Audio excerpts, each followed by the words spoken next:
Chapter 21. Presentiments are strange things. And so are sympathies, and so are signs, and the three combined make one mystery to which humanity has not yet found the key. I never laughed at presentiments in my life, because I have had strange ones of my own.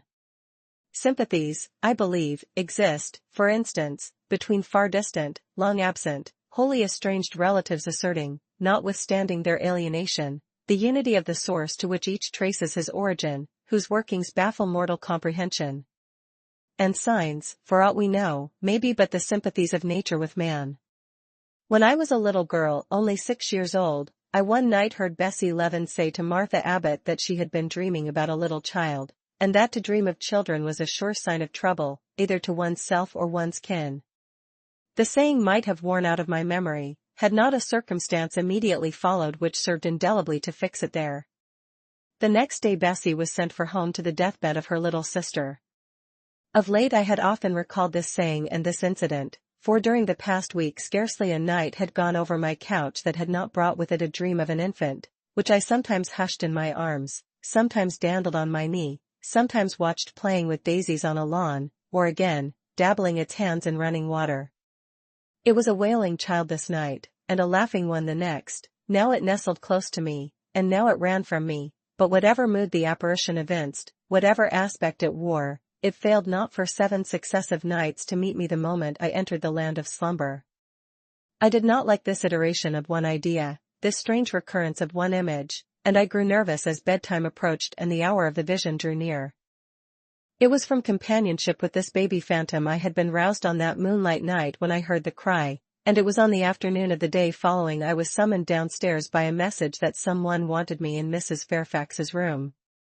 On repairing thither, I found a man waiting for me, having the appearance of a gentleman's servant. He was dressed in deep mourning, and the hat he held in his hand was surrounded with a crape band. "I dare say you hardly remember me, miss," he said, rising as I entered, "but my name is Leaven. I lived coachman with Mrs. Reed when you were at Gateshead, 8 or 9 years since, and I live there still."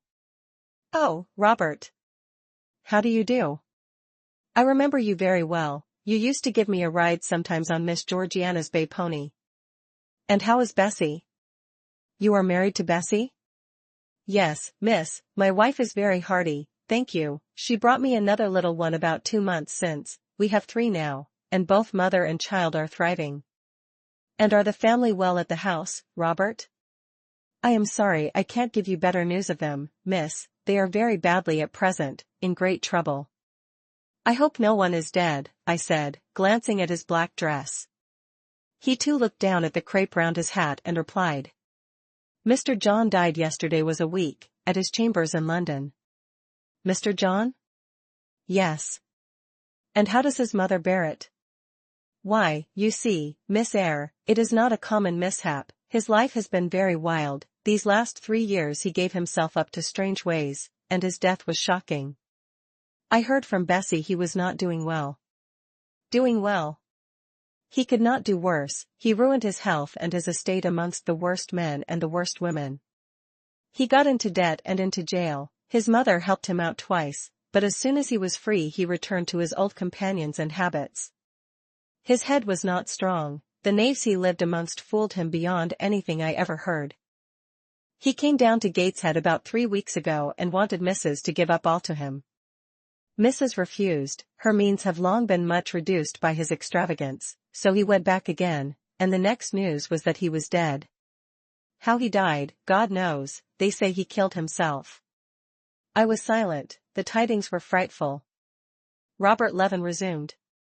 "Mrs. had been out of health herself for some time. She had got very stout, but was not strong with it, and the loss of money and fear of poverty were quite breaking her down. The information about Mr. John's death and the manner of it came too suddenly. It brought on a stroke. She was 3 days without speaking, but last Tuesday she seemed rather better. She appeared as if she wanted to say something, and kept making signs to my wife and mumbling. It was only yesterday morning, however, that Bessie understood she was pronouncing your name, and at last she made out the words, 'Bring Jane, fetch Jane Eyre, I want to speak to her.' Bessie is not sure whether she is in her right mind, or means anything by the words, but she told Miss Reed and Miss Georgiana, and advised them to send for you. The young ladies put it off at first, but their mother grew so restless, and said, "Jane, Jane," so many times, that at last they consented. I left Gateshead yesterday, and if you can get ready, miss, I should like to take you back with me early tomorrow morning. Yes, Robert, I shall be ready. It seems to me that I ought to go. I think so too. Mississippi Bessie said she was sure you would not refuse, but I suppose you will have to ask leave before you can get off? Yes, and I will do it now, and having directed him to the servants' hall, and recommended him to the care of John's wife, and the attentions of John himself, I went in search of Mr. Rochester.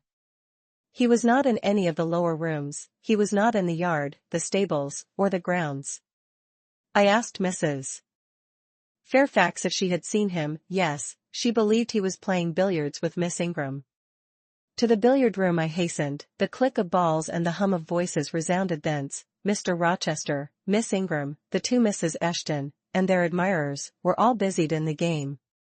It required some courage to disturb so interesting a party. My errand, however, was one I could not defer, so I approached the master where he stood at Miss Ingram's side. She turned as I drew near, and looked at me haughtily. Her eyes seemed to demand, "What can the creeping creature want now?" And when I said, in a low voice, "Mr. Rochester," she made a movement as if tempted to order me away. I remember her appearance at the moment. It was very graceful and very striking. She wore a morning robe of sky-blue crepe, a gauzy azure scarf was twisted in her hair. She had been all animation with the game, and irritated pride did not lower the expression of her haughty lineaments. "Does that person want you?" she inquired of Mr. Rochester, and Mr. Rochester turned to see who the person was. He made a curious grimace, one of his strange and equivocal demonstrations, threw down his cue and followed me from the room. "Well, Jane," he said, as he rested his back against the schoolroom door, which he had shut. "If you please, sir, I want leave of absence for a week or two." "What to do? Where to go?" "To see a sick lady who has sent for me." "What sick lady? Where does she live?" "At Gateshead, in Shire." "Shire? That is 100 miles off. Who may she be that sends for people to see her that distance?" "Her name is Reed, sir, Mrs. Reed." "Reed of Gateshead?" "There was a Reed of Gateshead, a magistrate." "It is his widow, sir." "And what have you to do with her?" "How do you know her?" "Mr. Reed was my uncle, my mother's brother." "The deuce he was. You never told me that before, you always said you had no relations." "None that would own me, sir. Mr. Reed is dead, and his wife cast me off." "Why?" "Because I was poor, and burdensome, and she disliked me." "But Reed left children? You must have cousins?" "Sir George Lynn was talking of a Reed of Gateshead yesterday, who, he said, was one of the veriest rascals on town, and Ingram was mentioning a Georgiana Reed of the same place, who was much admired for her beauty a season or two ago in London. John Reed is dead, too, sir. He ruined himself and half ruined his family, and is supposed to have committed suicide. The news so shocked his mother that it brought on an apoplectic attack." "And what good can you do her?" "Nonsense, Jane. I would never think of running 100 miles to see an old lady who will, perhaps, be dead before you reach her. Besides, you say she cast you off." "Yes, sir, but that is long ago, and when her circumstances were very different. I could not be easy to neglect her wishes now." "How long will you stay?" "As short a time as possible, sir." "Promise me only to stay a week." "I had better not pass my word, I might be obliged to break it." "At all events you will come back, you will not be induced under any pretext to take up a permanent residence with her?" "Oh, no. I shall certainly return if all be well." "And who goes with you?" "You don't travel 100 miles alone." "No, sir, she has sent her coachman." "A person to be trusted?" "Yes, sir, he has lived 10 years in the family." Mr. Rochester meditated. "When do you wish to go?" "Early tomorrow morning, sir." "Well, you must have some money, you can't travel without money, and I dare say you have not much. I have given you no salary yet." "How much have you in the world, Jane?" he asked, smiling. I drew out my purse, a meager thing it was. 5 shillings, sir."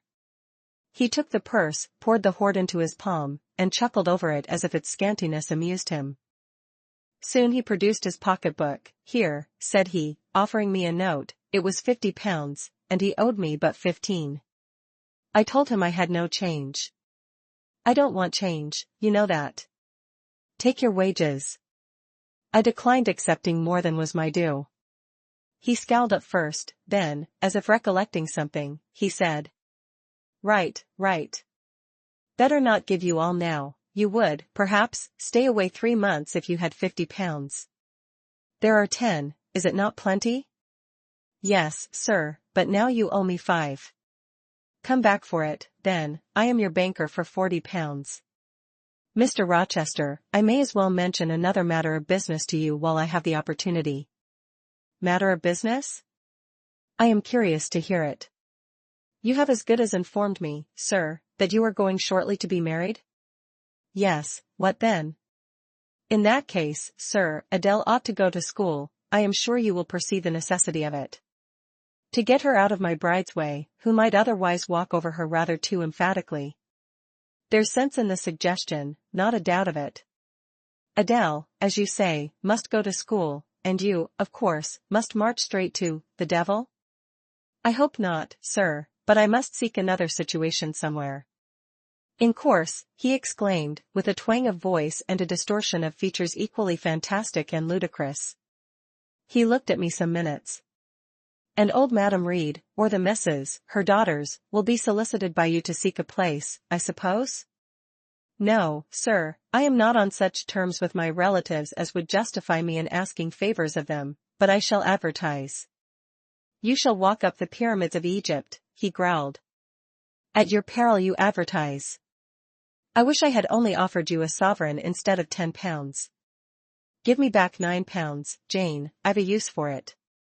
"And so have I, sir," I returned, putting my hands and my purse behind me. I could not spare the money on any account. "Little niggard," said he, refusing me a pecuniary request. "Give me £5, Jane." "Not 5 shillings, sir, nor 5 pence. Just let me look at the cash." "No, sir, you are not to be trusted." "Jane." "Sir?" "Promise me one thing." "I'll promise you anything, sir, that I think I am likely to perform." "Not to advertise, and to trust this quest of a situation to me." "I'll find you one in time." "I shall be glad so to do, sir, if you, in your turn, will promise that I and Adele shall be both safe out of the house before your bride enters it." "Very well. Very well. I'll pledge my word on it." "You go tomorrow, then?" "Yes, sir, early." "Shall you come down to the drawing-room after dinner?" "No, sir, I must prepare for the journey." "Then you and I must bid good-bye for a little while?" "I suppose so, sir." "And how do people perform that ceremony of parting, Jane? Teach me, I'm not quite up to it." "They say, farewell, or any other form they prefer." "Then say it." "Farewell, Mr. Rochester, for the present." "What must I say?" "The same, if you like, sir." "Farewell, Miss Eyre, for the present, is that all?" "Yes." "It seems stingy, to my notions, and dry, and unfriendly. I should like something else, a little addition to the rite. If one shook hands, for instance, but no, that would not content me either." "So you'll do no more than say farewell, Jane?" "It is enough, sir, as much goodwill may be conveyed in one hearty word as in many." "Very likely, but it is blank and cool, farewell." "How long is he going to stand with his back against that door?" I asked myself. I want to commence my packing. The dinner bell rang, and suddenly away he bolted, without another syllable. I saw him no more during the day, and was off before he had risen in the morning. I reached the lodge at Gateshead about 5 o'clock in the afternoon of the 1st of May. I stepped in there before going up to the hall. It was very clean and neat. The ornamental windows were hung with little white curtains, the floor was spotless, the grate and fire irons were burnished bright, and the fire burnt clear. Bessie sat on the hearth, nursing her last born, and Robert and his sister played quietly in a corner. "Bless you, "I knew you would come," exclaimed Mrs. Levin, as I entered. "Yes, Bessie," said I, after I had kissed her, "and I trust one am not too late. How is Mrs. Reed, alive still, I hope?" "Yes, she is alive, and more sensible and collected than she was. The doctor says she may linger a week or two yet, but he hardly thinks she will finally recover." "Has she mentioned me lately?" "She was talking of you only this morning, and wishing you would come, but she is sleeping now, or was 10 minutes ago, when I was up at the house. She generally lies in a kind of lethargy all the afternoon, and wakes up about 6 or 7. Will you rest yourself here an hour, miss, and then I will go up with you?"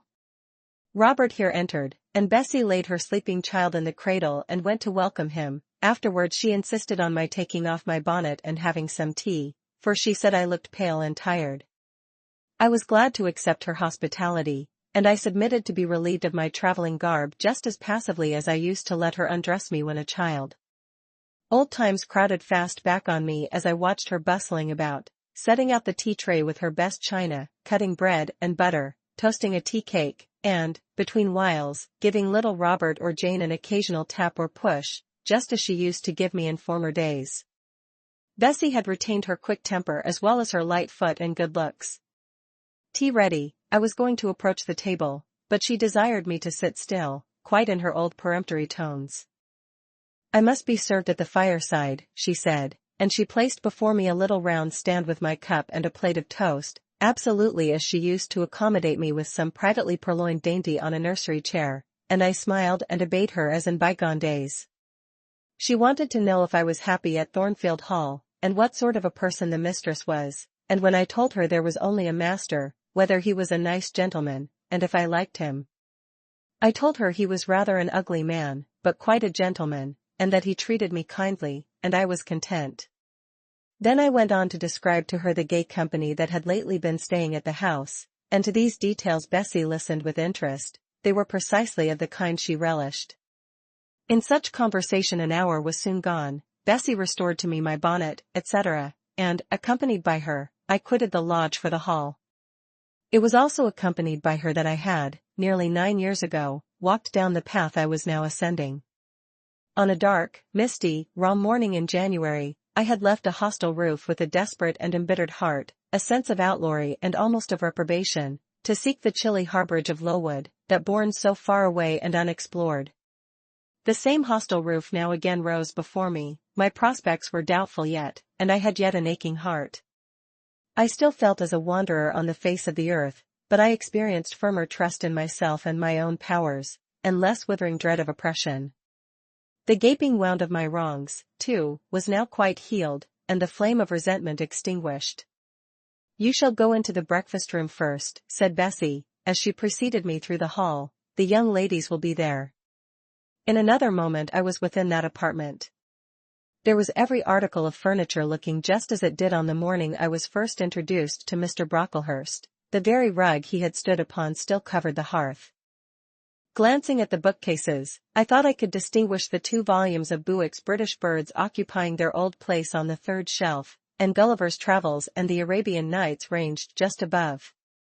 The inanimate objects were not changed, but the living things had altered past recognition. 2 young ladies appeared before me, one very tall, almost as tall as Miss Ingram, very thin too, with a sallow face and severe mien. There was something ascetic in her look, which was augmented by the extreme plainness of a straight-skirted, black, stuff dress, a starched linen collar, hair combed away from the temples, and the nun-like ornament of a string of ebony beads and a crucifix. This I felt sure was Eliza, though I could trace little resemblance to her former self in that elongated and colorless visage. The other was certainly Georgiana, but not the Georgiana I remembered, the slim and fairy-like girl of 11. This was a full-blown, very plump damsel, fair as waxwork, with handsome and regular features, languishing blue eyes, and ringlet yellow hair. The hue of her dress was black too, but its fashion was so different from her sister's, so much more flowing and becoming, it looked as stylish as the others looked puritanical. In each of the sisters there was one trait of the mother, and only one. The thin and pallid elder daughter had her parents' cairngorm eye, the blooming and luxuriant younger girl had her contour of jaw and chin, perhaps a little softened, but still imparting an indescribable hardness to the countenance otherwise so voluptuous and buxom. Both ladies, as I advanced, rose to welcome me, and both addressed me by the name of Miss Eyre. Eliza's greeting was delivered in a short, abrupt voice, without a smile, and then she sat down again, fixed her eyes on the fire, and seemed to forget me. Georgiana added to her how d'ye do, several commonplaces about my journey, the weather, and so on, uttered in rather a drawling tone, and accompanied by sundry side glances that measured me from head to foot, now traversing the folds of my drab merino pelisse, and now lingering on the plain trimming of my cottage bonnet. Young ladies have a remarkable way of letting you know that they think you a quiz without actually saying the words. A certain superciliousness of look, coolness of manner, nonchalance of tone, express fully their sentiments on the point, without committing them by any positive rudeness in word or deed. A sneer, however, whether covert or open, had now no longer that power over me it once possessed. As I sat between my cousins, I was surprised to find how easy I felt under the total neglect of the one and the semi-sarcastic attentions of the other. Eliza did not mortify, nor Georgiana ruffle me. The fact was, I had other things to think about. Within the last few months feelings had been stirred in me so much more potent than any they could raise, pains and pleasures so much more acute and exquisite had been excited than any it was in their power to inflict or bestow, that their airs gave me no concern either for good or bad. "How is Mrs. Reed?" I asked soon, looking calmly at Georgiana, who thought fit to bridle at the direct address, as if it were an unexpected liberty. "Mrs. Reed? Ah. Mamma, you mean, she is extremely poorly. I doubt if you can see her tonight." "If," said I, "you would just step upstairs and tell her I am come, I should be much obliged to you." Georgiana almost started, and she opened her blue eyes wild and wide. "I know she had a particular wish to see me," I added, "and I would not defer attending to her desire longer than is absolutely necessary." "Mamma dislikes being disturbed in an evening," remarked Eliza. I soon rose, quietly took off my bonnet and gloves, uninvited, and said I would just step out to Bessie, who was, I dared say, in the kitchen, and ask her to ascertain whether Mrs. Reed was disposed to receive me or not tonight. I went, and having found Bessie and dispatched her on my errand, I proceeded to take further measures. It had heretofore been my habit always to shrink from arrogance. Received as I had been today, I should, a year ago, have resolved to quit Gateshead the very next morning. Now, it was disclosed to me all at once that that would be a foolish plan. I had taken a journey of 100 miles to see my aunt, and I must stay with her till she was better, or dead. As to her daughter's pride or folly, I must put it on one side, make myself independent of it. So I addressed the housekeeper, asked her to show me a room, told her I should probably be a visitor here for a week or two, had my trunk conveyed to my chamber, and followed it thither myself. I met Bessie on the landing. "Mrs. is awake," said she. "I have told her you are here. Come and let us see if she will know you." I did not need to be guided to the well-known room, to which I had so often been summoned for chastisement or reprimand in former days. I hastened before Bessie. I softly opened the door. A shaded light stood on the table, for it was now getting dark. There was the great four-post bed with amber hangings as of old, there the toilet table, the armchair, and the footstool, at which I had 100 times been sentenced to kneel, to ask pardon for offences by me uncommitted. I looked into a certain corner near, half expecting to see the slim outline of a once dreaded switch which used to lurk there, waiting to leap out imp-like and lace my quivering palm or shrinking neck. I approached the bed, I opened the curtains and leant over the high-piled pillows. Well did I remember Mrs. Reed's face, and I eagerly sought the familiar image. It is a happy thing that time quells the longings of vengeance and hushes the promptings of rage and aversion. I had left this woman in bitterness and hate, and I came back to her now with no other emotion than a sort of ruth for her great sufferings, and a strong yearning to forget and forgive all injuries, to be reconciled and clasp hands in amity. The well-known face was there, stern, relentless as ever. There was that peculiar eye which nothing could melt, and the somewhat raised, imperious, despotic eyebrow. How often had it lowered on me menace and hate! And how the recollection of childhood's terrors and sorrows revived as I traced its harsh line now.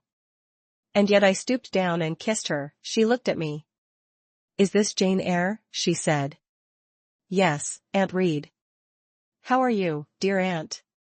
I had once vowed that I would never call her aunt again. I thought it no sin to forget and break that vow now. My fingers had fastened on her hand which lay outside the sheet. Had she pressed mine kindly, I should at that moment have experienced true pleasure.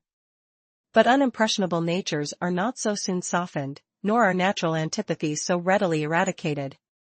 Mrs. Reed took her hand away, and, turning her face rather from me, she remarked that the night was warm. Again she regarded me so icily. I felt at once that her opinion of me, her feeling towards me, was unchanged and unchangeable.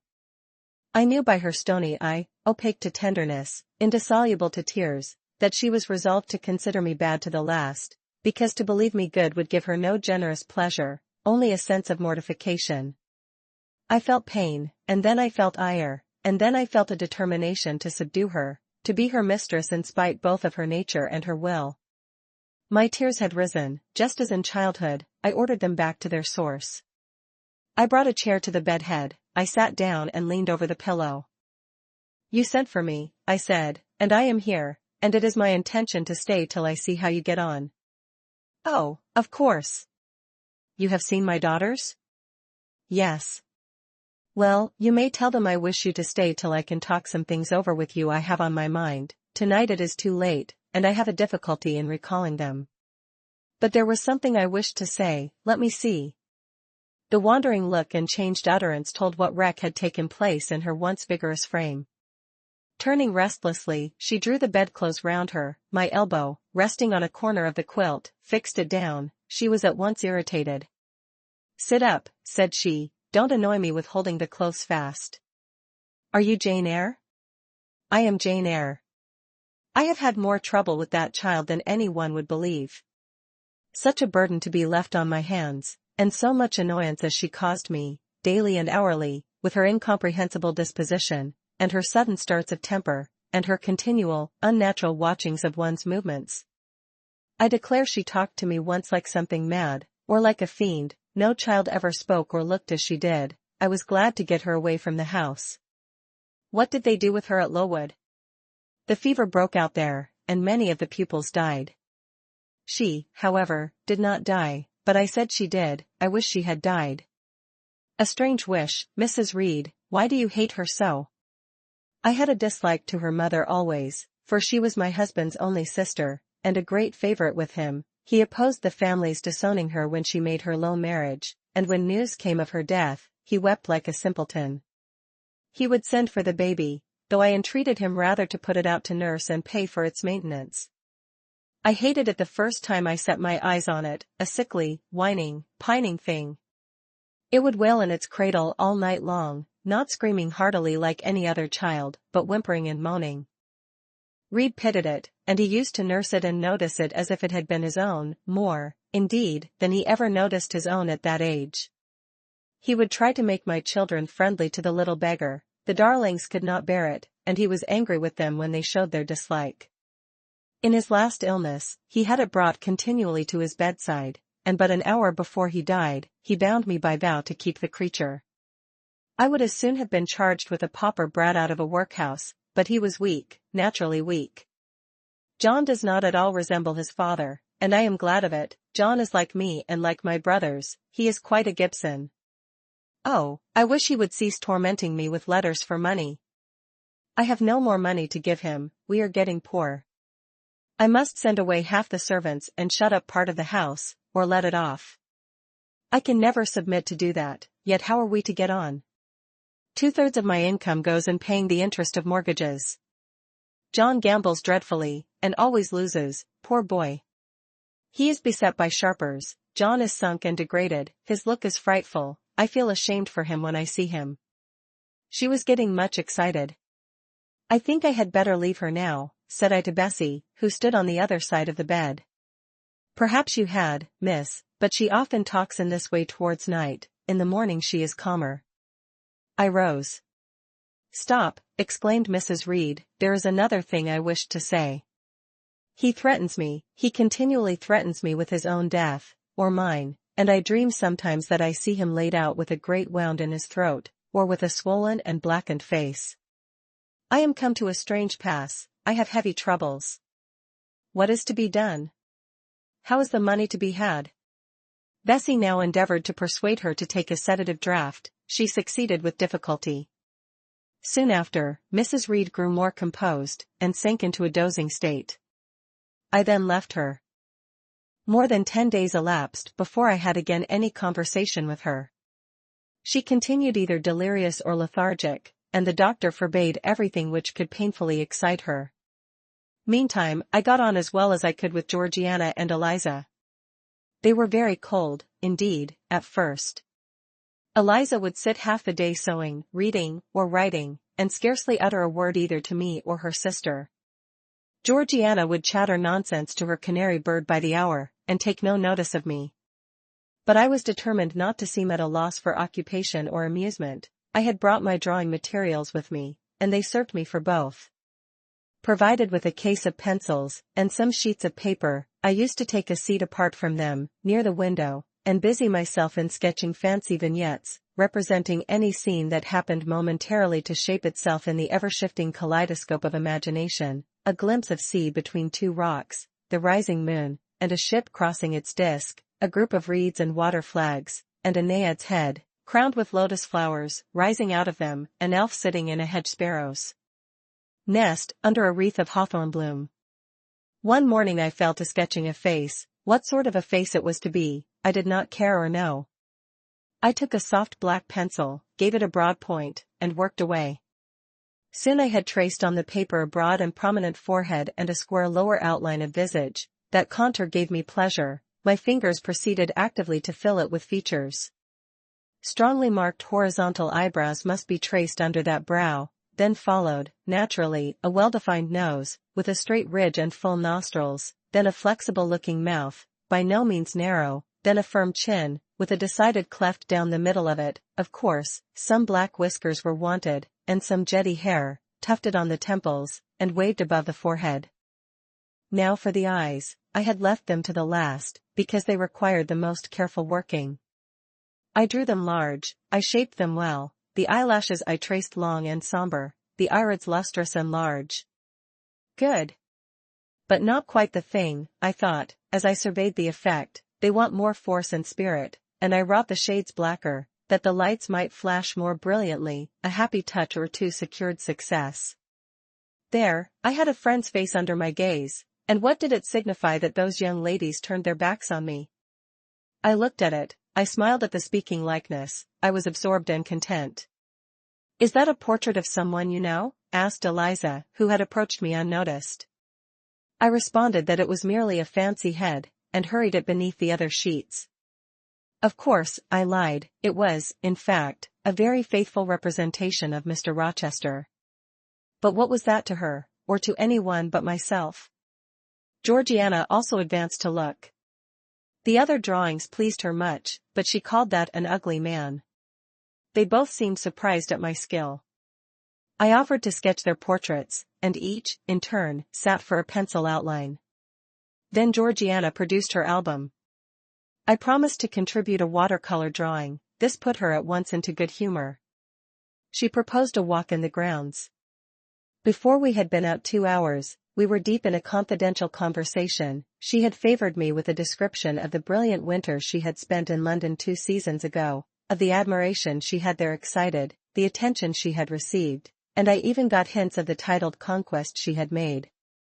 In the course of the afternoon and evening these hints were enlarged on, various soft conversations were reported, and sentimental scenes represented, and, in short, a volume of a novel of fashionable life was that day improvised by her for my benefit. The communications were renewed from day to day. They always ran on the same theme: herself, her loves, and woes. It was strange she never once adverted either to her mother's illness, or her brother's death, or the present gloomy state of the family prospects. Her mind seemed wholly taken up with reminiscences of past gaiety, and aspirations after dissipations to come. She passed about 5 minutes each day in her mother's sick room, and no more. Eliza still spoke little. She had evidently no time to talk.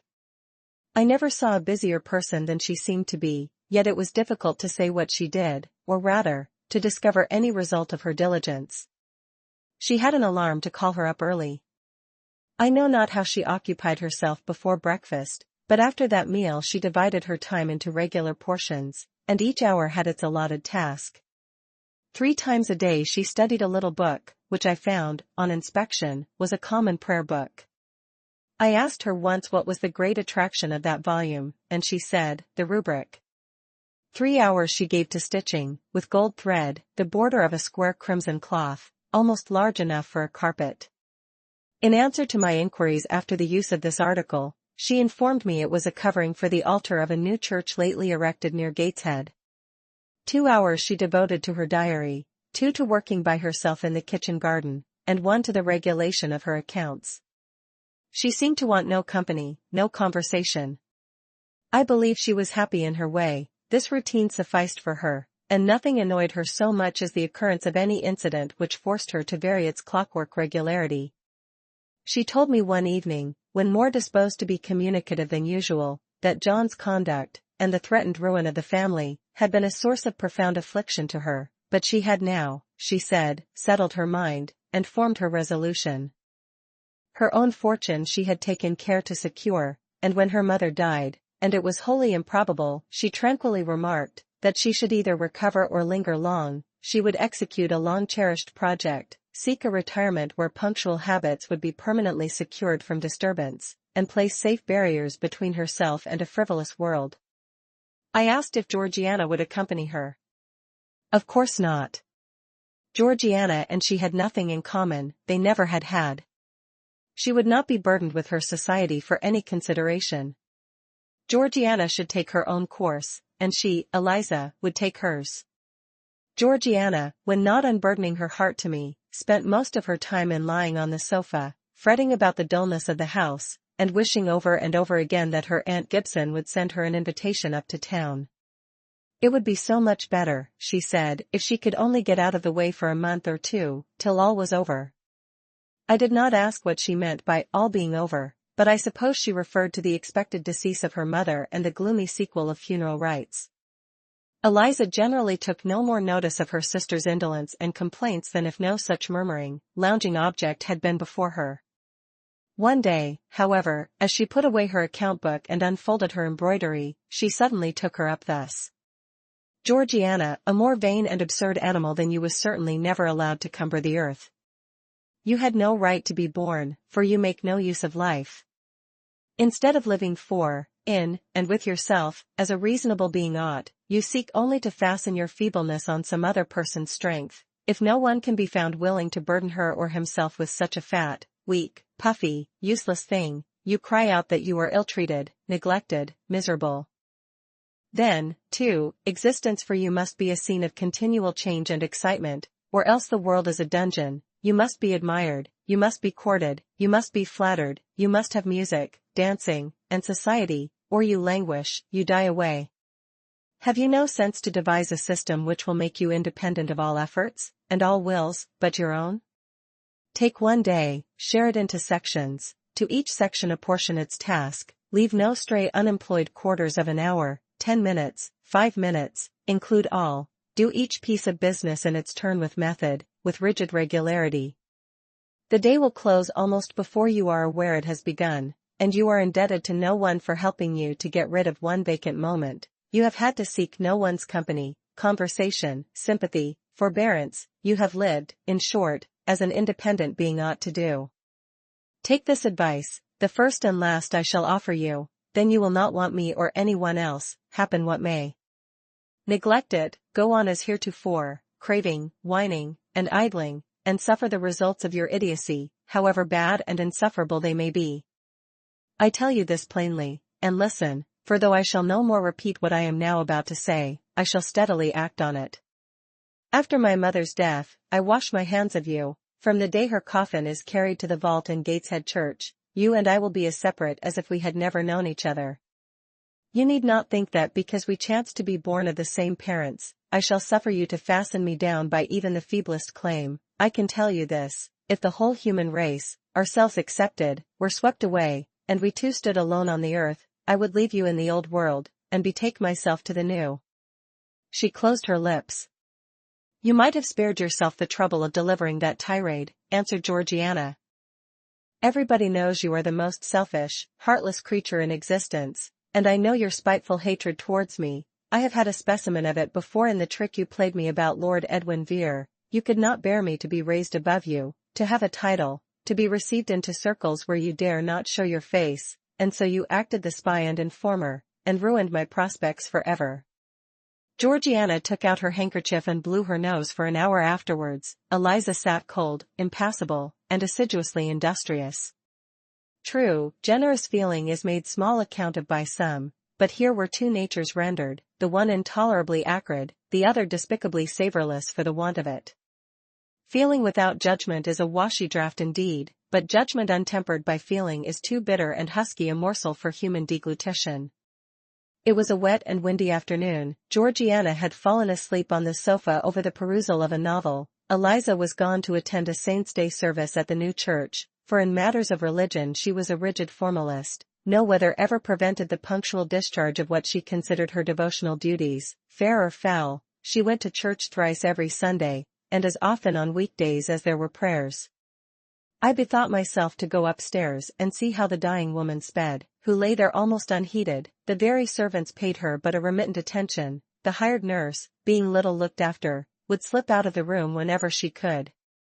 Bessie was faithful, but she had her own family to mind, and could only come occasionally to the hall. I found the sick room unwatched, as I had expected. No nurse was there. The patient lay still, and seemingly lethargic, her livid face sunk in the pillows. The fire was dying in the grate. I renewed the fuel, rearranged the bedclothes, gazed a while on her who could not now gaze on me, and then I moved away to the window.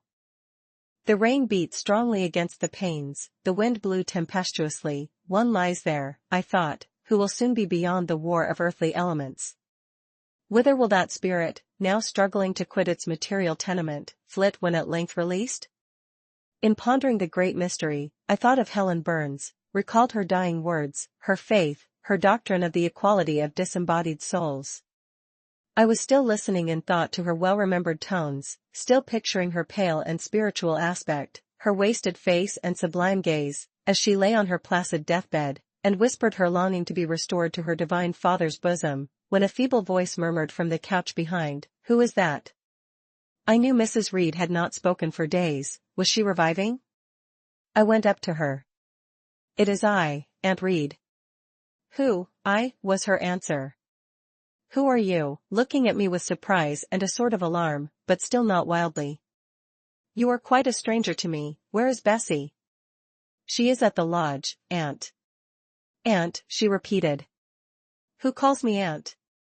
"You are not one of the Gibsons, and yet I know you. That face, and the eyes and forehead, are quite familiar to me. You are like, why, you are like Jane Eyre."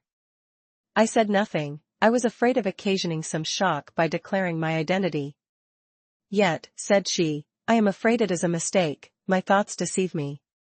I wish to see Jane Eyre, and I fancy a likeness where none exists. Besides, in 8 years she must be so changed." I now gently assured her that I was the person she supposed and desired me to be, and seeing that I was understood, and that her senses were quite collected, I explained how Bessie had sent her husband to fetch me from Thornfield. "I am very ill, I know," she said ere long. "I was trying to turn myself a few minutes since, and find I cannot move a limb. It is as well I should ease my mind before I die. What we think little of in health, burdens us at such an hour as the present is to me. Is the nurse here? Or is there no one in the room but you?" I assured her we were alone. "Well, I have twice done you a wrong which I regret now. One was in breaking the promise which I gave my husband to bring you up as my own child, the other," she stopped. "After all, it is of no great importance, perhaps," she murmured to herself, "and then I may get better, and to humble myself so to her is painful."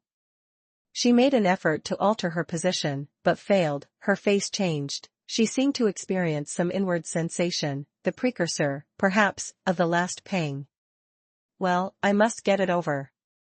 Eternity is before me," I had better tell her. "Go to my dressing case, open it, and take out a letter you will see there." I obeyed her directions. "Read the letter," she said. It was short, and thus conceived. "Madam, will you have the goodness to send me the address of my niece, Jane Eyre, and to tell me how she is? It is my intention to write shortly and desire her to come to me at Madeira. Providence has blessed my endeavors to secure a competency, and as I am unmarried and childless, I wish to adopt her during my life, and bequeath her at my death whatever I may have to leave.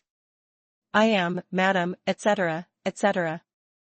John Eyre, Madeira. It was dated 3 years back. Why did I never hear of this? I asked. Because I disliked you too fixedly and thoroughly ever to lend a hand in lifting you to prosperity. I could not forget your conduct to me, Jane, the fury with which you once turned on me, the tone in which you declared you abhorred me the worst of anybody in the world, the unchildlike look and voice with which you affirmed that the very thought of me made you sick, and asserted that I had treated you with miserable cruelty. I could not forget my own sensations when you thus started up and poured out the venom of your mind. I felt fear as if an animal that I had struck or pushed had looked up at me with human eyes and cursed me in a man's voice. Bring me some water. Oh, make haste. Dear Mrs. Reed, said I, as I offered her the draught she required, think no more of all this, let it pass away from your mind. Forgive me for my passionate language, I was a child then, 9 years have passed since that day. She heeded nothing of what I said, but when she had tasted the water and drawn breath, she went on thus. I tell you I could not forget it, and I took my revenge, for you to be adopted by your uncle, and placed in a state of ease and comfort, was what I could not endure. I wrote to him, I said I was sorry for his disappointment, but Jane Eyre was dead, she had died of typhus fever at Lowood. Now act as you please, write and contradict my assertion, expose my falsehood as soon as you like.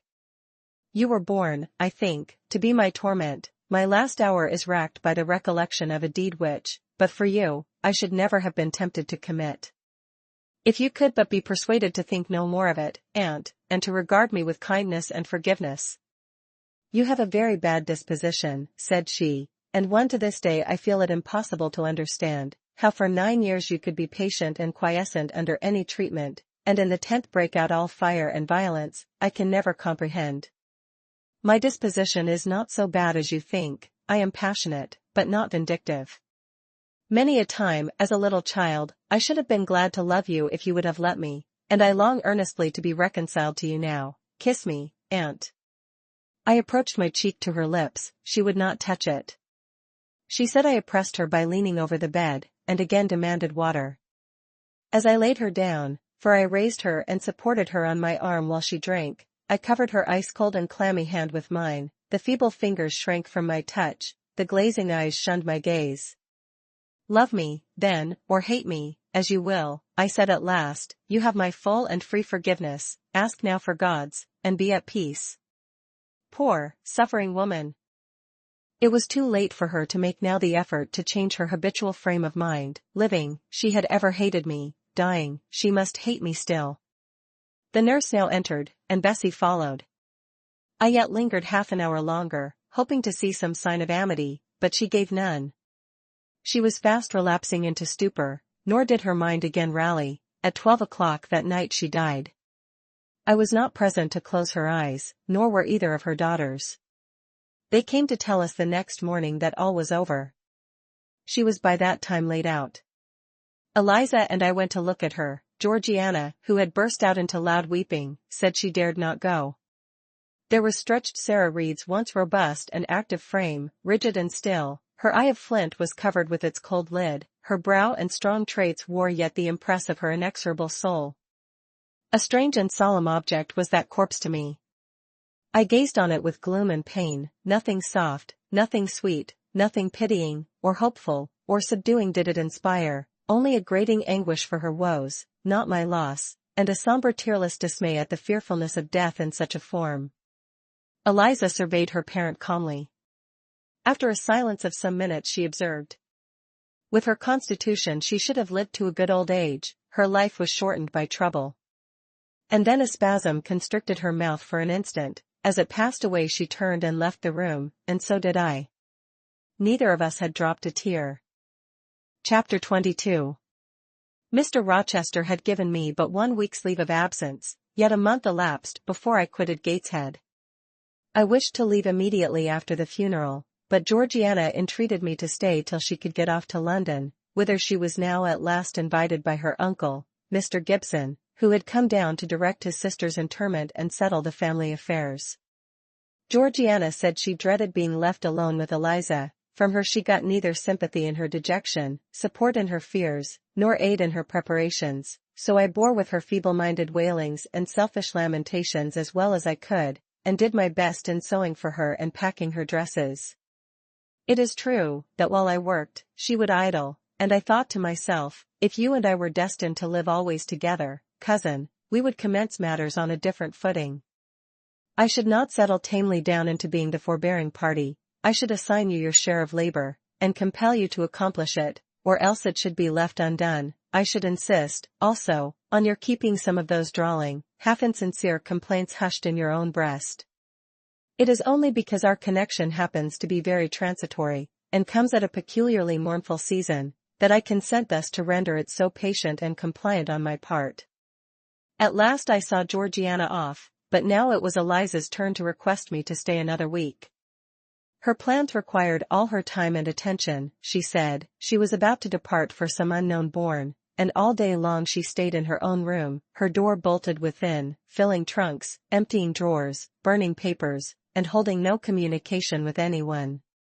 She wished me to look after the house, to see callers, and answer notes of condolence. One morning she told me I was at liberty. And, she added, I am obliged to you for your valuable services and discreet conduct.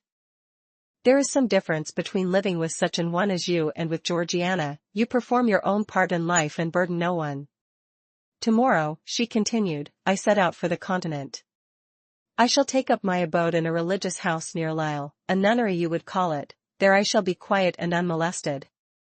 I shall devote myself for a time to the examination of the Roman Catholic dogmas, and to a careful study of the workings of their system. If I find it to be, as I half suspect it is, the one best calculated to ensure the doing of all things decently and in order, I shall embrace the tenets of Rome and probably take the veil.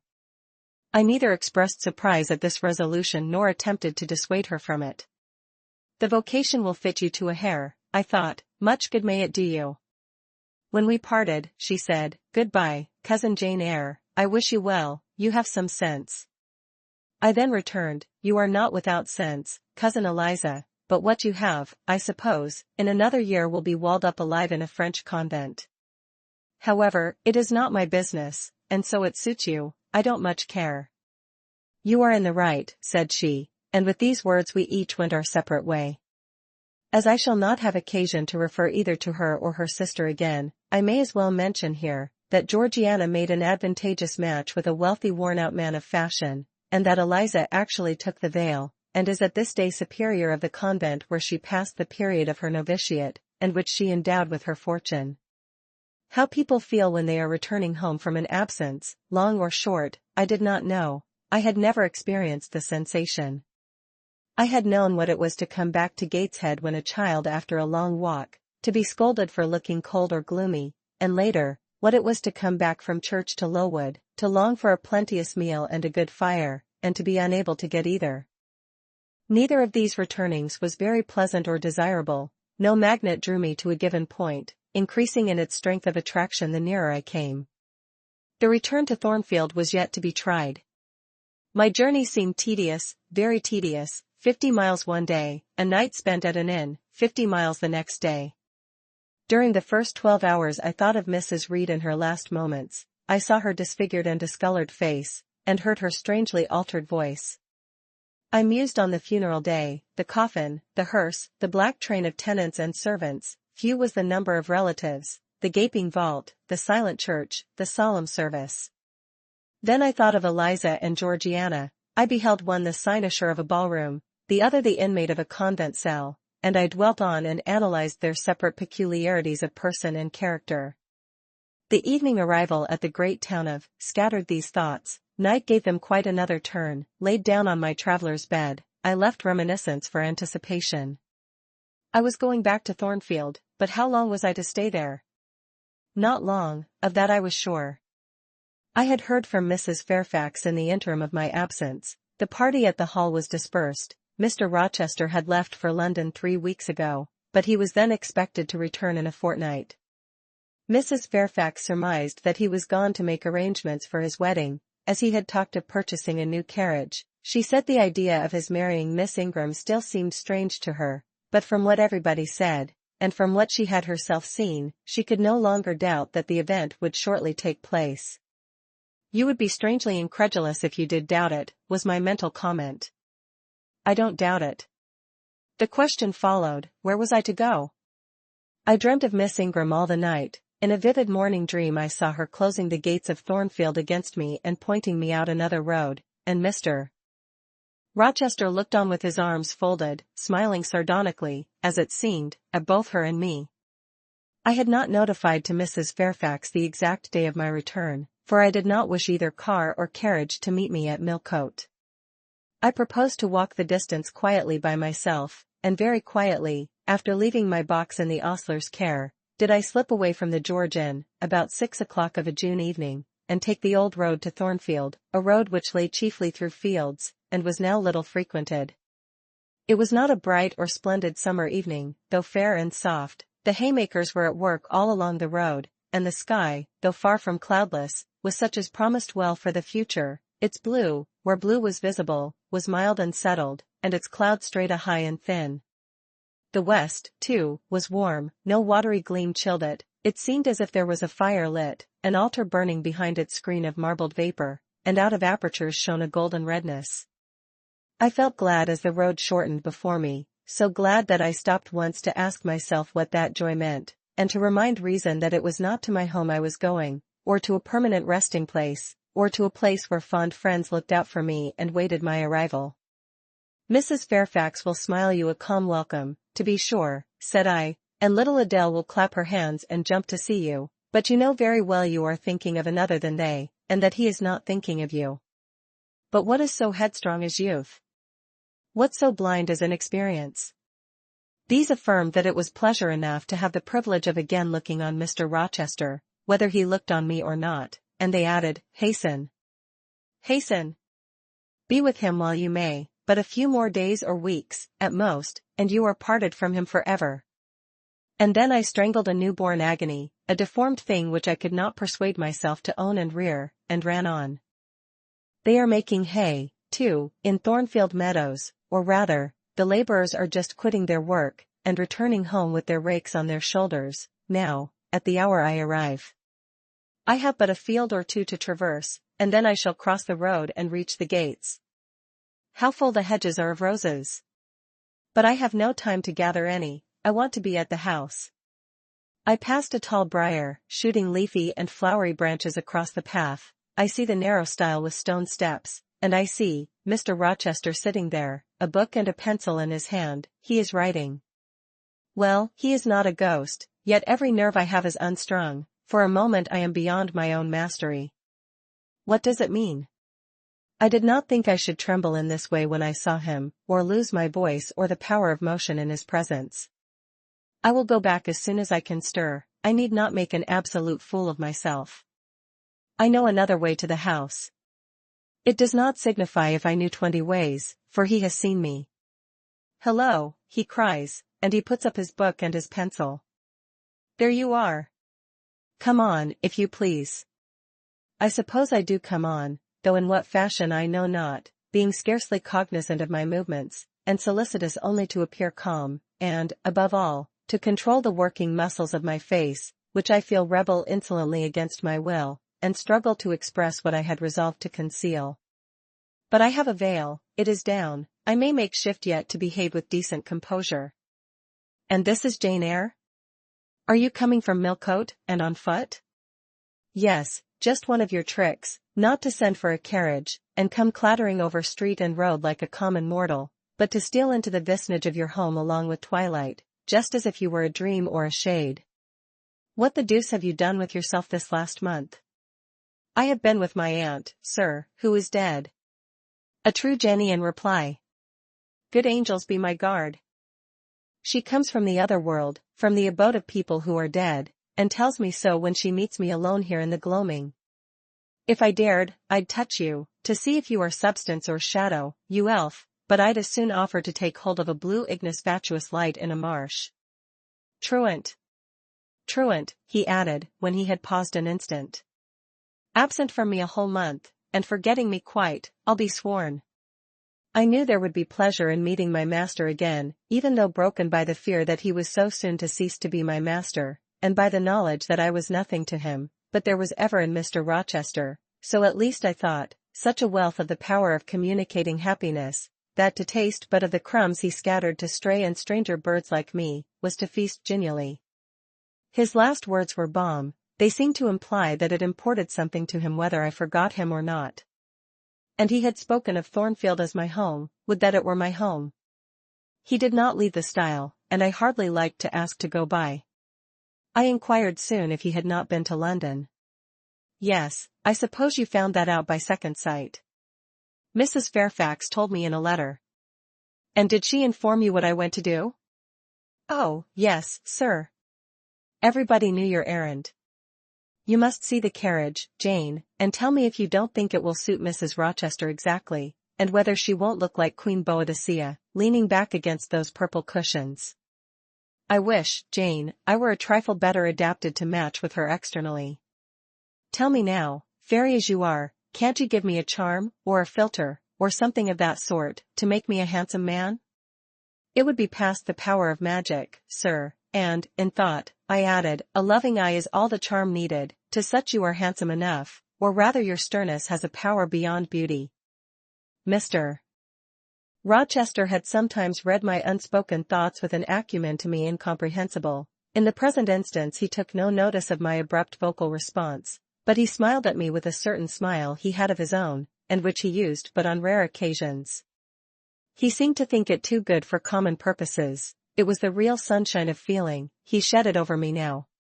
Pass, Janet, said he, making room for me to cross the stile, go up home, and stay your weary little wandering feet at a friend's threshold. All I had now to do was to obey him in silence, no need for me to colloquize further. I got over the stile without a word, and meant to leave him calmly. An impulse held me fast, a force turned me round. I said, or something in me said for me, and in spite of me. Thank you, Mr. Rochester, for your great kindness. I am strangely glad to get back again to you, and wherever you are is my home, my only home. I walked on so fast that even he could hardly have overtaken me had he tried. Little Adele was half wild with delight when she saw me. Mrs. Fairfax received me with her usual plain friendliness. Leah smiled, and even Sophie bid me bonsoir with glee. This was very pleasant. There is no happiness like that of being loved by your fellow creatures, and feeling that your presence is an addition to their comfort. I that evening shut my eyes resolutely against the future. I stopped my ears against the voice that kept warning me of near separation and coming grief. When tea was over and Mrs. Fairfax had taken her knitting, and I had assumed a low seat near her, and Adele, kneeling on the carpet, had nestled close up to me, and a sense of mutual affection seemed to surround us with a ring of golden peace, I uttered a silent prayer that we might not be parted far or soon, but when, as we thus sat, Mr. Rochester entered, unannounced, and looking at us, seemed to take pleasure in the spectacle of a group so amicable, when he said he supposed the old lady was all right now that she had got her adopted daughter back again, and added that he saw Adele was près de croquer sa petite maman anglaise, I half ventured to hope that he would, even after his marriage, keep us together somewhere under the shelter of his protection, and not quite exiled from the sunshine of his presence. A fortnight of dubious calm succeeded my return to Thornfield Hall. Nothing was said of the master's marriage, and I saw no preparation going on for such an event. Almost every day I asked Mrs. Fairfax if she had yet heard anything decided. Her answer was always in the negative. Once she said she had actually put the question to Mr. Rochester as to when he was going to bring his bride home, but he had answered her only by a joke and one of his queer looks, and she could not tell what to make of him. One thing specially surprised me, and that was, there were no journeyings backward and forward, no visits to Ingram Park. To be sure it was 20 miles off, on the borders of another county, but what was that distance to an ardent lover? To so practised and indefatigable a horseman as Mr. Rochester, it would be but a morning's ride. I began to cherish hopes I had no right to conceive, that the match was broken off, that rumor had been mistaken, that one or both parties had changed their minds. I used to look at my master's face to see if it were sad or fierce, but I could not remember the time when it had been so uniformly clear of clouds or evil feelings. If, in the moments I and my pupil spent with him, I lacked spirits and sank into inevitable dejection, he became even gay. Never had he called me more frequently to his presence, never been kinder to me when there, and, alas, never had I loved him so well. Chapter 23. A splendid midsummer shone over England, skies so pure, suns so radiant as were then seen in long succession, seldom favor even singly, our wave-girt land. It was as if a band of Italian days had come from the south, like a flock of glorious passenger birds, and lighted to rest them on the cliffs of Albion. The hay was all got in, the fields round Thornfield were green and shorn, the roads white and baked, the trees were in their dark prime, hedge and wood, full-leaved and deeply tinted, contrasted well with the sunny hue of the cleared meadows between. On Midsummer Eve, Adele, weary with gathering wild strawberries in Hay Lane half the day, had gone to bed with the sun. I watched her drop asleep, and when I left her, I sought the garden. It was now the sweetest hour of the 24, day its fervid fires had wasted, and dew fell cool on panting plain and scorched summit.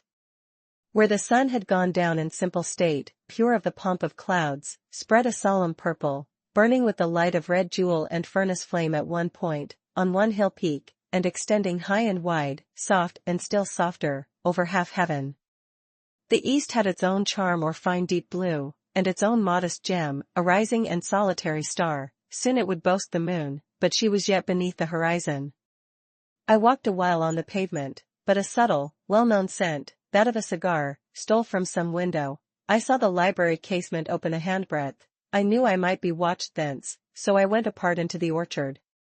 No nook in the grounds more sheltered and more Eden-like. It was full of trees, it bloomed with flowers, a very high wall shut it out from the court, on one side, on the other, a beech avenue screened it from the lawn. At the bottom was a sunk fence, its sole separation from lonely fields, a winding walk, bordered with laurels and terminating in a giant horse-chestnut, circled at the base by a seat, led down to the fence. Here one could wander unseen. While such honeydew fell, such silence reigned, such gloaming gathered, I felt as if I could haunt such shade forever, but in threading the flower and fruit parterres at the upper part of the enclosure, enticed there by the light the now rising moon cast on this more open quarter, my step is stayed, not by sound, not by sight, but once more by a warning fragrance. Sweetbriar and southernwood, jasmine, pink, and rose have long been yielding their evening sacrifice of incense. This new scent is neither of shrub nor flower, it is, I know it well, it is Mr. Rochester's cigar. I look round and I listen. I see trees laden with ripening fruit.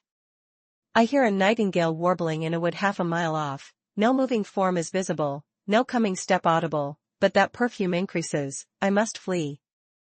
I make for the wicket leading to the shrubbery, and I see Mr. Rochester entering. I step aside into the ivy recess. He will not stay long, he will soon return whence he came, and if I sit still he will never see me.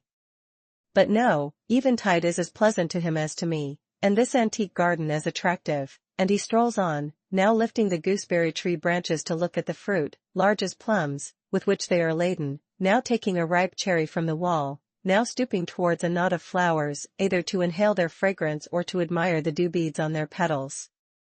A great moth goes humming by me. It alights on a plant at Mr. Rochester's foot, he sees it, and bends to examine it. Now, he has his back towards me, thought I, and he is occupied too. Perhaps, if I walk softly, I can slip away unnoticed. I trod on an edging of turf that the crackle of the pebbly gravel might not betray me. He was standing among the beds at a yard or two distant from where I had to pass. The moth apparently engaged him. I shall get by very well, I meditated. As I crossed his shadow, thrown long over the garden by the moon, not yet risen high, he said quietly, without turning, "Jane, come and look at this fellow." I had made no noise, he had not eyes behind, could his shadow feel? I started at first, and then I approached him. "Look at his wings," said he reminds me rather of a West Indian insect. One does not often see so large and gay a night rover in England. There. He is flown. The moth roamed away. I was sheepishly retreating also, but Mr. Rochester followed me, and when we reached the wicket, he said, "Turn back, on so lovely a night it is a shame to sit in the house, and surely no one can wish to go to bed while sunset is thus at meeting with moonrise.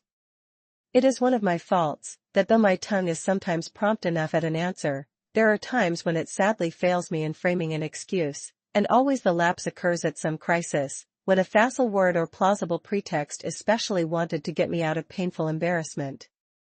I did not like to walk at this hour alone with Mr. Rochester in the shadowy orchard, but I could not find a reason to allege for leaving him. I followed with lagging step, and thoughts busily bent on discovering a means of extrication, but he himself looked so composed and so grave also, I became ashamed of feeling any confusion. The evil, if evil existent or prospective there was, seemed to lie with me only. His mind was unconscious and quiet. "Jane," he recommenced, as we entered the laurel walk, and slowly strayed down in the direction of the sunk fence and the horse-chestnut, "Thornfield is a pleasant place in summer, is it not?" "Yes, sir." "You must have become in some degree attached to the house, you, who have an eye for natural beauties, and a good deal of the organ of adhesiveness?" "I am attached to it, indeed. And though I don't comprehend how it is, I perceive you have acquired a degree of regard for that foolish little child Adele, too, and even for simple Dame Fairfax?" "Yes, sir, in different ways, I have an affection for both." "And would be sorry to part with them?" "Yes." "Pity," he said, and sighed and paused. "It is always the way of events in this life," he continued presently. "No sooner have you got settled in a pleasant resting place, than a voice calls out to you to rise and move on, for the hour of repose is expired." "Must I move on, sir?" I asked. "Must I leave Thornfield?" "I believe you must, Jane." "I am sorry, Janet, but I believe indeed you must." This was a blow, but I did not let it prostrate me. "Well, sir, I shall be ready when the order to march comes." "It is come now, I must give it tonight." "Then you are going to be married, sir?" "Exactly, precise. With your usual acuteness, you have hit the nail straight on the head." "Soon, sir?" "Very soon, that is, Miss Eyre, and you'll remember, Jane, the first time or rumor, plainly intimated to you that it was my intention to put my old bachelor's neck into the sacred noose, to enter into the holy estate of matrimony, to take Miss Ingram to my bosom. In short, she's an extensive armful, but that's not to the point. One can't have too much of such a very excellent thing as my beautiful Blanche. Well, as I was saying, listen to me, Jane. You're not turning your head to look after more moths, are you? That was only a lady clock, child, flying away home. I wish to remind you that it was you who first said to me, with that discretion I respect in you, with that foresight, prudence, and humility which befit your responsible and dependent position, that in case I married Miss Ingram, both you and little Adele had better trot forthwith. I pass over the sort of slur conveyed in this suggestion on the character of my beloved. Indeed, when you are far away, Janet, I'll try to forget it. I shall notice only its wisdom, which is such that I have made it my law of action. Adele must go to school, and you, Miss Eyre, must get a new situation." "Yes, sir, I will advertise immediately, and meantime, I suppose I may stay here, till I find another shelter to betake myself to," but I stopped, feeling it would not do to risk a long sentence, for my voice was not quite under command. "In about a month I hope to be a bridegroom," continued Mr. Rochester, "and in the interim, I shall myself look out for employment and an asylum for you." "Thank you, sir, I am sorry to give." "Oh, no need to apologize. I consider that when a dependent does her duty as well as you have done yours, she has a sort of claim upon her employer for any little assistance he can conveniently render her. Indeed, I have already, through my future mother-in-law, heard of a place that I think will suit. It is to undertake the education of the 5 daughters of Mrs. Dionysius Ogle of Bitternut Lodge, Connaught, Ireland. You'll like Ireland, I think, there's such warm-hearted people there, they say." "It is a long way off, sir."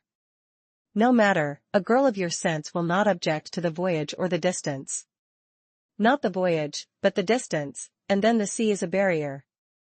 "From what, Jane?" "From England and from Thornfield, Anne." "Well?" "From you, sir." I said this almost involuntarily, and, with as little sanction of free will, my tears gushed out.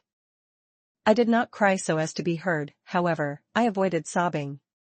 The thought of Mrs. Ogle and Bitternut Lodge struck cold to my heart, and colder the thought of all the brine and foam, destined, as it seemed, to rush between me and the master at whose side I now walked, and coldest the remembrance of the wider ocean. Wealth, caste, custom intervened between me and what I naturally and inevitably loved. "It is a long way," I again said. "It is, to be sure, and when you get to Bitternut Lodge, Connaught, Ireland, I shall never see you again, Jane, that's morally certain. I never go over to Ireland, not having myself much of a fancy for the country. We have been good friends, Jane, have we not?" "Yes, sir." "And when friends are on the eve of separation, they like to spend the little time that remains to them close to each other. Come.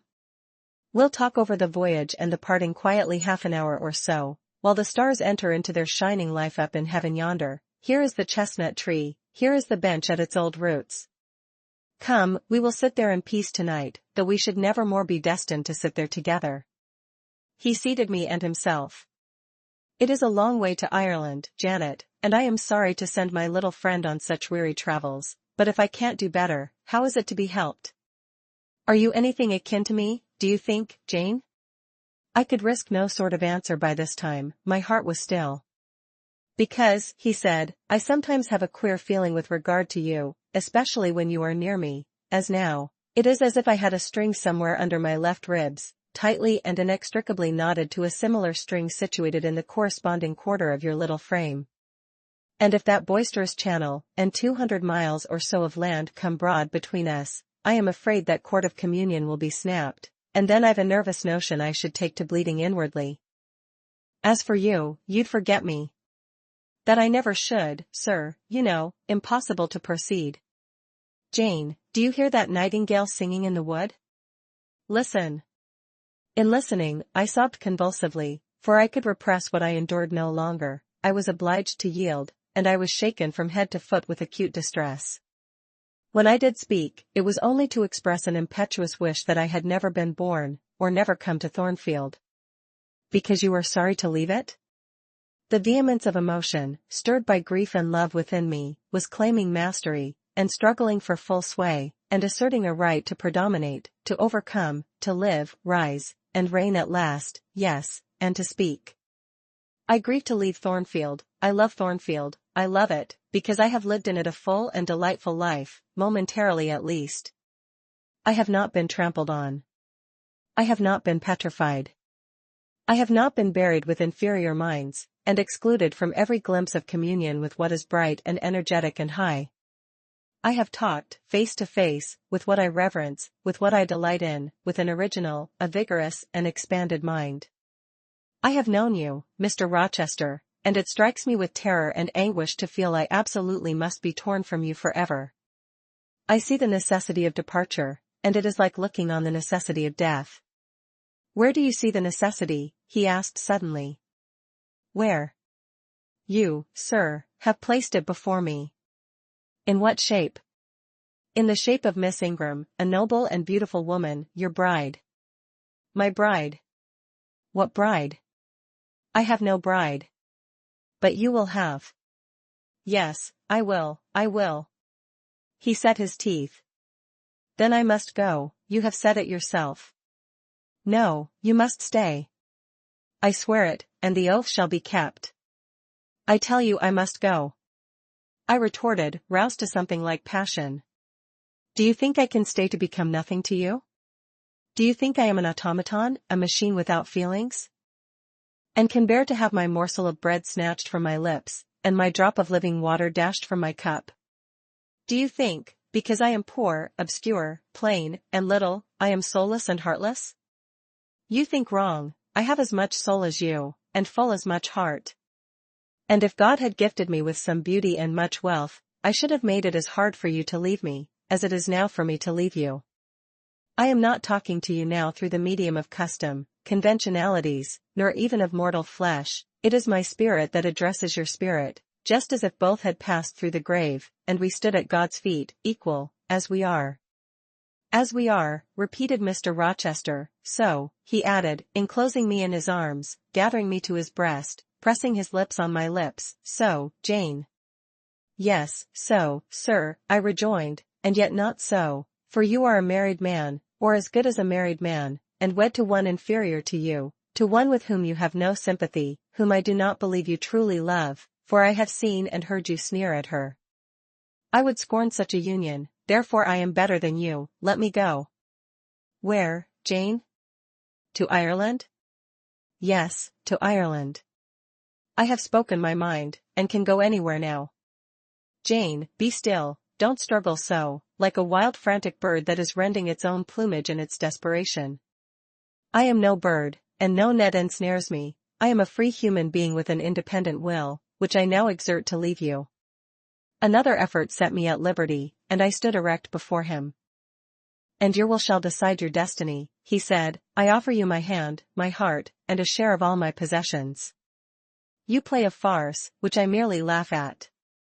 I ask you to pass through life at my side, to be my second self, and best earthly companion. For that fate you have already made your choice, and must abide by it. Jane, be still a few moments, you are overexcited, I will be still too. A waft of wind came sweeping down the laurel walk, and trembled through the boughs of the chestnut, it wandered away, to an indefinite distance, it died. The nightingale's song was then the only voice of the hour, in listening to it, I again wept. Mr. Rochester sat quiet, looking at me gently and seriously. Some time passed before he spoke, he at last said. Come to my side, Jane, and let us explain and understand one another. I will never again come to your side, I am torn away now, and cannot return. But, Jane, I summon you as my wife, it is you only I intend to marry. I was silent, I thought he mocked me. Come, Jane, come hither. Your bride stands between us. He rose, and with a stride reached me. My bride is here, he said, again drawing me to him, because my equal is here, and my likeness. Jane, will you marry me? Still I did not answer, and still I writhed myself from his grasp, for I was still incredulous. Do you doubt me, Jane? Entirely. You have no faith in me? Not a whit. Am I a liar in your eyes? He asked passionately. Little skeptic, you shall be convinced. What love have I for Miss Ingram? None, and that you know. What love has she for me? None, as I have taken pains to prove. I caused a rumor to reach her that my fortune was not a third of what was supposed, and after that I presented myself to see the result, it was coldness both from her and her mother. I could not, marry Miss Ingram. You strange, you almost unearthly thing, I love as my own flesh. You, poor and obscure, and small and plain as you are, I entreat to accept me as a husband. What, me? I ejaculated, beginning in his earnestness, and especially in his incivility, to credit his sincerity, me who have not a friend in the world but you, if you are my friend, not a shilling but what you have given me. You, Jane, I must have you for my own, entirely my own. Will you be mine? Say yes, quickly. Mr. Rochester, let me look at your face, turn to the moonlight. Why? Because I want to read your countenance, turn. There. You will find it scarcely more legible than a crumpled, scratched page. Read on, only make haste, for I suffer. His face was very much agitated and very much flushed, and there were strong workings in the features, and strange gleams in the eyes. Oh, Jane, you torture me, he exclaimed. With that searching and yet faithful and generous look, you torture me. How can I do that? If you are true, and your offer real, my only feelings to you must be gratitude and devotion, they cannot torture. Gratitude, he ejaculated, and added wildly, Jane, accept me quickly. Say, Edward, give me my name, Edward, I will marry you. Are you in earnest? Do you truly love me? Do you sincerely wish me to be your wife? I do, and if an oath is necessary to satisfy you, I swear it. Then, sir, I will marry you. Edward, my little wife. Dear Edward. Come to me entirely now, said he, and added, in his deepest tone, speaking in my ear as his cheek was laid on mine, make my happiness, I will make yours. God pardon me, he subjoined ere long, and man meddle not with me, I have her, and will hold her. There is no one to meddle, sir. I have no kindred to interfere. No, that is the best of it, he said. And if I had loved him less I should have thought his accent and look of exultation savage, but, sitting by him, roused from the nightmare of parting, called to the paradise of union, I thought only of the bliss given me to drink in so abundant a flow. Again and again he said, "Are you happy, Jane?" And again I answered, "Yes." After which he murmured, "It will atone, it will atone. Have I not found her friendless, and cold, and comfortless? Will I not guard, and cherish, and solace her? Is there not love in my heart, and constancy in my resolves? It will expiate at God's tribunal. I know my Maker sanctions what I do. For the world's judgment, I wash my hands thereof. For man's opinion, I defy it." But what had befallen the night? The moon was not yet set, and we were all in shadow. I could scarcely see my master's face, near as I was.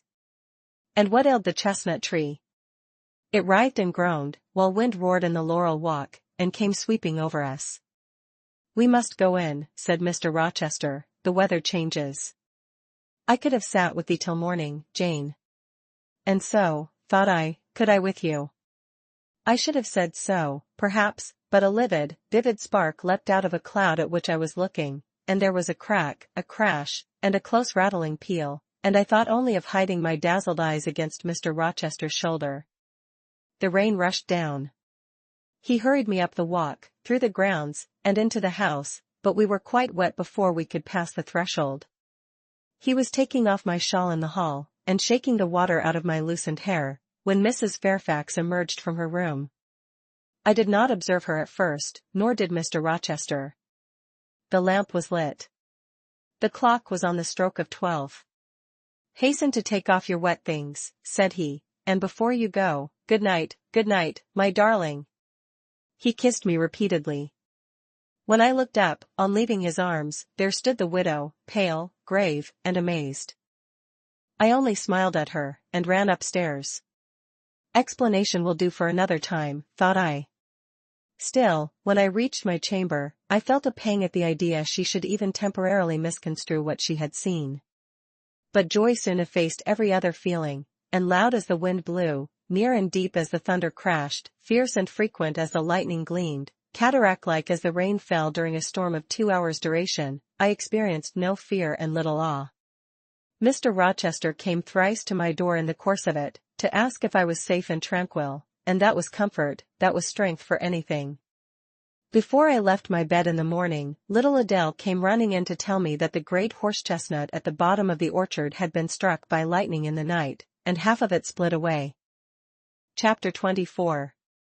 As I rose and dressed, I thought over what had happened, and wondered if it were a dream.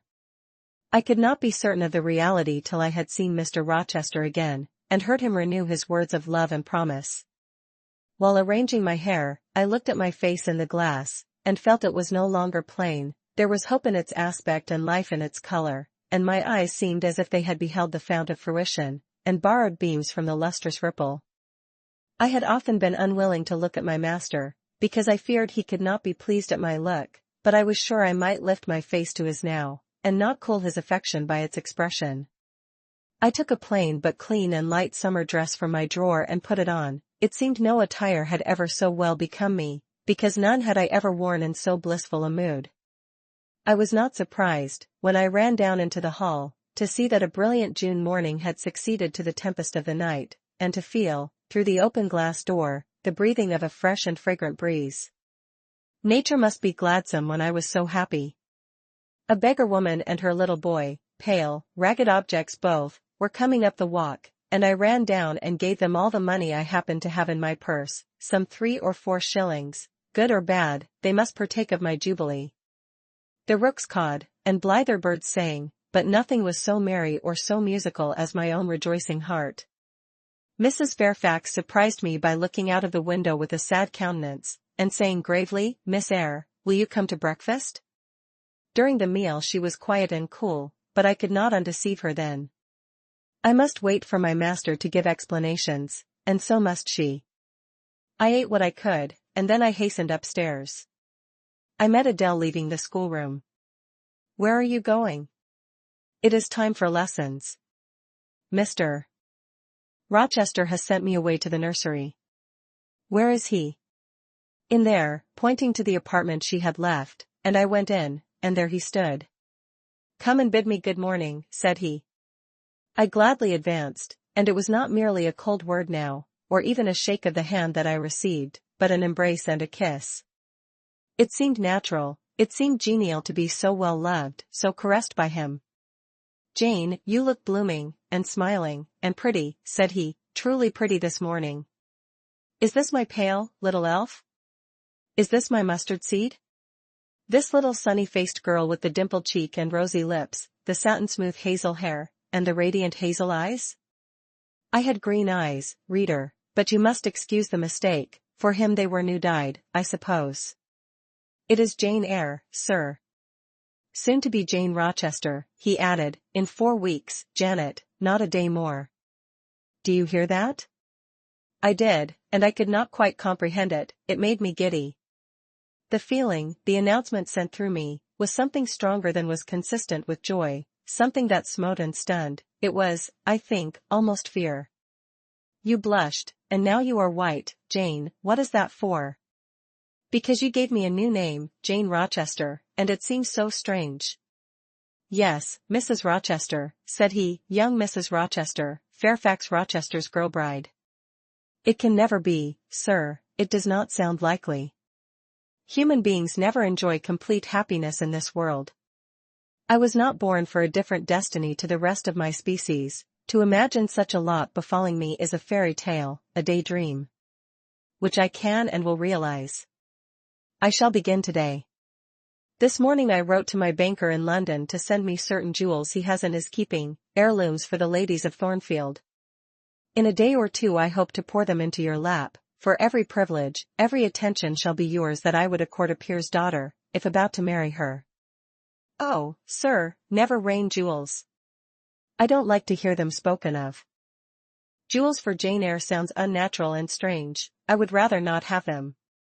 I will myself put the diamond chain round your neck, and the circlet on your forehead, which it will become, for nature, at least, has stamped her patent of nobility on this brow, Jane, and I will clasp the bracelets on these fine wrists, and load these fairy-like fingers with rings." "No, no, sir. Think of other subjects, and speak of other things, and in another strain. Don't address me as if I were a beauty. I am your plain, Quakerish governess. You are a beauty in my eyes, and a beauty just after the desire of my heart, delicate and aerial." "Puny and insignificant, you mean. You are dreaming, sir, or you are sneering. For God's sake, don't be ironical. I will make the world acknowledge you a beauty, too," he went on, while I really became uneasy at the strain he had adopted, because I felt he was either deluding himself or trying to delude me. "I will attire my Jane in satin and lace, and she shall have roses in her hair, and I will cover the head I love best with a priceless veil. And then you won't know me, sir, and I shall not be your Jane Eyre any longer, but an ape in a harlequin's jacket, a jay in borrowed plumes. I would as soon see you, Mr. Rochester, tricked out in stage trappings, as myself clad in a court lady's robe, and I don't call you handsome, sir, though I love you most dearly, far too dearly to flatter you. Don't flatter me." He pursued his theme, however, without noticing my deprecation. "This very day I shall take you in the carriage to Millcote, and you must choose some dresses for yourself. I told you we shall be married in 4 weeks. The wedding is to take place quietly, in the church down below yonder, and then I shall waft you away at once to town. After a brief stay there, I shall bear my treasure to regions nearer the sun, to French vineyards and Italian plains, and she shall see whatever is famous in old story and in modern record. She shall taste, too, of the life of cities, and she shall learn to value herself by just comparison with others. Shall I travel, and with you, sir? You shall sojourn at Paris, Rome, and Naples, at Florence, Venice, and Vienna. All the ground I have wandered over shall be retrodden by you. Wherever I stamped my hoof, your sylph's foot shall step also. 10 years since, I flew through Europe half mad, with disgust, hate, and rage as my companions. Now I shall revisit it healed and cleansed, with a very angel as my comforter. I laughed at him as he said this. I am not an angel, I asserted, and I will not be one till I die. I will be myself. Mr. Rochester, you must neither expect nor exact anything celestial of me, for you will not get it, any more than I shall get it of you, which I do not at all anticipate. What do you anticipate of me? For a little while you will perhaps be as you are now, a very little while, and then you will turn cool, and then you will be capricious, and then you will be stern, and I shall have much ado to please you, but when you get well used to me, you will perhaps like me again, like me, I say, not love me. I suppose your love will effervesce in 6 months, or less. I have observed in books written by men, that period assigned as the farthest to which a husband's ardor extends. Yet, after all, as a friend and companion, I hope never to become quite distasteful to my dear master. Distasteful? And like you again? I think I shall like you again, and yet again, and I will make you confess I do not only like, but love you, with truth, fervor, constancy. Yet are you not capricious, sir? To women who please me only by their faces, I am the very devil when I find out they have neither souls nor hearts, when they open to me a perspective of flatness, triviality, and perhaps imbecility, coarseness, and ill temper, but to the clear eye and eloquent tongue, to the soul made of fire, and the character that bends but does not break, at once supple and stable, tractable and consistent, I am ever tender and true. Had you ever experience of such a character, sir? Did you ever love such an one? I love it now. But before me, if I, indeed, in any respect come up to your difficult standard? I never met your likeness. Jane, you please me, and you master me, you seem to submit, and I like the sense of pliancy you impart, and while I am twining the soft, silken skein round my finger, it sends a thrill up my arm to my heart. I am influenced, conquered, and the influence is sweeter than I can express, and the conquest I undergo has a witchery beyond any triumph I can win. Why do you smile, Jane? What does that inexplicable, that uncanny turn of countenance mean? I was thinking, sir, you will excuse the idea, it was involuntary, I was thinking of Hercules and Samson with their charmers. You were, you little elfish? Hush, sir. You don't talk very wisely just now, any more than those gentlemen acted very wisely. However, had they been married, they would no doubt by their severity as husbands have made up for their softness as suitors, and so will you, I fear. I wonder how you will answer me a year hence, should I ask a favor it does not suit your convenience or pleasure to grant. Ask me something now, Janet, the least thing, I desire to be entreated. Indeed I will, sir, I have my petition all ready. Speak. But if you look up and smile with that countenance, I shall swear concession before I know to what, and that will make a fool of me. Not at all, sir, I ask only this, don't send for the jewels, and don't crown me with roses, you might as well put a border of gold lace round that plain pocket handkerchief you have there. I might as well gild refined gold. I know it, your request is granted then, for the time. I will remand the order I dispatched to my banker. But you have not yet asked for anything, you have prayed a gift to be withdrawn, try again. Well then, sir, have the goodness to gratify my curiosity, which is much piqued on one point. He looked disturbed. What? What? He said hastily. Curiosity is a dangerous petition, it is well I have not taken a vow to accord every request. But there can be no danger in complying with this, sir. Utter it, Jane, but I wish that instead of a mere inquiry into, perhaps, a secret, it was a wish for half my estate. Now, King Ahasuerus. What do I want with half your estate? Do you think I am a usurer, seeking good investment in land? I would much rather have all your confidence. You will not exclude me from your confidence if you admit me to your heart. You are welcome to all my confidence that is worth having, Jane, but for God's sake, don't desire a useless burden. Don't long for poison, don't turn out a downright Eve on my hands. Why not, sir? You have just been telling me how much you like to be conquered, and how pleasant over-persuasion is to you. Don't you think I had better take advantage of the confession, and begin and coax and entreat, even cry and be sulky if necessary, for the sake of a mere essay of my power? I dare you to any such experiment. Encroach, presume, and the game is up. Is it, sir? You soon give in. How stern you look now. Your eyebrows have become as thick as my finger, and your forehead resembles what, in some very astonishing poetry, I once saw styled, a blue-piled thunder loft. That will be your married look, sir, I suppose? If that will be your married look, I, as a Christian, will soon give up the notion of consorting with a mere sprite or salamander. But what had you to ask, thing, out with it. There, you are less than civil now, and I like rudeness a great deal better than flattery. I had rather be a thing than an angel. This is what I have to ask, why did you take such pains to make me believe you wished to marry Miss Ingram? Is that all? Thank God it is no worse. And now he unknit his black brows, looked down, smiling at me, and stroked my hair, as if well pleased at seeing a danger averted. I think I may confess, he continued, even although I should make you a little indignant, Jane, and I have seen what a fire spirit you can be when you are indignant. You glowed in the cool moonlight last night, when you mutinied against fate, and claimed your rank as my equal. Janet, by the by, it was you who made me the offer. Of course I did. But to the point if you please, sir, Miss Ingram? Well, I feigned courtship of Miss Ingram, because I wished to render you as madly in love with me as I was with you, and I knew jealousy would be the best ally I could call in for the furtherance of that end. Excellent. Now you are small, not one whit bigger than the end of my little finger. It was a burning shame and a scandalous disgrace to act in that way. Did you think nothing of Miss Ingram's feelings, sir? Her feelings are concentrated in one, pride, and that needs humbling. Were you jealous, Jane? Never mind, Mr. Rochester, it is in no way interesting to you to know that. Answer me truly once more. Do you think Miss Ingram will not suffer from your dishonest coquetry? Won't she feel forsaken and deserted? Impossible, when I told you how she, on the contrary, deserted me, the idea of my insolvency cooled, or rather extinguished, her flame in a moment.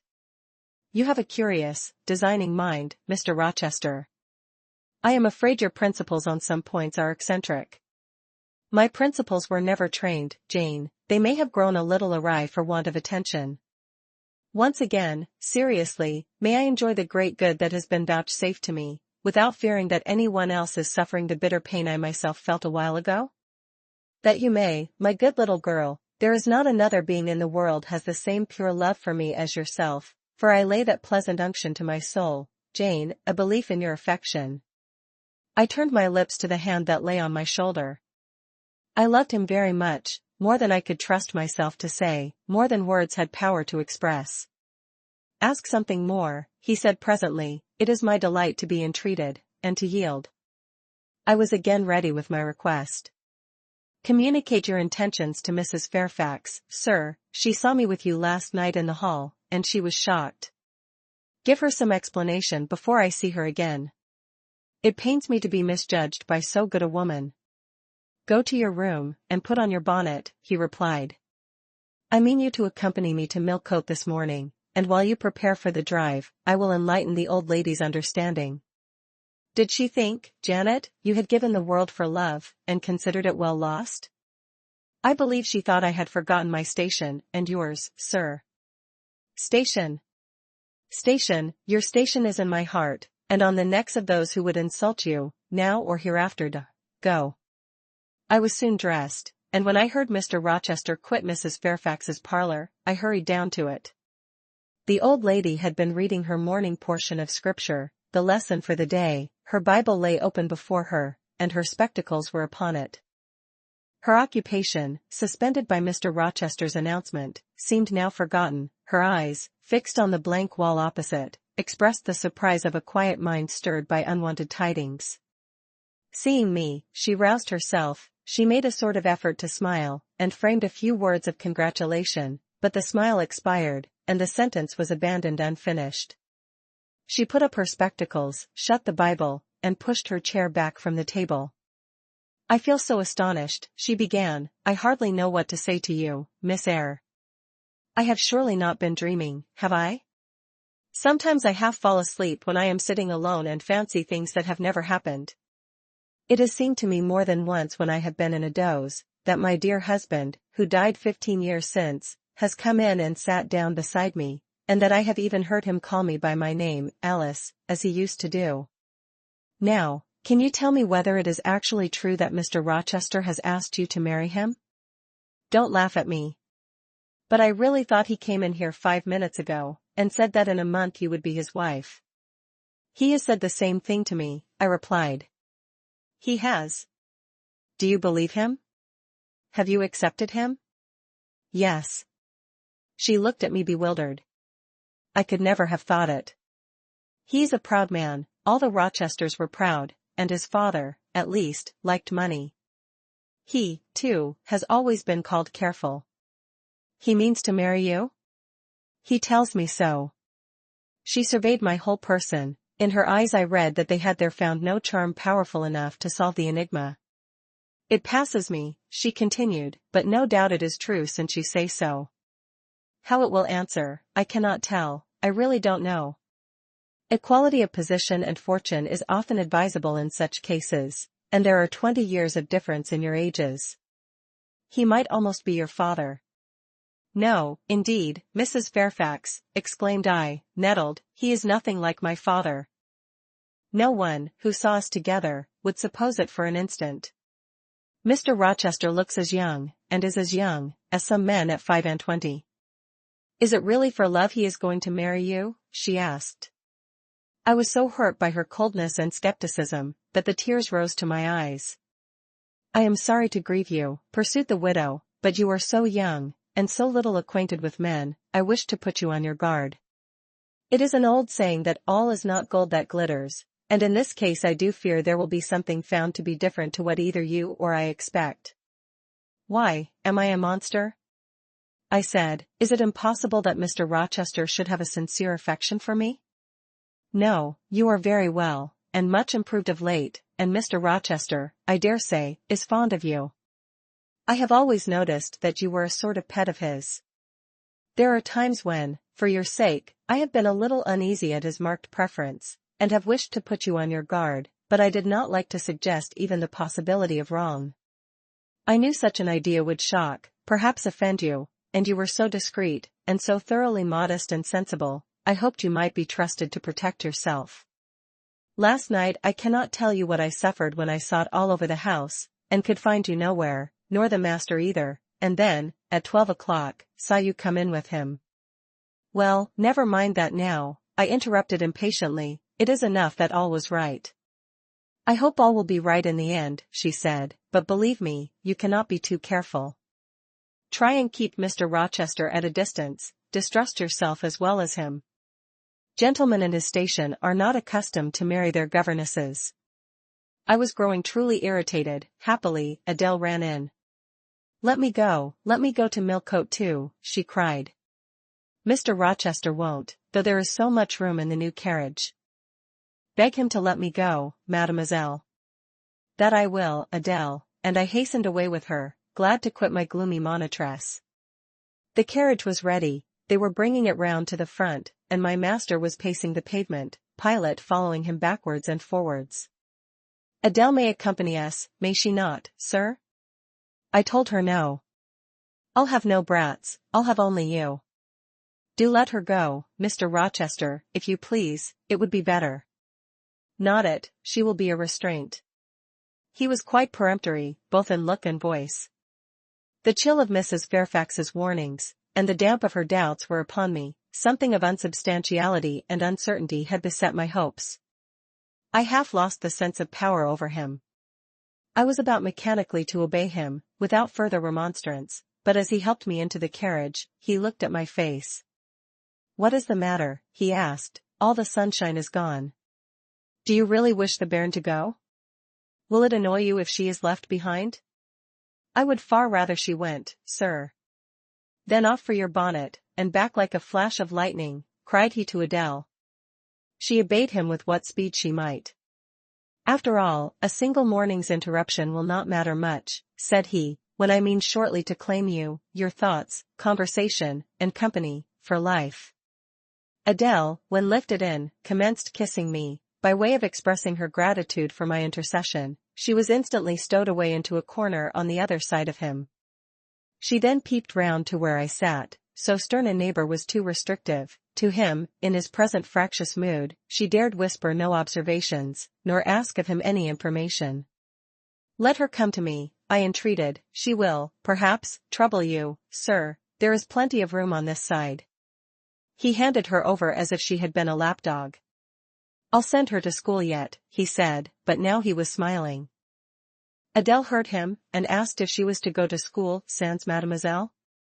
"Yes," he replied, "absolutely sans mademoiselle, for I am to take mademoiselle to the moon, and there I shall seek a cave in one of the white valleys among the volcano tops, and mademoiselle shall live with me there, and only me." "She will have nothing to eat, you will starve her," observed Adele. "I shall gather manna for her morning and night. The plains and hillsides in the moon are bleached with manna, Adele." "She will want to warm herself. What will she do for a fire?" "Fire rises out of the lunar mountains. When she is cold, I'll carry her up to a peak, and lay her down on the edge of a crater." "Oh, tu ly Sarah Mel, peu comfortable." "And her clothes, they will wear out. How can she get new ones?" Mr. Rochester professed to be puzzled. Said he. "What would you do, Adele? Cudgel your brains for an expedient. How would a white or a pink cloud answer for a gown, do you think? And one could cut a pretty enough scarf out of a rainbow." "She is far better as she is," concluded Adele, after musing some time. "Besides, she would get tired of living with only you in the moon." "If I were mademoiselle, I would never consent to go with you." "She has consented, she has pledged her word." "But you can't get her there. There is no road to the moon, it is all air, and neither you nor she can fly." "Adele, look at that field." We were now outside Thornfield gates, and bowling lightly along the smooth road to Millcote, where the dust was well laid by the thunderstorm, and where the low hedges and lofty timber trees on each side glistened green and rain-refreshed. "In that field, Adele, I was walking late one evening about a fortnight since, the evening of the day you helped me to make hay in the orchard meadows, and, as I was tired with raking swaths, I sat down to rest me on a stile, and there I took out a little book and a pencil, and began to write about a misfortune that befell me long ago, and a wish I had for happy days to come. I was writing away very fast, though daylight was fading from the leaf, when something came up the path and stopped 2 yards off me. I looked at it. It was a little thing with a veil of gossamer on its head. I beckoned it to come near me. It stood soon at my knee. I never spoke to it, and it never spoke to me, in words, but I read its eyes, and it read mine, and our speechless colloquy was to this effect. It was a fairy, and come from Elfland, it said, and its errand was to make me happy. I must go with it out of the common world to a lonely place, such as the moon, for instance, and it nodded its head towards her horn, rising over Hay Hill. It told me of the alabaster cave and silver vale where we might live. I said I should like to go, but reminded it, as you did me, that I had no wings to fly. "Oh," returned the fairy, "that does not signify. Here is a talisman will remove all difficulties," and she held out a pretty gold ring. "Put it," she said, "on the 4th finger of my left hand, and I am yours, and you are mine, and we shall leave earth, and make our own heaven yonder." She nodded again at the moon. "The ring, Adele, is in my breeches pocket, under the disguise of a sovereign, but I mean soon to change it to a ring again." "But what has mademoiselle to do with it?" "I don't care for the fairy. You said it was mademoiselle you would take to the moon?" "Mademoiselle is a fairy," he said, whispering mysteriously. Whereupon I told her not to mind his badinage, and she, on her part, evinced a fund of genuine French skepticism, denominating Mr. Rochester un vrai mente, and assuring him that she made no account whatever of his conte de fées, and that du reste Illinois n'avait pas de fées, et quand même ly innovate, she was sure they would never appear to him, nor ever give him rings, or offer to live with him in the moon. The hour spent at Millcote was a somewhat harassing one to me. Mr. Rochester obliged me to go to a certain silk warehouse. There I was ordered to choose half a dozen dresses. I hated the business, I begged leave to defer it, no, it should be gone through with now. By dint of entreaties expressed in energetic whispers, I reduced the half-dozen to 2, these however, he vowed he would select himself. With anxiety I watched his eye rove over the gay stores. He fixed on a rich silk of the most brilliant amethyst dye, and a superb pink satin.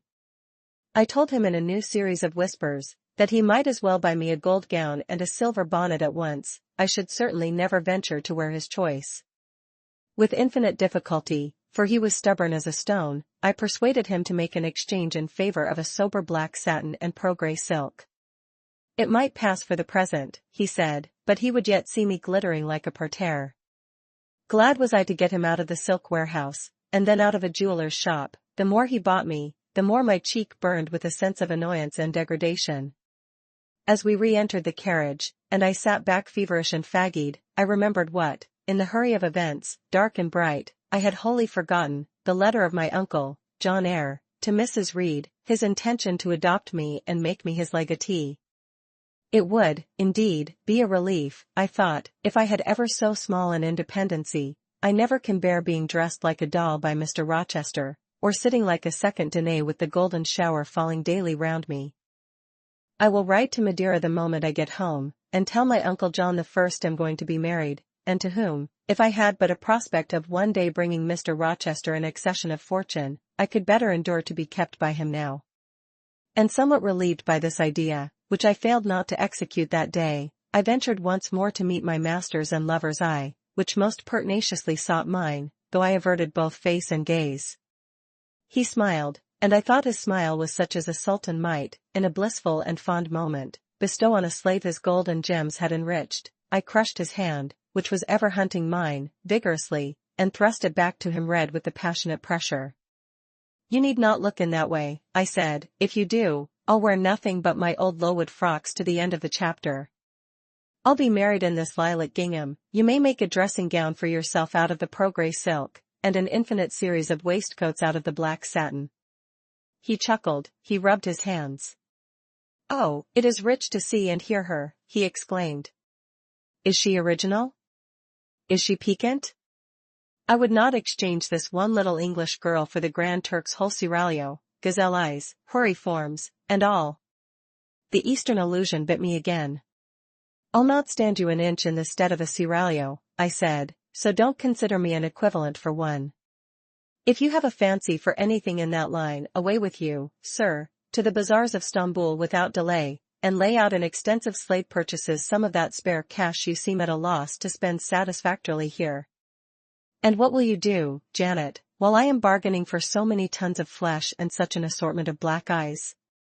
I'll be preparing myself to go out as a missionary to preach liberty to them that are enslaved, your harem inmates amongst the rest. I'll get admitted there, and I'll stir up mutiny, and you, three-tailed bashaw as you are, sir, shall in a trice find yourself fettered amongst our hands, nor will I, for one, consent to cut your bonds till you have signed a charter, the most liberal that despot ever yet conferred. I would consent to be at your mercy, Jane.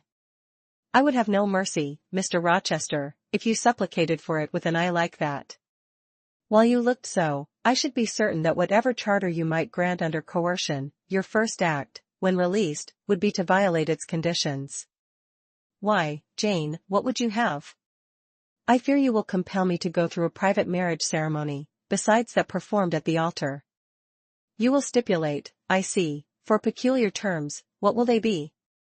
I only want an easy mind, sir, not crushed by crowded obligations. Do you remember what you said of Celine Varens, of the diamonds, the cashmeres you gave her? I will not be your English Celine Varens. I shall continue to act as Adele's governess, by that I shall earn my board and lodging, and £30 a year besides. I'll furnish my own wardrobe out of that money, and you shall give me nothing but— Well, but what? Your regard, and if I give you mine in return, that debt will be quit. Well, for cool native impudence and pure innate pride, you haven't your equal, said he. We were now approaching Thornfield. Will it please you to dine with me today? He asked, as we re-entered the gates. No, thank you, sir. And what for? No, thank you, if one may inquire. I never have dined with you, sir, And I see no reason why I should now, till what? You delight in half-phrases. Till I can't help it. Do you suppose I eat like an ogre or a ghoul, that you dread being the companion of my repast? I have formed no supposition on the subject, sir, but I want to go on as usual for another month.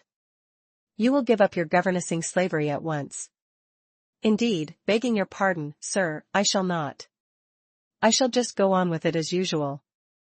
I shall keep out of your way all day, as I have been accustomed to do. You may send for me in the evening, when you feel disposed to see me, and I'll come then, but at no other time. I want a smoke, Jane, or a pinch of snuff, to comfort me under all this, pour me donner un continence, as Adele would say, and unfortunately I have neither my cigar case, nor my snuff-box. But listen, whisper. It is your time now, little tyrant, but it will be mine presently, and when once I have fairly seized you, to have and to hold, I'll just, figuratively speaking, attach you to a chain like this, touching his watch-guard. Yes, bonny wee thing, I'll wear you in my bosom, lest my jewel I should tine. He said this as he helped me to alight from the carriage, and while he afterwards lifted out Adele, I entered the house, and made good my retreat upstairs. He duly summoned me to his presence in the evening. I had prepared an occupation for him, for I was determined not to spend the whole time in a tete-a-tete conversation. I remembered his fine voice. I knew he liked to sing, good singers generally do. I was no vocalist myself, and, in his fastidious judgment, no musician either, but I delighted in listening when the performance was good.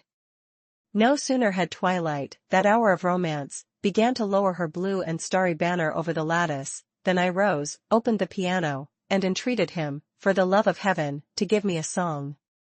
He said I was a capricious witch, and that he would rather sing another time, but I averred that no time was like the present. Did I like his voice? He asked. Very much. I was not fond of pampering that susceptible vanity of his, but for once, and from motives of expediency, I would e'en soothe and stimulate it. Then, Jane, you must play the accompaniment. Very well, sir, I will try. I did try, but was presently swept off the stool and denominated a little bungler. Being pushed unceremoniously to one side, which was precisely what I wished, he usurped my place, and proceeded to accompany himself, for he could play as well as sing. I hied me to the window recess. And while I sat there and looked out on the still trees and dim lawn, to a sweet air was sung in mellow tones the following strain. The truest love that ever heart felt at its kindled core, did through each vein, in quickened start, the tide of being pour. Her coming was my hope each day. Her parting was my pain. The chance that did her steps delay was ice in every vein. I dreamed it would be nameless bliss, as I loved to be. And to this object did I press, as blind as eagerly. But wide as pathless was the space that lay our lives between, and dangerous as the foamy race of ocean surges green, and haunted as a robber path through wilderness or wood. For might and right, and woe and wrath, between our spirits stood. I dangers dared, I hindrance scorned, I omens did defy. Whatever menaced, harassed, warned, I passed impetuous by. On sped my rainbow, fast as light. I flew as in a dream. For glorious rose upon my sight that child of shower and gleam. Still bright on clouds of suffering dim shines that soft, solemn joy. Nor care I now, how dense and grim disasters gather nigh. I care not in this moment sweet, though all I have rushed o'er should come on pinion, strong and fleet, proclaiming vengeance sore. Though haughty hate should strike me down, right, bar approach to me, and grinding might, with furious frown, swear endless enmity. My love has placed her little hand with noble faith in mine, and vowed that wedlock's sacred band our nature shall entwine. My love has sworn, with sealing kiss, with me to live, to die. I have at last my nameless bliss. As I loved am I. He rose and came towards me, and I saw his face all kindled, and his full falcon eye flashing, and tenderness and passion in every lineament. I quailed momentarily, then I rallied. Soft scene, daring demonstration, I would not have, and I stood in peril of both. A weapon of defense must be prepared. I wetted my tongue. As he reached me, I asked with asperity, whom he was going to marry now. That was a strange question to be put by his darling Jane. Indeed, I considered it a very natural and necessary one. He had talked of his future wife dying with him. What did he mean by such a pagan idea? I had no intention of dying with him, he might depend on that. Oh, all he longed, all he prayed for, was that I might live with him. Death was not for such as I. Indeed it was. I had as good a right to die when my time came as he had, but I should bide that time, and not be hurried away in a suttee.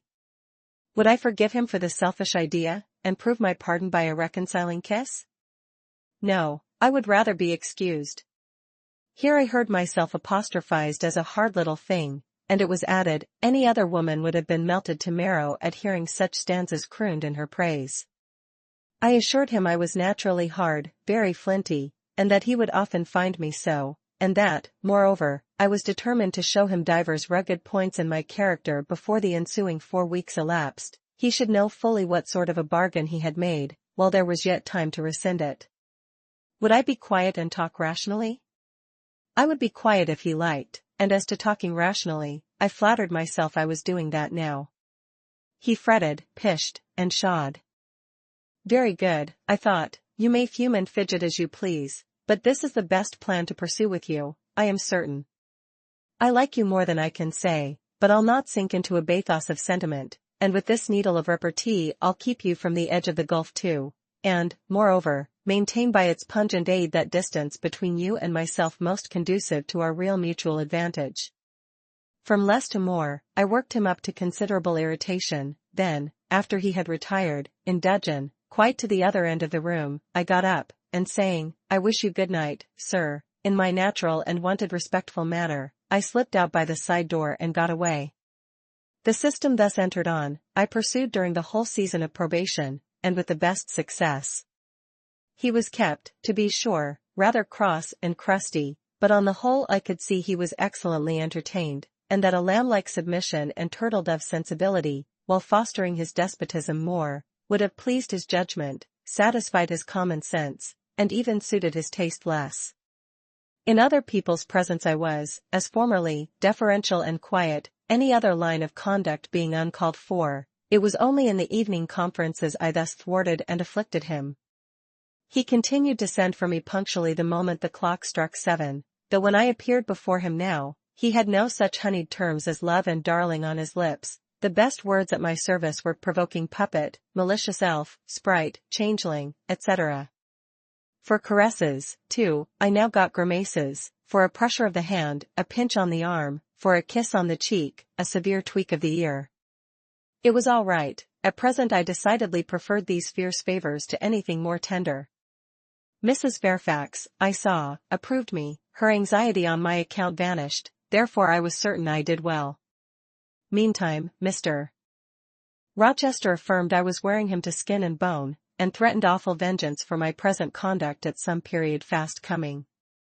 I laughed in my sleeve at his menaces. I can keep you in reasonable check now, I reflected, and I don't doubt to be able to do it hereafter. If one expedient loses its virtue, another must be devised.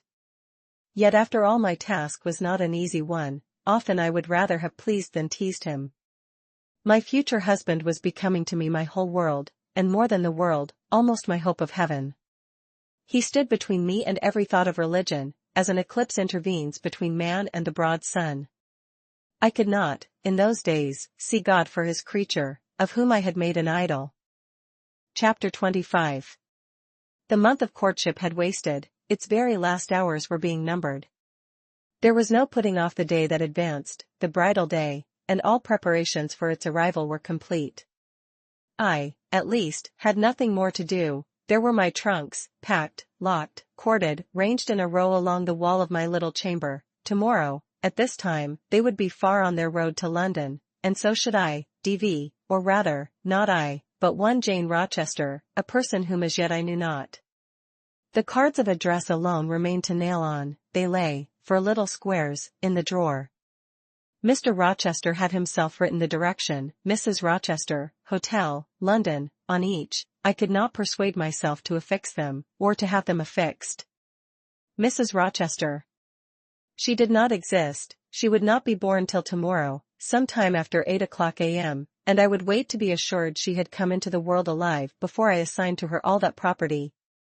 It was enough that in yonder closet, opposite my dressing table, garments said to be hers had already displaced my black stuff Lowood frock and straw bonnet, for not to me appertained that suit of wedding raiment, the pearl-colored robe, the vapory veil pendant from the usurped portmanteau. I shut the closet to conceal the strange, wraith-like apparel it contained, which, at this evening hour, 9 o'clock, gave out certainly a most ghostly shimmer through the shadow of my apartment. "I will leave you by yourself, white dream," I said. "I am feverish, I hear the wind blowing, I will go out of doors and feel it." It was not only the hurry of preparation that made me feverish, not only the anticipation of the great change, the new life which was to commence tomorrow. Both these circumstances had their share, doubtless, in producing that restless, excited mood which hurried me forth at this late hour into the darkening grounds, but a third cause influenced my mind more than they. I had at heart a strange and anxious thought. Something had happened which I could not comprehend. No one knew of or had seen the event but myself. It had taken place the preceding night. Mr. Rochester that night was absent from home, nor was he yet returned. Business had called him to a small estate of 2 or 3 farms he possessed 30 miles off, business it was requisite he should settle in person, previous to his meditated departure from England. I waited now his return, eager to disburthen my mind, and to seek of him the solution of the enigma that perplexed me. Stay till he comes, reader, and, when I disclose my secret to him, you shall share the confidence. I sought the orchard, driven to its shelter by the wind, which all day had blown strong and full from the south, without, however, bringing a speck of rain. Instead of subsiding as night drew on, it seemed to augment its rush and deepen its roar. The trees blew steadfastly one way, never writhing round, and scarcely tossing back their boughs once in an hour, so continuous was the strain bending their branchy heads northward. The clouds drifted from pole to pole, fast following, mass on mass. No glimpse of blue sky had been visible that July day. It was not without a certain wild pleasure I ran before the wind, delivering my trouble of mind to the measureless air torrent thundering through space. Descending the laurel walk, I faced the wreck of the chestnut tree. It stood up black and riven, the trunk, split down the center, gasped ghastly. The cloven halves were not broken from each other, for the firm base and strong roots kept them unsundered below. Though community of vitality was destroyed, the sap could flow no more. Their great boughs on each side were dead, and next winter's tempests would be sure to fell one or both to earth. As yet, however, they might be said to form one tree, a ruin, but an entire ruin. "You did right to hold fast to each other," I said, as if the monster splinters were living things, and could hear me. "I think, scathed as you look, and charred and scorched, there must be a little sense of life in you yet, rising out of that adhesion at the faithful, honest roots. You will never have green leaves more, never more see birds making nests and singing idyls in your boughs. The time of pleasure and love is over with you, but you are not desolate. Each of you has a comrade to sympathize with him in his decay." As I looked up at them, the moon appeared momentarily in that part of the sky which filled their fissure. Her disk was blood-red and half overcast. She seemed to throw on me one bewildered, dreary glance, and buried herself again instantly in the deep drift of cloud. The wind fell, for a second, round Thornfield, but far away over wood and water, poured a wild, melancholy wail. It was sad to listen to, and I ran off again. Here and there I strayed through the orchard, gathered up the apples with which the grass round the tree roots was thickly strewn. Then I employed myself in dividing the ripe from the unripe. I carried them into the house and put them away in the storeroom. Then I repaired to the library to ascertain whether the fire was lit, for, though summer, I knew on such a gloomy evening Mr. Rochester would like to see a cheerful hearth when he came in. Yes, the fire had been kindled some time, and burnt well. I placed his armchair by the chimney corner, I wheeled the table near it, I let down the curtain, and had the candles brought in ready for lighting. More restless than ever, when I had completed these arrangements I could not sit still, nor even remain in the house. A little timepiece in the room and the old clock in the hall simultaneously struck 10. "How late it grows," I said. "I will run down to the gates. It is moonlight at intervals. I can see a good way on the road. He may be coming now, and to meet him will save some minutes of suspense." The wind roared high in the great trees which embowered the gates, but the road as far as I could see, to the right hand and the left, was all still and solitary, save for the shadows of clouds crossing it at intervals as the moon looked out. It was but a long pale line, unvaried by one moving speck. A puerile tear dimmed my eye while I looked, a tear of disappointment and impatience. Ashamed of it, I wiped it away. I lingered. The moon shut herself wholly within her chamber, and drew close her curtain of dense cloud. The night grew dark, rain came driving fast on the gale. "I wish he would come. I wish he would come," I exclaimed, seized with hypochondriac foreboding. I had expected his arrival before tea. Now it was dark. What could keep him? Had an accident happened? The event of last night again recurred to me. I interpreted it as a warning of disaster. I feared my hopes were too bright to be realized, and I had enjoyed so much bliss lately that I imagined my fortune had passed its meridian, and must now decline. Well, I cannot return to the house, I thought. I cannot sit by the fireside, while he is abroad in inclement weather. Better tire my limbs than strain my heart. I will go forward and meet him. I set out. I walked fast, but not far. Ere I had measured a quarter of a mile, I heard the tramp of hoofs. A horseman came on, full gallop. A dog ran by his side. Away with evil presentiment. It was he. Here he was, mounted on Messerer, followed by Pilate. He saw me, for the moon had opened a blue field in the sky, and rode in it watery bright. He took his hat off, and waved it round his head. I now ran to meet him. "There," he exclaimed, as he stretched out his hand and bent from the saddle, "you can't do without me, that is evident. Step on my boot toe, give me both hands, mount." I obeyed. Joy made me agile. I sprang up before him. A hearty kissing I got for a welcome, and some boastful triumph, which I swallowed as well as I could. He checked himself in his exultation to demand, "But is there anything the matter, Janet, that you come to meet me at such an hour? Is there anything wrong?" "No, but I thought you would never come. I could not bear to wait in the house for you, especially with this rain and wind." "Rain and wind, indeed." "Yes, you are dripping like a mermaid. Pull my cloak round you. But I think you are feverish, Jane. Both your cheek and hand are burning hot. I ask again, is there anything the matter?" "Nothing now. I am neither afraid nor unhappy." "Then you have been both?" "Rather, but I'll tell you all about it by and by, sir, and I dare say you will only laugh at me for my pains." "I'll laugh at you heartily when tomorrow is past. Till then I dare not. My prize is not certain." "This is you, who have been as slippery as an eel this last month, and as thorny as a briar rose?" I could not lay a finger anywhere but I was pricked, and now I seemed to have gathered up a stray lamb in my arms. "You wandered out of the fold to seek your shepherd, did you, Jane?" "I wanted you, but don't boast. Here we are at Thornfield, now let me get down." He landed me on the pavement. As John took his horse, and he followed me into the hall, he told me to make haste and put something dry on, and then returned to him in the library, and he stopped me, as I made for the staircase, to extort a promise that I would not be long, nor was I long. In 5 minutes I rejoined him. I found him at supper.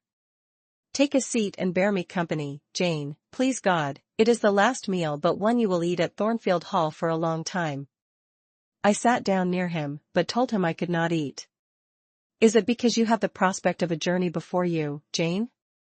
Is it the thoughts of going to London that takes away your appetite?" "I cannot see my prospects clearly tonight, sir, and I hardly know what thoughts I have in my head.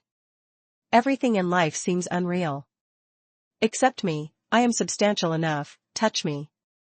You, sir, are the most phantom-like of all, you are a mere dream."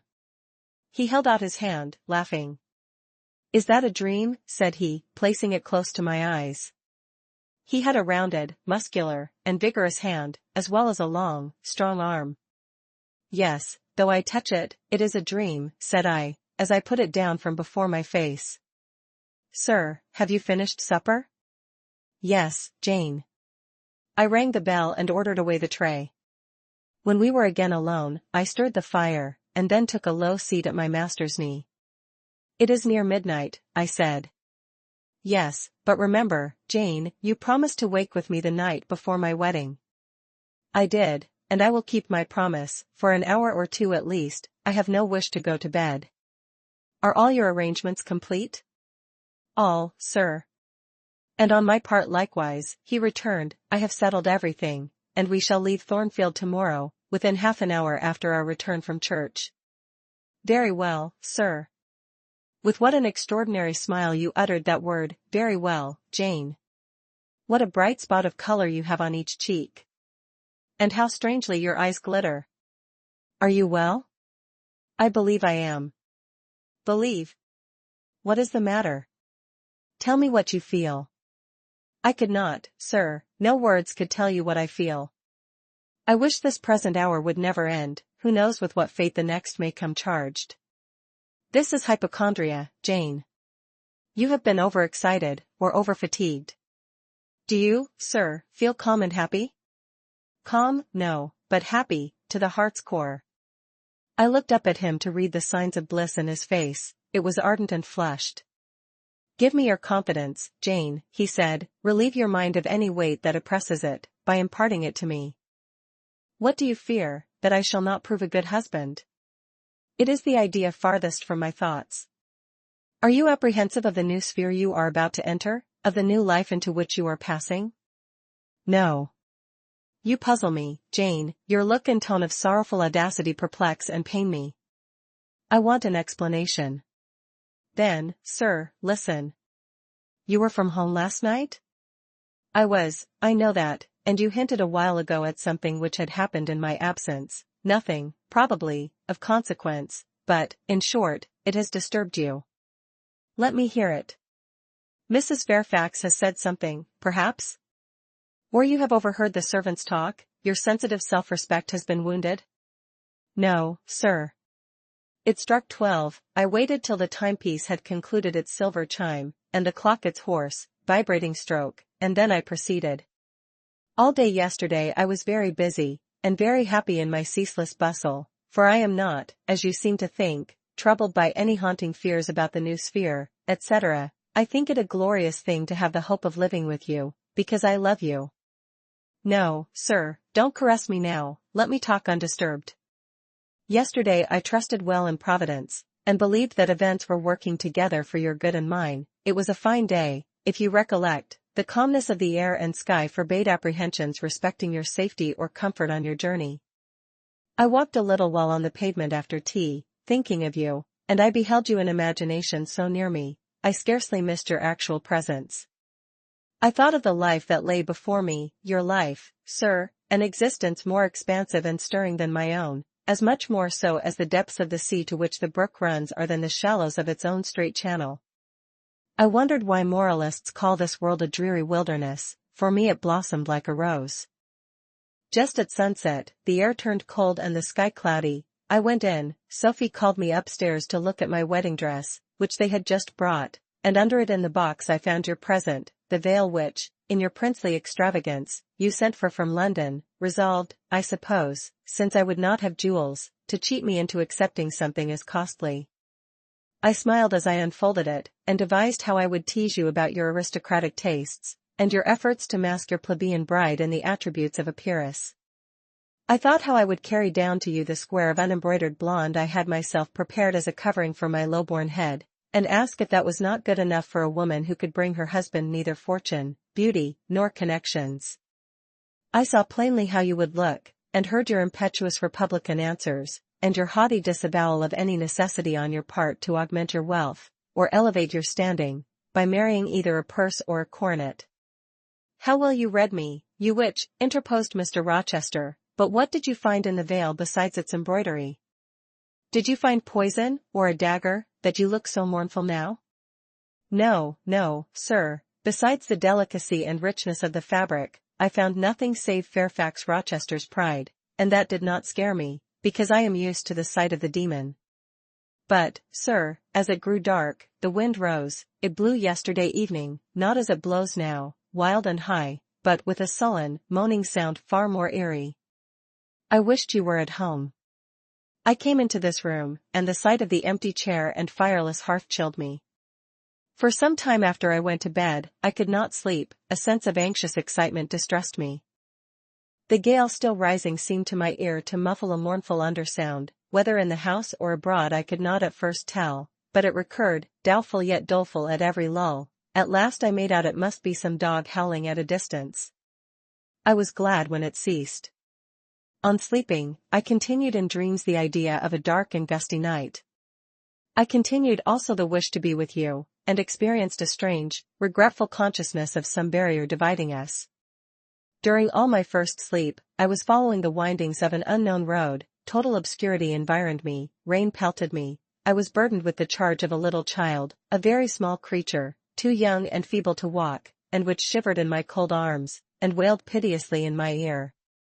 I thought, sir, that you were on the road a long way before me, and I strained every nerve to overtake you, and made effort on effort to utter your name and entreat you to stop, but my movements were fettered, and my voice still died away inarticulate, while you, I felt, withdrew farther and farther every moment.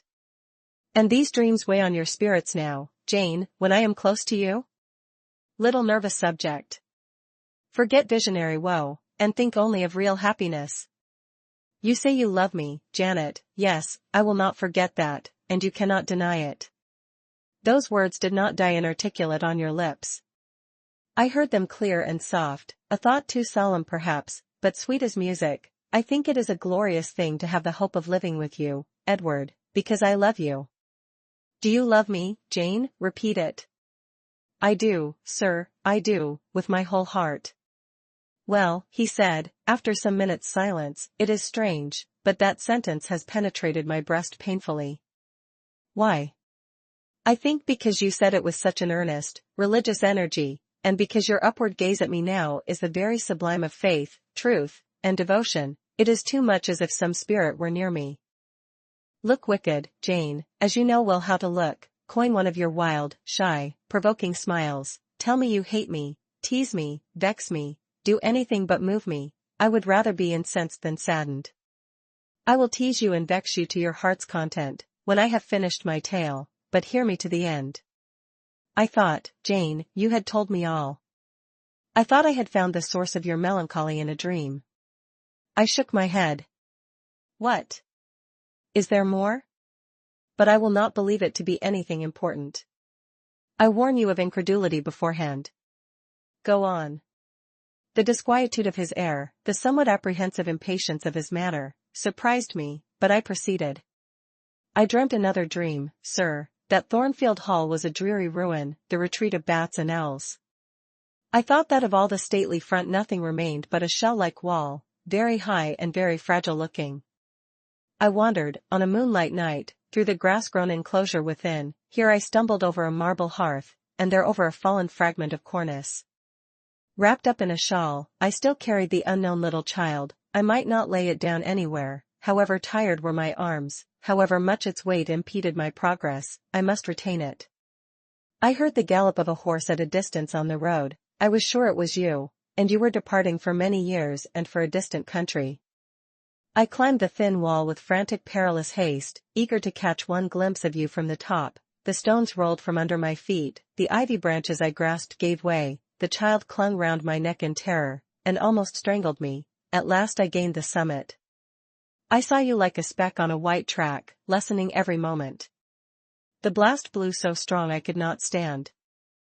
I sat down on the narrow ledge. I hushed the scared infant in my lap. You turned an angle of the road. I bent forward to take a last look. The wall crumbled. I was shaken. The child rolled from my knee. I lost my balance, fell, and woke.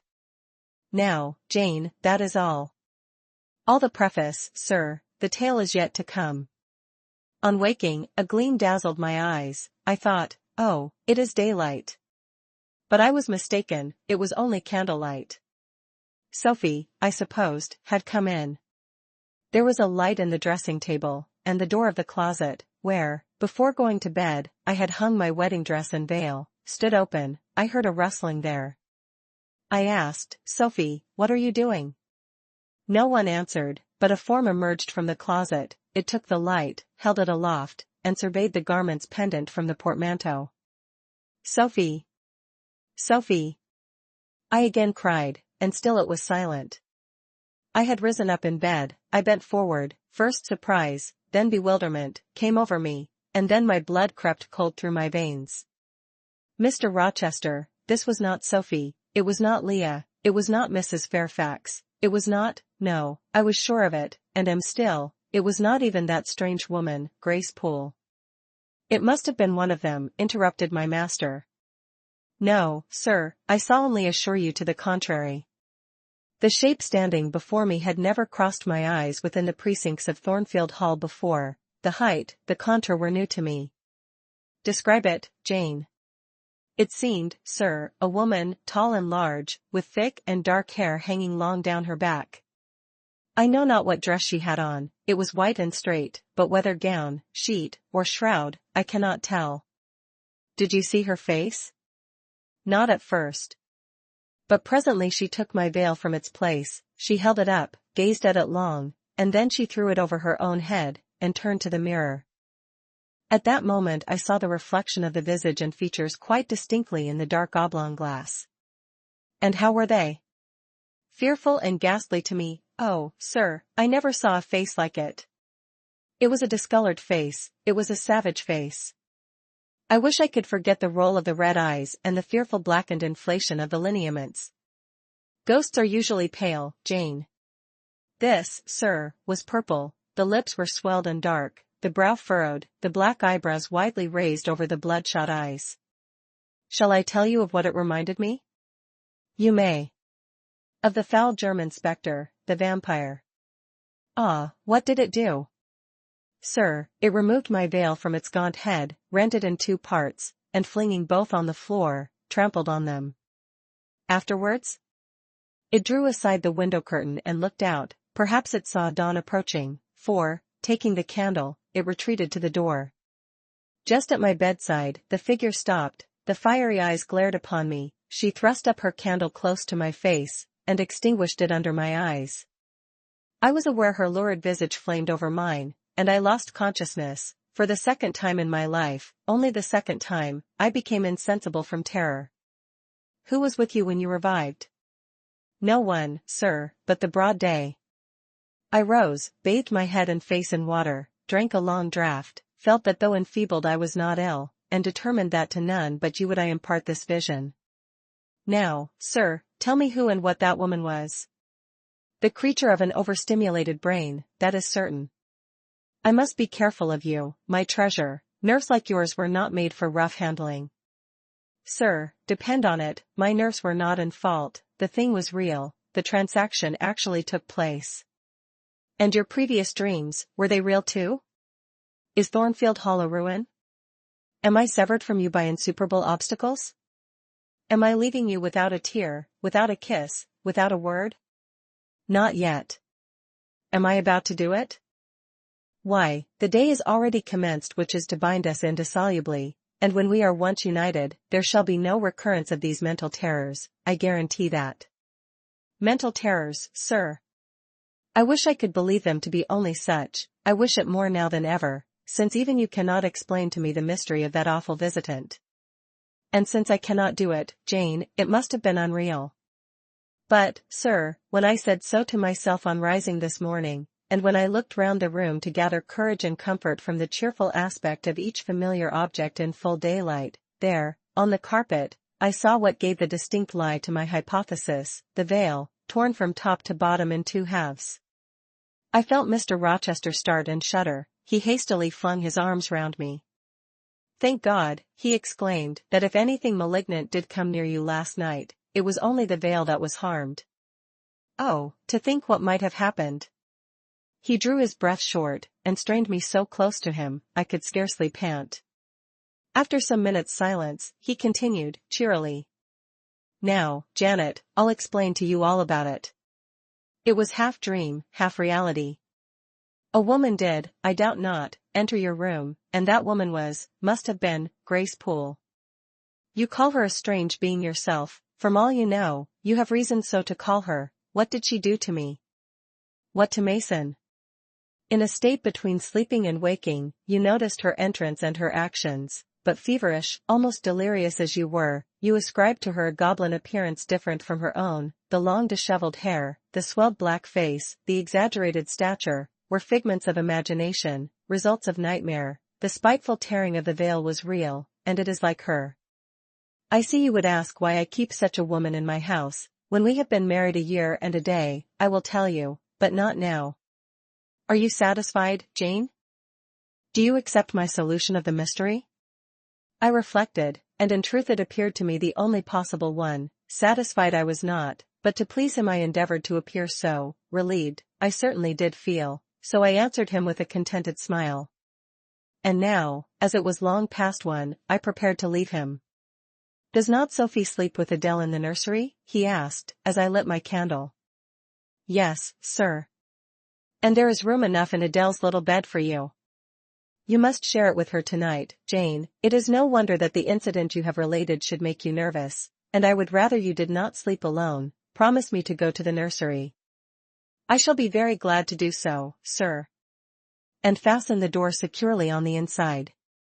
Wake Sophie when you go upstairs, under pretense of requesting her to rouse you in good time tomorrow, for you must be dressed and have finished breakfast before 8.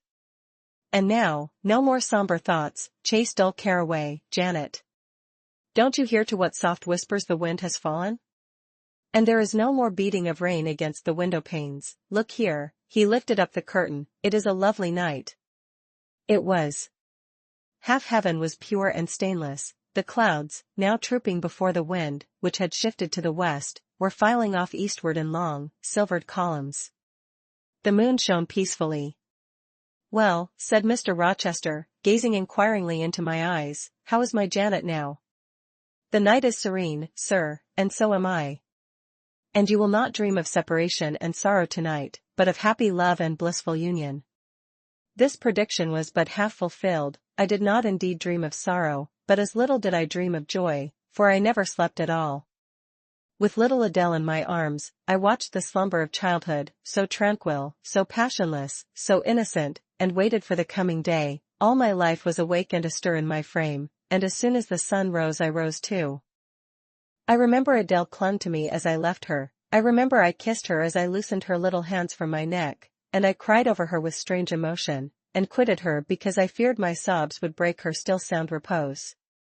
She seemed the emblem of my past life, and I was now to array myself to meet the dread, but adored, type of my unknown future day. Chapter 26. Sophie came at 7 to dress me. She was very long indeed in accomplishing her task, so long that Mr. Rochester, grown, I suppose, impatient of my delay, sent up to ask why I did not come. She was just fastening my veil, the plain square of blonde after all, to my hair with a brooch. I hurried from under her hands as soon as I could. Stop, she cried in French. Look at yourself in the mirror, you have not taken one peep. So I turned at the door. I saw a robed and veiled figure, so unlike my usual self that it seemed almost the image of a stranger. Jane, called a voice, and I hastened down. I was received at the foot of the stairs by Mr. Rochester. Lingerer, he said, my brain is on fire with impatience, and you tarry so long. He took me into the dining room, surveyed me keenly all over, pronounced me fair as a lily, and not only the pride of his life, but the desire of his eyes, and then telling me he would give me but 10 minutes to eat some breakfast, he rang the bell. One of his lately hired servants, a footman, answered it. Is John getting the carriage ready? Yes, sir. Is the luggage brought down? They are bringing it down, sir. Go you to the church, see if Mr. Wood, the clergyman, and the clerk are there, return and tell me. The church, as the reader knows, was but just beyond the gates. The footman soon returned. Mr. Wood is in the vestry, sir, putting on his surplice. And the carriage? The horses are harnessing. We shall not want it to go to church, but it must be ready the moment we return, all the boxes and luggage arranged and strapped on, and the coachman in his seat. Yes, sir. Jane, are you ready? I rose. There were no groomsmen, no bridesmaids, no relatives to wait for or marshal. none but Mr. Rochester and I. Mrs. Fairfax stood in the hall as we passed. I would fain have spoken to her, but my hand was held by a grasp of iron. I was hurried along by a stride I could hardly follow, and to look at Mr. Rochester's face was to feel that not a second of delay would be tolerated for any purpose.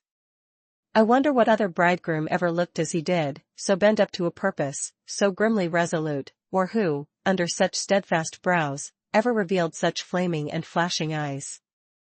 I know not whether the day was fair or foul. In descending the drive, I gazed neither on sky nor earth, my heart was with my eyes, and both seemed migrated into Mr. Rochester's frame.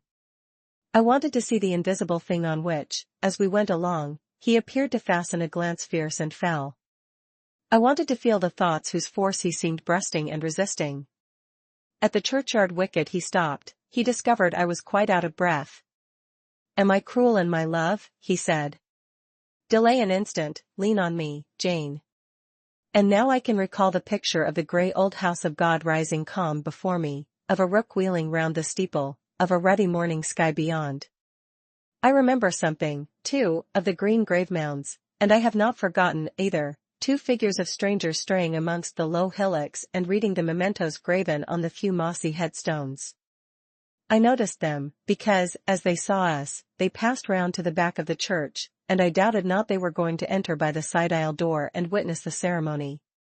By Mr. Rochester they were not observed. He was earnestly looking at my face, from which the blood had, I dare say, momentarily fled, for I felt my forehead dewy, and my cheeks and lips cold. When I rallied, which I soon did, he walked gently with me up the path to the porch. We entered the quiet and humble temple. The priest waited in his white surplice at the lowly altar, the clerk beside him. All was still, two shadows only moved in a remote corner. My conjecture had been correct, the strangers had slipped in before us, and they now stood by the vault of the Rochesters, their backs towards us, viewing through the rails the old time-stained marble tomb, where a kneeling angel guarded the remains of Damer de Rochester, slain at Marston Moor in the time of the Civil Wars, and of Elizabeth, his wife. Our place was taken at the communion rails. Hearing a cautious step behind me, I glanced over my shoulder. One of the strangers, a gentleman, evidently, was advancing up the chancel. The service began. The explanation of the intent of matrimony was gone through, and then the clergyman came a step further forward, and, bending slightly towards Mr. Rochester, went on. "I require and charge you both, as you will answer at the dreadful day of judgment, when the secrets of all hearts shall be disclosed, that if either of you know any impediment why ye may not lawfully be joined together in matrimony, ye do now confess it, for be ye well assured that so many as are coupled together otherwise than God's word doth allow, are not joined together by God, neither is their matrimony lawful." He paused, as the custom is. When is the pause after that sentence ever broken by reply? Not, perhaps, once in 100 years. And the clergyman, who had not lifted his eyes from his book, and had held his breath but for a moment, was proceeding. His hand was already stretched towards Mr. Rochester, as his lips unclosed to ask, "Wilt thou have this woman for thy wedded wife?" When a distinct and near voice said, "The marriage cannot go on, I declare the existence of an impediment." The clergyman looked up at the speaker and stood mute. The clerk did the same. Mr. Rochester moved slightly, as if an earthquake had rolled under his feet. Taking a firmer footing, and not turning his head or eyes, he said, "Proceed." Profound silence fell when he had uttered that word, with deep but low intonation. Presently Mr. Wood said, "I cannot proceed without some investigation into what has been asserted, and evidence of its truth or falsehood." "The ceremony is quite broken off," subjoined the voice behind us. "I am in a condition to prove my allegation. An insuperable impediment to this marriage exists." Mr. Rochester heard, but he did not. He stood stubborn and rigid, making no movement but to possess himself of my hand. What a hot and strong grasp he had! And how like quarried marble was his pale, firm, massive front at this moment! How his eye shone, still watchful, and yet wild beneath! Mr. Wood seemed at a loss. "What is the nature of the impediment?" he asked. "Perhaps it may be got over, explained away?" "Hardly," was the answer. "I have called it insuperable, and I speak advisedly. The speaker came forward and leaned on the rails. He continued, uttering each word distinctly, calmly, steadily, but not loudly. It simply consists in the existence of a previous marriage. Mr. Rochester has a wife now living. My nerves vibrated to those low-spoken words as they had never vibrated to thunder, my blood felt their subtle violence as it had never felt frost or fire, but I was collected, and in no danger of swooning. I looked at Mr. Rochester, I made him look at me. His whole face was colorless rock, his eye was both spark and flint. He disavowed nothing, he seemed as if he would defy all things. Without speaking, without smiling, without seeming to recognize in me a human being, he only twined my waist with his arm and riveted me to his side. "Who are you?" he asked of the intruder. "My name is Briggs, a solicitor of Street, London." "And you would thrust on me a wife?" "I would remind you of your lady's existence, sir, which the law recognizes, if you do not. Favor me with an account of her, with her name, her parentage, her place of abode." "Certainly. Mr. Briggs calmly took a paper from his pocket, and read out in a sort of official, nasal voice. "I affirm and can prove that on the 20th of October A.D., a date of 15 years back, Edward Fairfax Rochester, of Thornfield Hall, in the county of, and of Ferndean Manor, in shire, England, was married to my sister, Bertha Antoinetta Mason, daughter of Jonas Mason, merchant, and of Antoinetta his wife, a Creole, at Church, Spanish Town, Jamaica. The record of the marriage will be found in the register of that church, a copy of it is now in my possession. Signed, Richard Mason. That, if a genuine document, may prove I have been married, but it does not prove that the woman mentioned therein as my wife is still living." "She was living 3 months ago," returned the lawyer. "How do you know?" "I have a witness to the fact, whose testimony even you, sir, will scarcely controvert." "Produce him, or go to hell." "I will produce him first, he is on the spot." "Mr. Mason, have the goodness to step forward." Mr. Rochester, on hearing the name, set his teeth. He experienced, too, a sort of strong convulsive quiver. Near to him as I was, I felt the spasmodic movement of fury or despair run through his frame. The second stranger, who had hitherto lingered in the background, now drew near. A pale face looked over the solicitor's shoulder. Yes, it was Mason himself. Mr. Rochester turned and glared at him. His eye, as I have often said, was a black eye. It had now a tawny, nay, a bloody light in its gloom, and his face flushed, olive cheek and hueless forehead received a glow as from spreading, ascending heart fire, and he stirred, lifted his strong arm. He could have struck Mason, dashed him on the church floor, shocked by ruthless blow the breath from his body, but Mason shrank away, and cried faintly, "Good God!" Contempt fell cool on Mr. Rochester. His passion died as if a blight had shriveled it up. He only asked, "What have you to say?" An inaudible reply escaped Mason's white lips.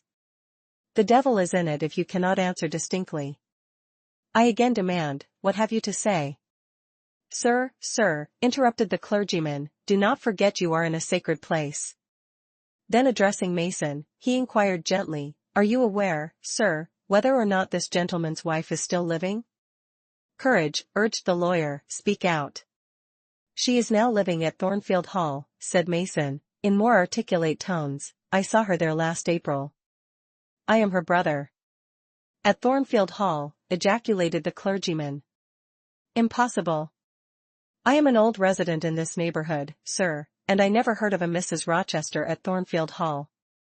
I saw a grim smile contort Mr. Rochester's lips, and he muttered, "No, by God." I took care that none should hear of it, or of her under that name.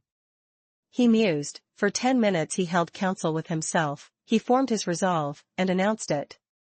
"Enough. All shall bolt out at once, like the bullet from the barrel. Wood, close your book and take off your surplice. John Green, to the clerk, leave the church, there will be no wedding today." The man obeyed. Mr. Rochester continued, heartily and recklessly, "Bigamy is an ugly word. I meant, however, to be a bigamist, but fate has outmaneuvered me, or Providence has checked me, perhaps the last. I am little better than a devil at this moment, and, as my pastor there would tell me, deserve no doubt the sternest judgments of God, even to the quenchless fire and deathless worm. Gentlemen, my plan is broken up. What this lawyer and his client say is true. I have been married, and the woman to whom I was married lives. You say you never heard of a Mrs. Rochester at the house up yonder, Wood, but I dare say you have many a time inclined your ear to gossip about the mysterious lunatic kept there under watch and ward. Some have whispered to you that she is my bastard half-sister, some, my cast-off mistress. I now inform you that she is my wife, whom I married 15 years ago, Bertha Mason by name, sister of this resolute personage, who is now, with his quivering limbs and white cheeks, showing you what a stout heart men may bear. Cheer up, Dick, never fear me, I'd almost as soon strike a woman as you. Bertha Mason is mad, and she came of a mad family, idiots and maniacs through 3 generations. Her mother, the Creole, was both a madwoman and a drunkard, as I found out after I had wed the daughter, for they were silent on family secrets before. Bertha, like a dutiful child, copied her parent in both points. I had a charming partner, pure, wise, modest. You can fancy I was a happy man. I went through rich scenes. Oh! My experience has been heavenly, if you only knew it. But I owe you no further explanation. Briggs, Wood, Mason, I invite you all to come up to the house and visit Mrs. Poole's patient, and my wife. You shall see what sort of a being I was cheated into espousing, and judge whether or not I had a right to break the compact, and seek sympathy with something at least human. This girl, he continued, looking at me, knew no more than you, Wood, of the disgusting secret. She thought all was fair and legal, and never dreamt she was going to be entrapped into a feigned union with a defrauded wretch, already bound to a bad, mad, and embittered partner. Come all of you, follow. Still holding me fast, he left the church. The 3 gentlemen came after. At the front door of the hall we found the carriage. Take it back to the coach-house, John, said Mr. Rochester coolly, it will not be wanted today. At our entrance, Mrs. Fairfax, Adele, Sophie, Leah, advanced to meet and greet us. To the right about, every soul, cried the master, away with your congratulations. Who wants them? Not I, they are 15 years too late. He passed on and ascended the stairs, still holding my hand, and still beckoning the gentlemen to follow him, which they did. We mounted the first staircase, passed up the gallery, proceeded to the 3rd story. The low, black door, opened by Mr. Rochester's master key, admitted us to the tapestried room, with its great bed and its pictorial cabinet. You know this place, Mason, said our guide, she bit and stabbed you here. He lifted the hangings from the wall, uncovering the 2nd door. This, too, he opened. In a room without a window, there burnt a fire guarded by a high and strong fender, and a lamp suspended from the ceiling by a chain. Grace Poole bent over the fire, apparently cooking something in a saucepan. In the deep shade, at the farther end of the room, a figure ran backwards and forwards. What it was, whether beast or human being, one could not, at first sight, tell. It grovelled, seemingly, on all fours, it snatched and growled like some strange wild animal, but it was covered with clothing, and a quantity of dark, grizzled hair, wild as a mane, hid its head and face. Good morrow, Mrs. Poole, said Mr. Rochester.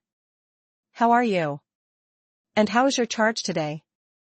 We're tolerable, sir, I thank you, replied Grace, lifting the boiling mess carefully onto the hob, rather snappish, but not rageous.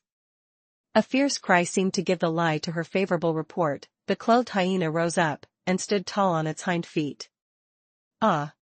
Sir, she sees you, exclaimed Grace, you'd better not stay. Only a few moments, Grace, you must allow me a few moments. Take care then, sir, for God's sake, take care. The maniac bellowed. She parted her shaggy locks from her visage, and gazed wildly at her visitors. I recognized well that purple face, those bloated features. Mrs. Poole advanced. Keep out of the way, said Mr. Rochester, thrusting her aside. She has no knife now, I suppose, and I'm on my guard. One never knows what she has, sir, she is so cunning, it is not in mortal discretion to fathom her craft. We had better leave her, whispered Mason. Go to the devil, was his brother-in-law's recommendation. Where? cried Grace. The three gentlemen retreated simultaneously. Mr. Rochester flung me behind him, the lunatic sprang and grappled his throat viciously, and laid her teeth to his cheek. They struggled.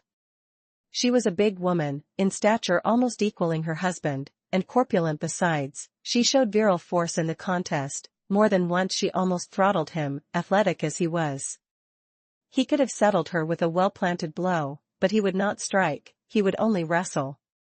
At last he mastered her arms. Grace Poole gave him a cord, and he pinioned them behind her. With more rope, which was at hand, he bound her to a chair.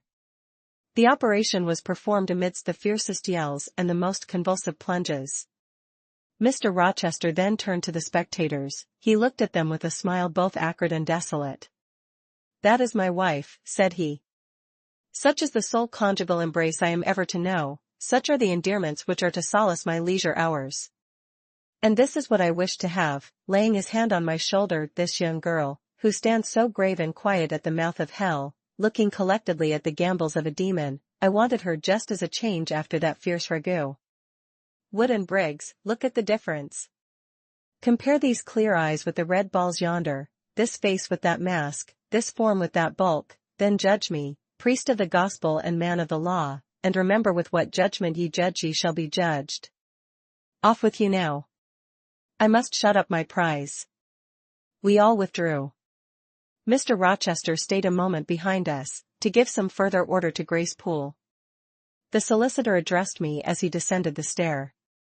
"You, madam," said he, "are cleared from all blame. Your uncle will be glad to hear it, if, indeed, he should be still living, when Mr. Mason returns to Madeira." "My uncle? What of him? Do you know him?" "Mr. Mason does. Mr. Eyre has been the Funchal correspondent of his house for some years. When your uncle received your letter intimating the contemplated union between yourself and Mr. Rochester, Mr. Mason, who was staying at Madeira to recruit his health, on his way back to Jamaica, happened to be with him. Mr. Eyre mentioned the intelligence, for he knew that my client here was acquainted with a gentleman of the name of Rochester. Mr. Mason, astonished and distressed as you may suppose, revealed the real state of matters. Your uncle, I am sorry to say, is now on a sick bed, from which, considering the nature of his disease, decline, and the stage it has reached, it is unlikely he will ever rise. He could not then hasten to England himself, to extricate you from the snare into which you had fallen, but he implored Mr. Mason to lose no time in taking steps to prevent the false marriage. He referred him to me for assistance. I used all dispatch, and am thankful I was not too late, as you, doubtless, must be also. Were I not morally certain that your uncle will be dead ere you reach Madeira, I would advise you to accompany Mr. Mason back, but as it is, I think you had better remain in England till you can hear further, either from or of Mr. Eyre." "Have we anything else to stay for?" he inquired of Mr. Mason. "No, no, let us be gone," was the anxious reply, and without waiting to take leave of Mr. Rochester, they made their exit at the hall door.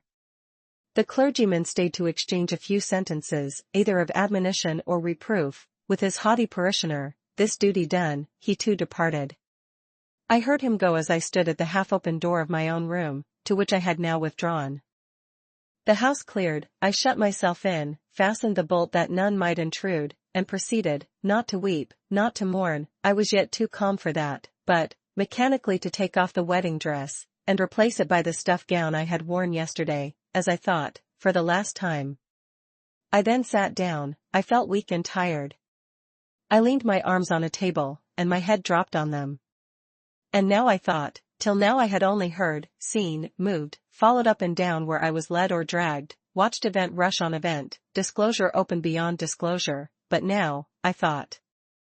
The morning had been a quiet morning enough, all except the brief scene with the lunatic. The transaction in the church had not been noisy. There was no explosion of passion, no loud altercation, no dispute, no defiance or challenge, no tears, no sobs. A few words had been spoken, a calmly pronounced objection to the marriage made, some stern, short questions put by Mr. Rochester, answers, explanations given, evidence adduced, an open admission of the truth had been uttered by my master. Then the living proof had been seen, the intruders were gone, and all was over. I was in my own room as usual, just myself, without obvious change. Nothing had smitten me, or scathed me, or maimed me. And yet where was the Jane Eyre of yesterday? Where was her life? Where were her prospects? Jane Eyre, who had been an ardent, expectant woman, almost a bride, was a cold, solitary girl again. Her life was pale, her prospects were desolate. A Christmas frost had come at midsummer, a white December storm had whirled over June, ice glazed the ripe apples, drifts crushed the blowing roses. On hayfield and cornfield lay a frozen shroud, lanes which last night blushed full of flowers, today were pathless with untrodden snow, and the woods, which 12 hours since waved leafy and fragrant as groves between the tropics, now spread, waste, wild, and white as pine forests in wintry Norway. My hopes were all dead, struck with a subtle doom, such as, in one night, fell on all the firstborn in the land of Egypt. I looked on my cherished wishes, yesterday so blooming and glowing, they lay stark, chill, livid corpses that could never revive. I looked at my love, that feeling which was my master's, which he had created, it shivered in my heart, like a suffering child in a cold cradle. Sickness and anguish had seized it, it could not seek Mr. Rochester's arms, it could not derive warmth from his breast. Oh, never more could it turn to him, for faith was blighted, confidence destroyed. Mr. Rochester was not to me what he had been, for he was not what I had thought him. I would not ascribe vice to him, I would not say he had betrayed me, but the attribute of stainless truth was gone from his idea, and from his presence I must go, that I perceived well. When, how, whither, I could not yet discern, but he himself, I doubted not, would hurry me from Thornfield. Real affection, it seemed, he could not have for me, it had been only fitful passion, that was balked, he would want me no more. I should fear even to cross his path now, my view must be hateful to him. Oh, how blind had been my eyes! How weak my conduct! My eyes were covered and closed, eddying darkness seemed to swim round me, and reflection came in as black and confused a flow. Self-abandoned, relaxed, and effortless, I seemed to have laid me down in the dried-up bed of a great river. I heard a flood loosened in remote mountains, and felt the torrent come. To rise I had no will, to flee I had no strength. I lay faint, longing to be dead. One idea only still throbbed lifelike within me, a remembrance of God. It begot an unuttered prayer. These words went wandering up and down in my rayless mind, as something that should be whispered, but no energy was found to express them. Be not far from me, for trouble is near, there is none to help. It was near, and as I had lifted no petition to heaven to avert it, as I had neither joined my hands, nor bent my knees, nor moved my lips, it came, in full heavy swing the torrent poured over me. The whole consciousness of my life lorn, my love lost, my hope quenched, my faith death-struck, swayed full and mighty above me in one sullen mass. That bitter hour cannot be described. In truth, the waters came into my soul, I sank in deep mire, I felt no standing, I came into deep waters, the floods overflowed me. Chapter 27. Some time in the afternoon I raised my head, and looking round and seeing the western sun gilding the sign of its decline on the wall, I asked, what am I to do? But the answer my mind gave, leave Thornfield at once, was so prompt, so dread, that I stopped my ears. I said I could not bear such words now. That I am not Edward Rochester's bride is the least part of my woe. I alleged, that I have wakened out of most glorious dreams, and found them all void and vain, is a horror I could bear and master, but that I must leave him decidedly, instantly, entirely, is intolerable. I cannot do it. But, then, a voice within me averred that I could do it and foretold that I should do it.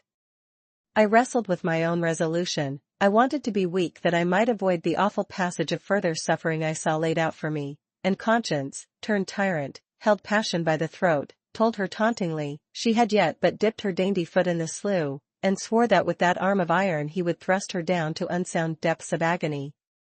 Let me be torn away, then, I cried. Let another help me. No, you shall tear yourself away, none shall help you, you shall yourself pluck out your right eye, yourself cut off your right hand, your heart shall be the victim, and you the priest to transfix it. I rose up suddenly, terror-struck at the solitude which so ruthless a judge haunted, at the silence which so awful a voice filled. My head swam as I stood erect. I perceived that I was sickening from excitement and inanition. neither meat nor drink had passed my lips that day, for I had taken no breakfast.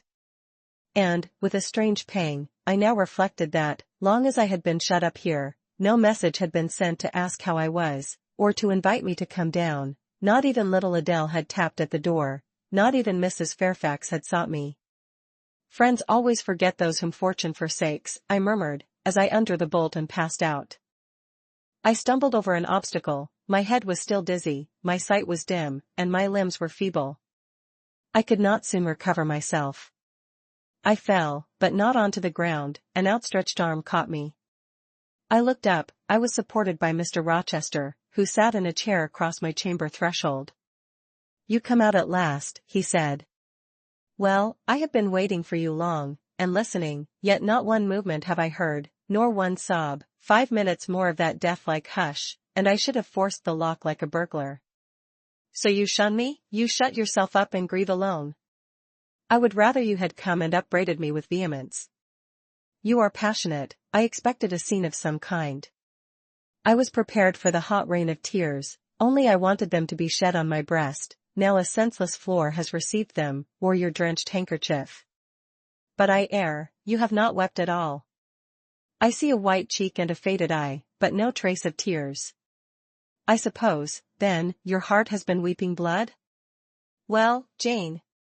Not a word of reproach? Nothing bitter, nothing poignant? Nothing to cut a feeling or sting a passion? You sit quietly where I have placed you, and regard me with a weary, passive look. Jane, I never meant to wound you thus. If the man who had but one little ewe lamb that was dear to him as a daughter, that ate of his bread and drank of his cup, and lay in his bosom, had by some mistake slaughtered it at the shambles, he would not have rued his bloody blunder more than I now rue mine. Will you ever forgive me? Reader, I forgave him at the moment and on the spot. There was such deep remorse in his eye, such true pity in his tone, such manly energy in his manner, and besides, there was such unchanged love in his whole look and mien. I forgave him all, yet not in words, not outwardly, only at my heart's core. You know I am a scoundrel, Jane? Ere long he inquired wistfully, wondering, I suppose, at my continued silence and tameness, the result rather of weakness than of will. Yes, sir. Then tell me so roundly and sharply, don't spare me. I cannot, I am tired and sick. I want some water. He heaved a sort of shuddering sigh, and taking me in his arms, carried me downstairs. At first I did not know to what room he had borne me. All was cloudy to my glazed sight. Presently I felt the reviving warmth of a fire, for, summer as it was, I had become icy cold in my chamber. He put wine to my lips, I tasted it and revived, then I ate something he offered me, and was soon myself. I was in the library, sitting in his chair. He was quite near. If I could go out of life now, without too sharp a pang, it would be well for me, I thought. Then I should not have to make the effort of cracking my heartstrings and rending them from among Mr. Rochester's. I must leave him, it appears. I do not want to leave him, I cannot leave him. How are you now, Jane? Much better, sir, I shall be well soon. Taste the wine again, Jane. I obeyed him, then he put the glass on the table, stood before me, and looked at me attentively. Suddenly he turned away, with an inarticulate exclamation, full of passionate emotion of some kind. He walked fast through the room and came back. He stooped towards me as if to kiss me, but I remembered caresses were now forbidden. I turned my face away and put his aside. What, how is this? He exclaimed hastily. Oh, I know. You won't kiss the husband of Bertha Mason? You consider my arms filled and my embraces appropriated? At any rate, there is neither room nor claim for me, sir. Why, Jane? I will spare you the trouble of much talking. I will answer for you, because I have a wife already. You would reply, I guess rightly? Yes. If you think so, you must have a strange opinion of me. You must regard me as a plotting profligate, a base and low rake who has been simulating disinterested love in order to draw you into a snare deliberately laid, and strip you of honor and rob you of self-respect. What do you say to that? I see you can say nothing. In the first place, you are faint still, and have enough to do to draw your breath. In the second place, you cannot yet accustom yourself to accuse and revile me. and besides, the floodgates of tears are opened, and they would rush out if you spoke much, and you have no desire to expostulate, to upbraid, to make a scene. You are thinking how to act, talking you consider is of no use. I know you, I am on my guard. Sir, I do not wish to act against you, I said, and my unsteady voice warned me to curtail my sentence. Not in your sense of the word, but in mine you are scheming to destroy me. You have as good as said that I am a married man. As a married man you will shun me, keep out of my way. Just now you have refused to kiss me. You intend to make yourself a complete stranger to me, to live under this roof only as Adele's governess. If ever I say a friendly word to you, if ever a friendly feeling inclines you again to me, you will say, that man had nearly made me his mistress. I must be ice and rock to him, and ice and rock you will accordingly become. I cleared and steadied my voice to reply, all is changed about me, sir. I must change too, there is no doubt of that, and to avoid fluctuations of feeling, and continual combats with recollections and associations, there is only one way. Adele must have a new governess, sir. Oh, Adele will go to school, I have settled that already, nor do I mean to torment you with the hideous associations and recollections of Thornfield Hall, this accursed place, this tent of Achan, this insolent vault, offering the ghastliness of living death to the light of the open sky, this narrow stone hell, with its one real fiend, worse than a legion of such as we imagine. Jane, you shall not stay here, nor will I. I was wrong ever to bring you to Thornfield Hall, knowing as I did how it was haunted. I charged them to conceal from you, before I ever saw you, all knowledge of the curse of the place, merely because I feared Adele never would have a governess to stay if she knew with what inmate she was housed, and my plans would not permit me to remove the maniac elsewhere, though I possess an old house, Ferndene Manor, even more retired and hidden than this, where I could have lodged her safely enough, had not a scruple about the unhealthiness of the situation, in the heart of a wood, made my conscience recoil from the arrangement. Probably those damp walls would soon have eased me of her charge, but to each villain his own vice, and mine is not a tendency to indirect assassination, even of what I most hate. Concealing the madwoman's neighborhood from you, however, was something like covering a child with a cloak and laying it down near a upas tree. That demon's vicinage is poisoned, and always was. But I'll shut up Thornfield Hall, I'll nail up the front door and board the lower windows, I'll give Mrs. Poole 200 a year to live here with my wife, as you term that fearful hag. Grace will do much for money, and she shall have her son, the keeper at Grimsby Retreat, to bear her company and be at hand to give her aid in the paroxysms, when my wife is prompted by her familiar to burn people in their beds at night, to stab them, to bite their flesh from their bones, and so on.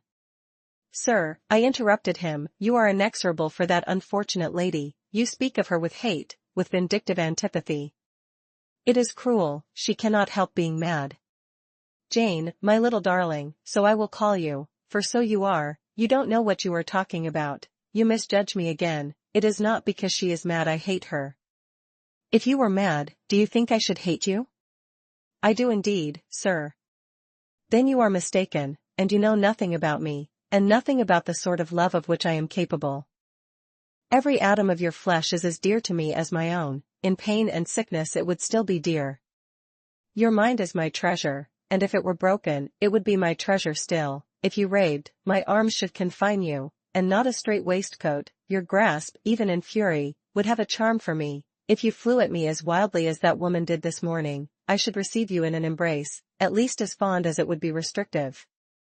I should not shrink from you with disgust as I did from her. In your quiet moments you should have no watcher and no nurse but me, and I could hang over you with untiring tenderness, though you gave me no smile in return, and never weary of gazing into your eyes, though they had no longer a ray of recognition for me. But why do I follow that train of ideas? I was talking of removing you from Thornfield. All, you know, is prepared for prompt departure. Tomorrow you shall go. I only ask you to endure one more night under this roof, Jane, and then, farewell to its miseries and terrors forever. I have a place to repair to, which will be a secure sanctuary from hateful reminiscences, from unwelcome intrusion, even from falsehood and slander. And take Adele with you, sir, I interrupted, she will be a companion for you. What do you mean, Jane? I told you I would send Adele to school, and what do I want with a child for a companion, and not my own child, a French dancer's bastard? Why do you importune me about her? I say, why do you assign Adele to me for a companion? You spoke of a retirement, sir, and retirement and solitude are dull, too dull for you. Solitude. Solitude, he reiterated with irritation. I see I must come to an explanation. I don't know what SPHYNX-like expression is forming in your countenance. You are to share my solitude. Do you understand? I shook my head. It required a degree of courage, excited as he was becoming, even to risk that mute sign of dissent. He had been walking fast about the room, and he stopped, as if suddenly rooted to one spot. He looked at me long and hard. I turned my eyes from him, fixed them on the fire, and tried to assume and maintain a quiet, collected aspect. Now for the hitch in Jane's character, he said at last, speaking more calmly than from his look I had expected him to speak. The reel of silk has run smoothly enough so far, but I always knew there would come a knot and a puzzle. Here it is. Now for vexation and exasperation and endless trouble. By God! I long to exert a fraction of Samson's strength, and break the entanglement like tow. He recommenced his walk, but soon again stopped, and this time just before me. Jane! Will you hear reason? He stooped and approached his lips to my ear, because, if you won't, I'll try violence. His voice was hoarse, his look that of a man who was just about to burst an insufferable bond and plunge headlong into wild license. I saw that in another moment, and with one impetus of frenzy more, I should be able to do nothing with him. The present, the passing second of time, was all I had in which to control and restrain him. A movement of repulsion, flight, fear would have sealed my doom, and his. But I was not afraid, not in the least. I felt an inward power, a sense of influence, which supported me. The crisis was perilous, but not without its charm, such as the Indian, perhaps, feels when he slips over the rapid in his canoe. I took hold of his clenched hand, loosened the contorted fingers, and said to him, soothingly, sit down, I'll talk to you as long as you like, and hear all you have to say, whether reasonable or unreasonable. He sat down, but he did not get leave to speak directly. I had been struggling with tears for some time. I had taken great pains to repress them, because I knew he would not like to see me weep. Now, however, I considered it well to let them flow as freely and as long as they liked. If the flood annoyed him, so much the better. So I gave way and cried heartily. Soon I heard him earnestly entreating me to be composed. I said I could not while he was in such a passion. But I am not angry, Jane, I only love you too well, and you had steeled your little pale face with such a resolute, frozen look, I could not endure it. Hush, now, and wipe your eyes. His softened voice announced that he was subdued, so I, in my turn, became calm. Now he made an effort to rest his head on my shoulder, but I would not permit it. Then he would draw me to him. No. Jane. Jane, he said, in such an accent of bitter sadness it thrilled along every nerve I had, you don't love me, then? It was only my station, and the rank of my wife, that you valued?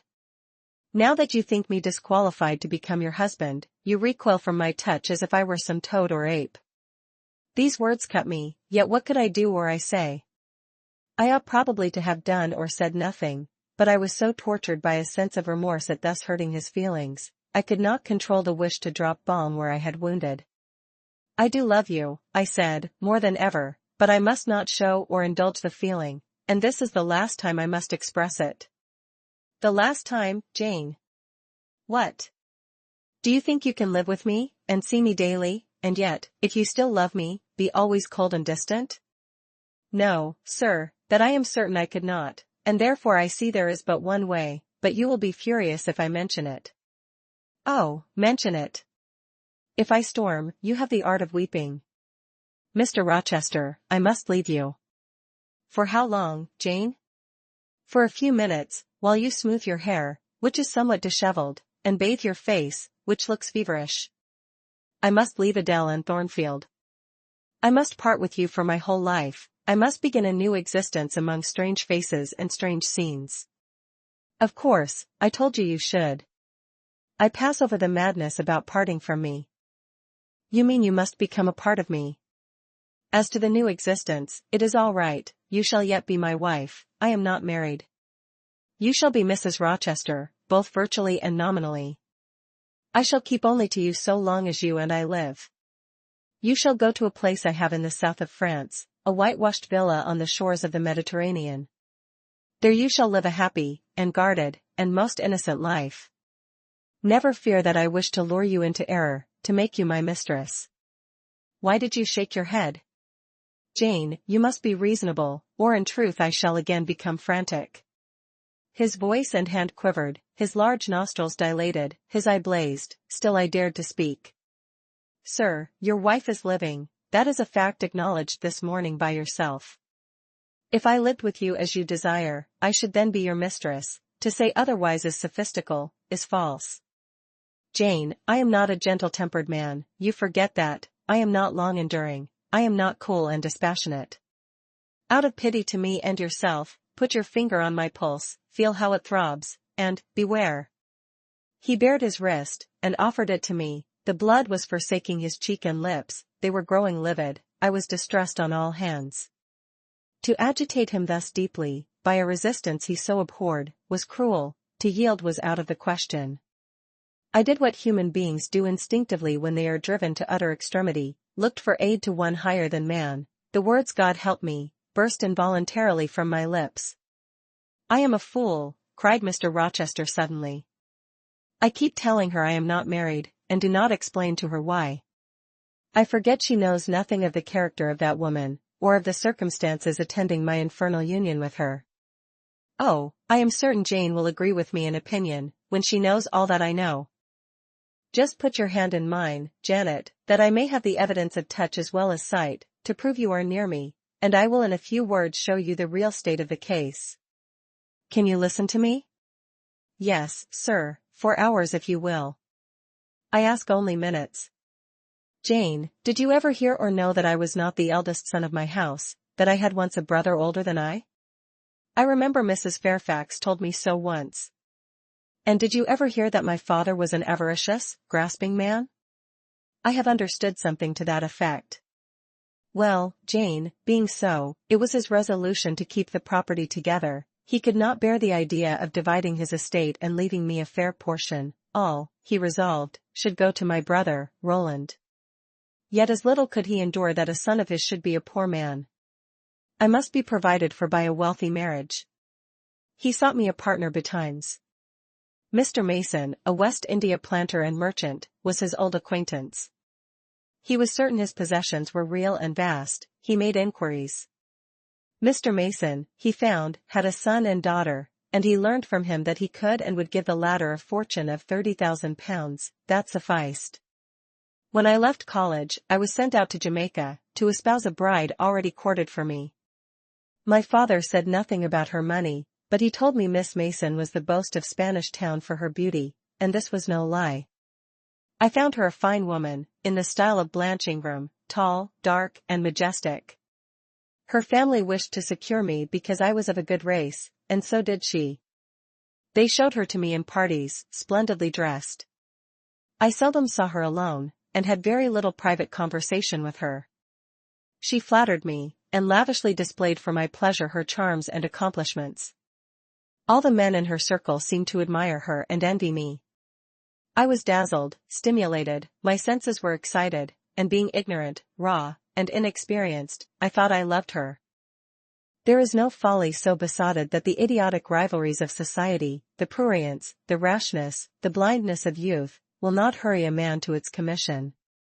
Her relatives encouraged me, competitors piqued me, she allured me, a marriage was achieved almost before I knew where I was. Oh, I have no respect for myself when I think of that act, an agony of inward contempt masters me. I never loved, I never esteemed, I did not even know her. I was not sure of the existence of one virtue in her nature, I had marked neither modesty, nor benevolence, nor candor, nor refinement in her mind or manners, and, I married her, gross, groveling, mole-eyed blockhead that I was. With less sin I might have, but let me remember to whom I am speaking. My bride's mother I had never seen, I understood she was dead. The honeymoon over, I learned my mistake, she was only mad, and shut up in a lunatic asylum. There was a younger brother, too, a complete dumb idiot. The elder one, whom you have seen, and whom I cannot hate, whilst I abhor all his kindred, because he has some grains of affection in his feeble mind, shown in the continued interest he takes in his wretched sister, and also in a dog-like attachment he once bore me, will probably be in the same state one day. My father and my brother Roland knew all this, but they thought only of the £30,000, and joined in the plot against me. These were vile discoveries, but except for the treachery of concealment, I should have made them no subject of reproach to my wife, even when I found her nature wholly alien to mine, her tastes obnoxious to me, her cast of mind common, low, narrow, and singularly incapable of being led to anything higher, expanded to anything larger, when I found that I could not pass a single evening, nor even a single hour of the day with her in comfort, that kindly conversation could not be sustained between us, because whatever topic I started, immediately received from her a turn at once coarse and trite, perverse and imbecile, when I perceived that I should never have a quiet or settled household, because no servant would bear the continued outbreaks of her violent and unreasonable temper, or the vexations of her absurd, contradictory, exacting orders. Even then I restrained myself, I eschewed upbraiding, I curtailed remonstrance, I tried to devour my repentance and disgust in secret, I repressed the deep antipathy I felt. Jane, I will not trouble you with abominable details, some strong words shall express what I have to say. I lived with that woman upstairs 4 years, and before that time she had tried me indeed, her character ripened and developed with frightful rapidity, her vices sprang up fast and rank, they were so strong, only cruelty could check them, and I would not use cruelty. What a pygmy intellect she had, and what giant propensities! How fearful were the curses those propensities entailed on me! Bertha Mason, the true daughter of an infamous mother, dragged me through all the hideous and degrading agonies which must attend a man bound to a wife at once intemperate and unchaste. My brother in the interval was dead, and at the end of the 4 years my father died too. I was rich enough now, yet poor to hideous indigence, a nature the most gross, impure, depraved I ever saw, was associated with mine, and called by the law and by society a part of me. And I could not rid myself of it by any legal proceedings, for the doctors now discovered that my wife was mad, her excesses had prematurely developed the germs of insanity. Jane, you don't like my narrative, you look almost sick, shall I defer the rest to another day? No, sir, finish it now, I pity you, I do earnestly pity you. Pity, Jane, from some people is a noxious and insulting sort of tribute, which one is justified in hurling back in the teeth of those who offer it, but that is the sort of pity native to callous, selfish hearts. It is a hybrid, egotistical pain at hearing of woes, crossed with ignorant contempt for those who have endured them. But that is not your pity, Jane, it is not the feeling of which your whole face is full at this moment, with which your eyes are now almost overflowing, with which your heart is heaving, with which your hand is trembling in mine. Your pity, my darling, is the suffering mother of love, its anguish is the very natal pang of the divine passion. I accept it, Jane, let the daughter have free advent, my arms wait to receive her. Now, sir, proceed, what did you do when you found she was mad? Jane, I approached the verge of despair, a remnant of self-respect was all that intervened between me and the gulf. In the eyes of the world, I was doubtless covered with grimy dishonor, but I resolved to be clean in my own sight, and to the last I repudiated the contamination of her crimes, and wrenched myself from connection with her mental defects. Still, society associated my name and person with hers, I yet saw her and heard her daily, something of her breath, mixed with the air I breathed, and besides, I remembered I had once been her husband, that recollection was then, and is now, inexpressibly odious to me. Moreover, I knew that while she lived I could never be the husband of another and better wife, and, though 5 years my senior, her family and her father had lied to me even in the particular of her age, she was likely to live as long as I, being as robust in frame as she was infirm in mind. Thus, at the age of 26, I was hopeless. One night I had been awakened by her yells. Since the medical men had pronounced her mad, she had, of course, been shut up. It was a fiery West Indian night, one of the description that frequently precede the hurricanes of those climates. Being unable to sleep in bed, I got up and opened the window. The air was like sulphur steams, I could find no refreshment anywhere. Mosquitoes came buzzing in and hummed sullenly round the room. The sea, which I could hear from thence, rumbled dull like an earthquake. Black clouds were casting up over it. The moon was setting in the waves, broad and red, like a hot cannonball. She threw her last bloody glance over a world quivering with the ferment of tempest. I was physically influenced by the atmosphere and scene, and my ears were filled with the curses the maniac still shrieked out, wherein she momentarily mingled my name with such a tone of demon hate, with such language. No professed harlot ever had a fouler vocabulary than she. Though 2 rooms off, I heard every word, the thin partitions of the West India House opposing but slight obstruction to her wolfish cries. "This life," said I at last, "is hell. This is the air, those are the sounds of the bottomless pit. I have a right to deliver myself from it if I can. The sufferings of this mortal state will leave me with the heavy flesh that now cumbers my soul. Of the fanatic's burning eternity I have no fear. There is not a future state worse than this present one. Let me break away, and go home to God." I said this whilst I knelt down at and unlocked a trunk which contained a brace of loaded pistols. I meant to shoot myself. I only entertained the intention for a moment, for, not being insane, the crisis of exquisite and unalloyed despair, which had originated the wish and design of self-destruction, was past in a second.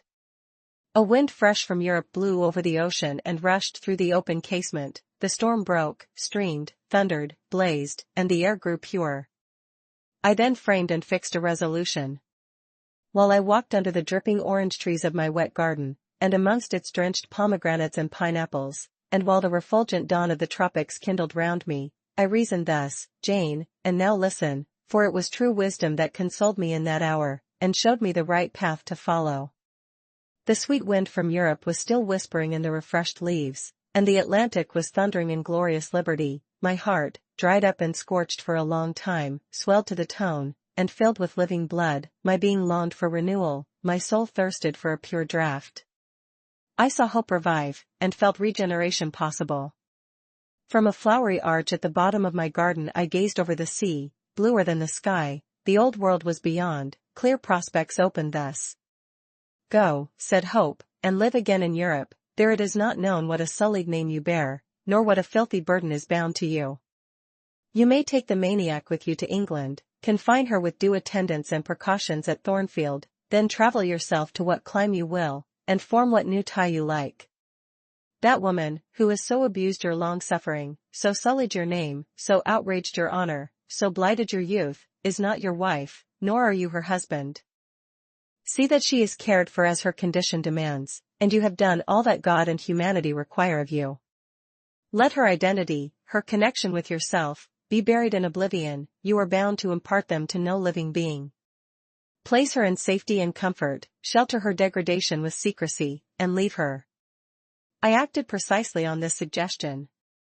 My father and brother had not made my marriage known to their acquaintance, because, in the very first letter I wrote to apprise them of the union, having already begun to experience extreme disgust of its consequences, and, from the family character and constitution, seeing a hideous future opening to me, I added an urgent charge to keep it secret, and very soon the infamous conduct of the wife my father had selected for me was such as to make him blush to own her as his daughter-in-law.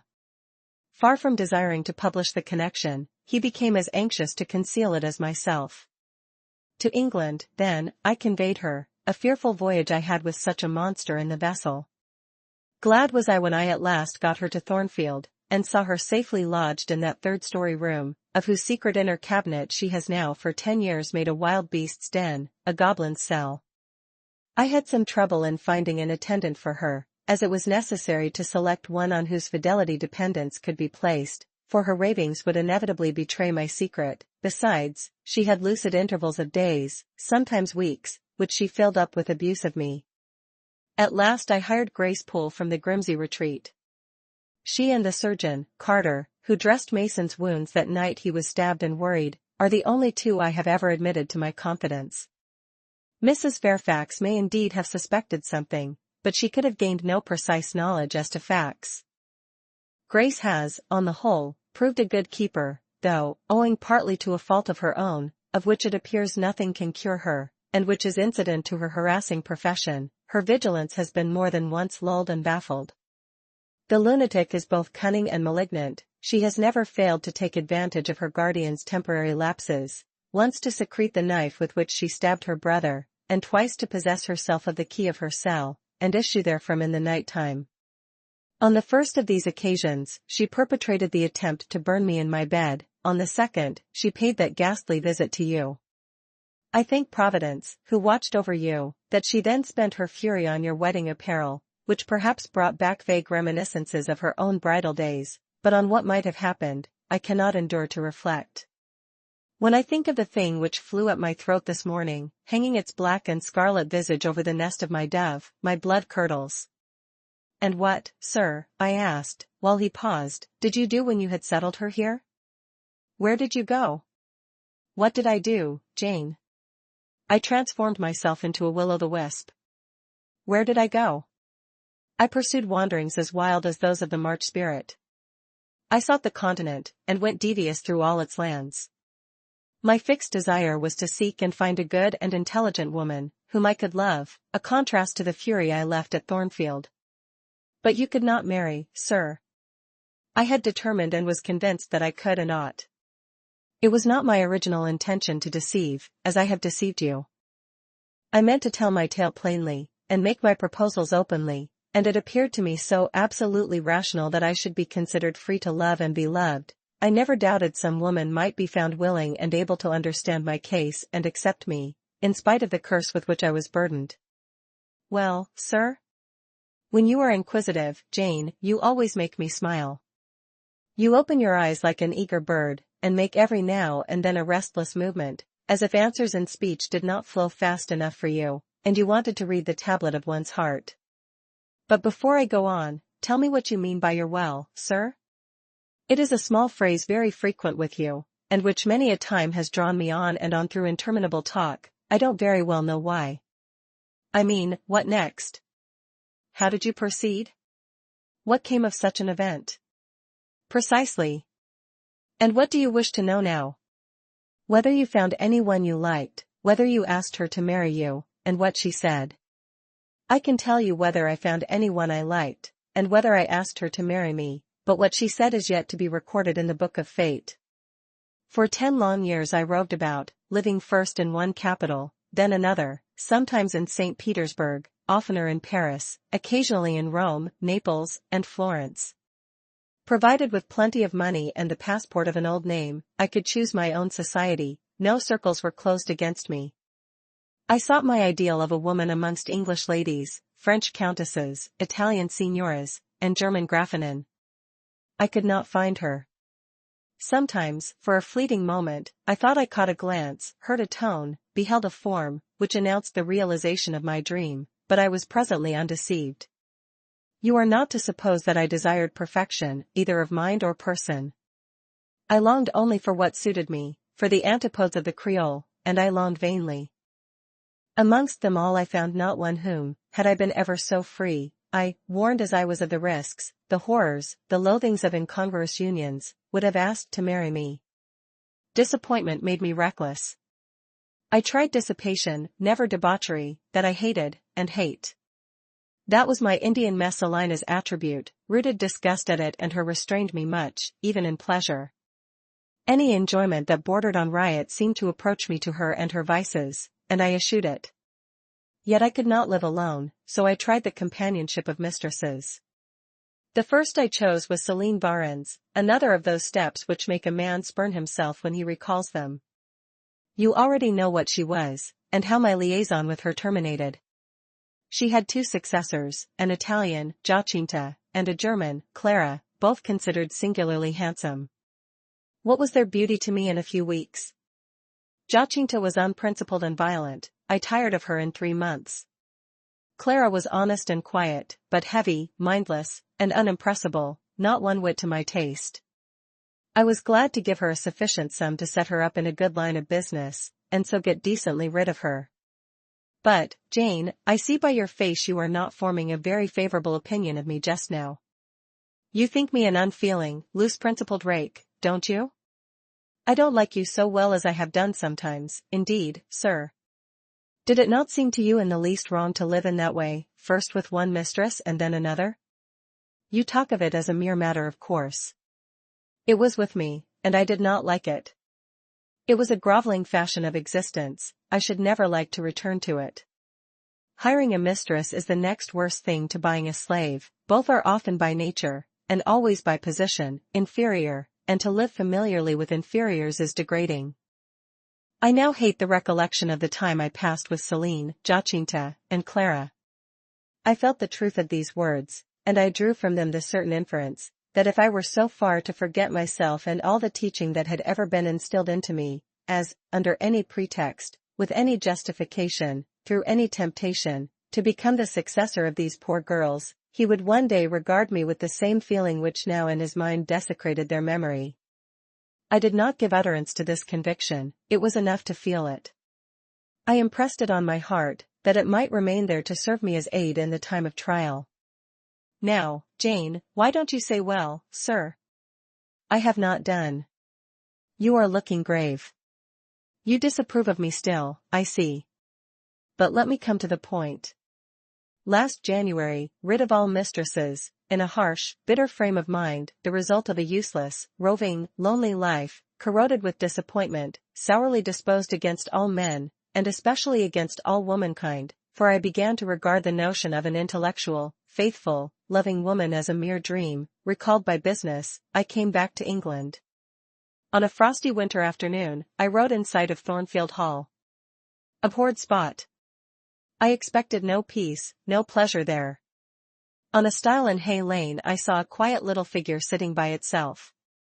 I passed it as negligently as I did the pollard willow opposite to it. I had no presentiment of what it would be to me, no inward warning that the arbitress of my life, my genius for good or evil, waited there in humble guise. I did not know it, even when, on the occasion of Messer's accident, it came up and gravely offered me help. Childish and slender creature. It seemed as if a linnet had hopped to my foot and proposed to bear me on its tiny wing. I was surly, but the thing would not go, it stood by me with strange perseverance, and looked and spoke with a sort of authority. I must be aided, and by that hand, and aided I was. When once I had pressed the frail shoulder, something new, a fresh sap and sense, stole into my frame. It was well I had learnt that this elf must return to me, that it belonged to my house down below, or I could not have felt it pass away from under my hand, and seen it vanish behind the dim hedge, without singular regret. I heard you come home that night, Jane, though probably you were not aware that I thought of you or watched for you. The next day I observed you, myself unseen, for half an hour, while you played with Adele in the gallery. It was a snowy day, I recollect, and you could not go out of doors. I was in my room, the door was ajar, I could both listen and watch. Adele claimed your outward attention for a while, yet I fancied your thoughts were elsewhere, but you were very patient with her, my little Jane, you talked to her and amused her a long time. When at last she left you, you lapsed at once into deep reverie, you betook yourself slowly to pace the gallery. Now and then, in passing a casement, you glanced out at the thick falling snow, you listened to the sobbing wind, and again you paced gently on and dreamed. I think those day visions were not dark, there was a pleasurable illumination in your eye occasionally, a soft excitement in your aspect, which told of no bitter, bilious, hypochondriac brooding. Your look revealed rather the sweet musings of youth when its spirit follows on willing wings the flight of hope up and on to an ideal heaven. The voice of Mrs. Fairfax, speaking to a servant in the hall, wakened you, and how curiously you smiled to and at yourself, Janet. There was much sense in your smile, it was very shrewd, and seemed to make light of your own abstraction. It seemed to say, my fine visions are all very well, but I must not forget they are absolutely unreal. I have a rosy sky and a green flowery Eden in my brain, but without, I am perfectly aware, lies at my feet a rough track to travel, and around me gather black tempests to encounter. You ran downstairs and demanded of Mrs. Fairfax some occupation, the weekly house accounts to make up, or something of that sort, I think it was. I was vexed with you for getting out of my sight. Impatiently I waited for evening, when I might summon you to my presence. An unusual, to me, a perfectly new character I suspected was yours, I desired to search it deeper and know it better. You entered the room with a look and air at once shy and independent, you were quaintly dressed, much as you are now. I made you talk, ere long I found you full of strange contrasts.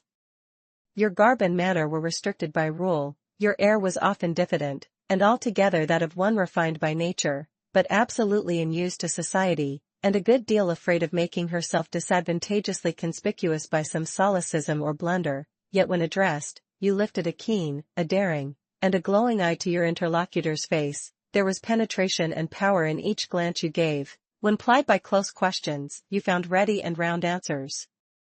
Very soon you seemed to get used to me. I believe you felt the existence of sympathy between you and your grim and cross master, Jane, for it was astonishing to see how quickly a certain pleasant ease tranquilized your manner. Snarl as I would, you showed no surprise, fear, annoyance, or displeasure at my moroseness. You watched me, and now and then smiled at me with a simple yet sagacious grace I cannot describe.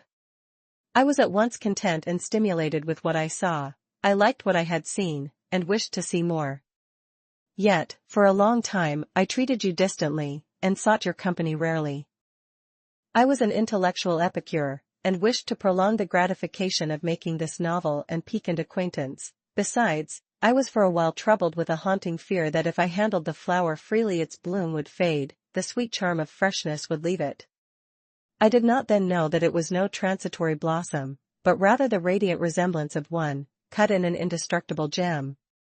Moreover, I wished to see whether you would seek me if I shunned you, but you did not. You kept in the schoolroom as still as your own desk and easel. If by chance I met you, you passed me as soon, and with as little token of recognition, as was consistent with respect. Your habitual expression in those days, Jane, was a thoughtful look, not despondent, for you were not sickly, but not buoyant, for you had little hope, and no actual pleasure. I wondered what you thought of me, or if you ever thought of me, and resolved to find this out. I resumed my notice of you. There was something glad in your glance, and genial in your manner. When you conversed, I saw you had a social heart. It was the silent schoolroom, it was the tedium of your life, that made you mournful. I permitted myself the delight of being kind to you. Kindness stirred emotion soon. Your face became soft in expression, your tones gentle. I liked my name pronounced by your lips in a grateful happy accent. I used to enjoy a chance meeting with you, Jane. At this time, there was a curious hesitation in your manner. You glanced at me with a slight trouble, a hovering doubt. You did not know what my caprice might be, whether I was going to play the master and be stern, or the friend and be benignant. I was now too fond of you often to simulate the first whim, and, when I stretched my hand out cordially, such bloom and light and bliss rose to your young, wistful features. I had much ado often to avoid straining you then and there to my heart. Don't talk any more of those days, sir, I interrupted, furtively dashing away some tears from my eyes. His language was torture to me, for I knew what I must do, and do soon, and all these reminiscences, and these revelations of his feelings only made my work more difficult. No, Jane, he returned, what necessity is there to dwell on the past, when the present is so much surer, the future so much brighter? I shuddered to hear the infatuated assertion. You see now how the case stands, do you not? He continued. After a youth and manhood passed half in unutterable misery and half in dreary solitude, I have for the first time found what I can truly love. I have found you. You are my sympathy, my better self, my good angel. I am bound to you with a strong attachment.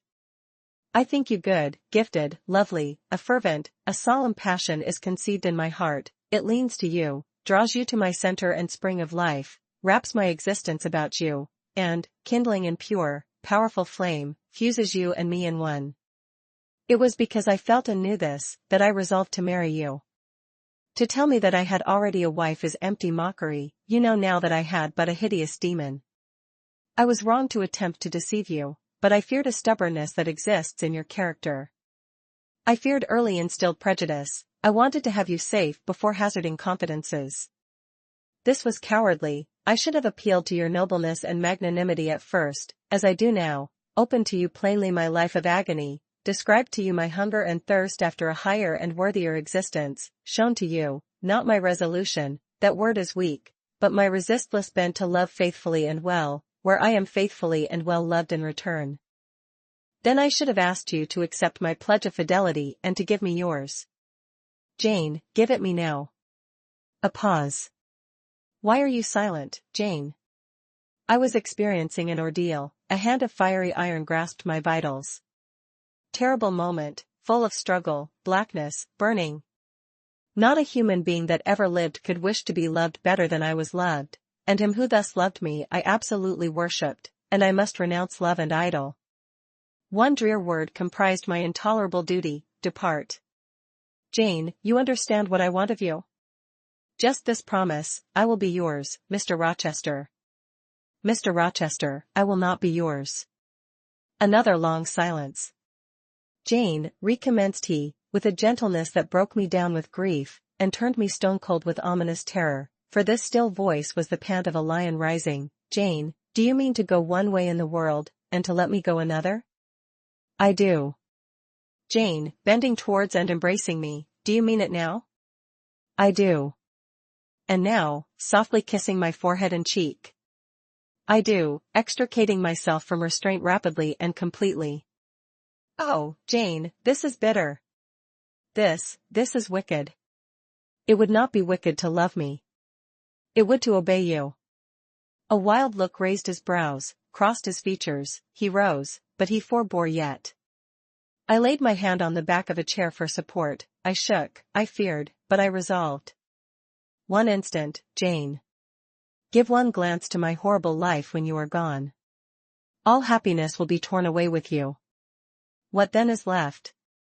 For a wife I have but the maniac upstairs, as well might you refer me to some corpse in yonder churchyard. What shall I do, Jane? Where turn for a companion and for some hope? Do as I do, trust in God and yourself. Believe in heaven. Hope to meet again there. Then you will not yield? No. Then you condemn me to live wretched and to die accursed? His voice rose. I advise you to live sinless, and I wish you to die tranquil. Then you snatch love and innocence from me? You fling me back on lust for a passion, vice for an occupation? Mr. Rochester, I no more assign this fate to you than I grasp at it for myself. We were born to strive and endure, you as well as I, do so. You will forget me before I forget you. You make me a liar by such language, you sully my honor. I declared I could not change, you tell me to my face I shall change soon. And what a distortion in your judgment, what a perversity in your ideas, is proved by your conduct. Is it better to drive a fellow creature to despair than to transgress a mere human law, no man being injured by the breach? For you have neither relatives nor acquaintances whom you need fear to offend by living with me? This was true, and while he spoke my very conscience and reason turned traitors against me, and charged me with crime in resisting him. They spoke almost as loud as feeling, and that clamored wildly. Oh, comply, it said.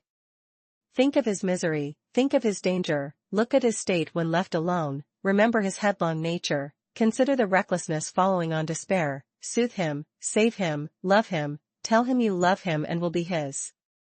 Who in the world cares for you? Or who will be injured by what you do? Still indomitable was the reply, I care for myself. The more solitary, the more friendless, the more unsustained I am, the more I will respect myself. I will keep the law given by God, sanctioned by man. I will hold to the principles received by me when I was sane, and not mad, as I am now. Laws and principles are not for the times when there is no temptation, they are for such moments as this, when body and soul rise in mutiny against their rigor. Stringent are they, inviolate they shall be. If at my individual convenience I might break them, what would be their worth? They have a worth, so I have always believed, and if I cannot believe it now, it is because I am insane, quite insane, with my veins running fire, and my heart beating faster than I can count its throbs. Preconceived opinions, foregone determinations, are all I have at this hour to stand by, there I plant my foot. I did. Mr. Rochester, reading my countenance, saw I had done so. His fury was wrought to the highest, he must yield to it for a moment, whatever followed, he crossed the floor and seized my arm and grasped my waist. He seemed to devour me with his flaming glance. Physically, I felt, at the moment, powerless as stubble exposed to the draught and glow of a furnace. Mentally, I still possessed my soul, and with it the certainty of ultimate safety.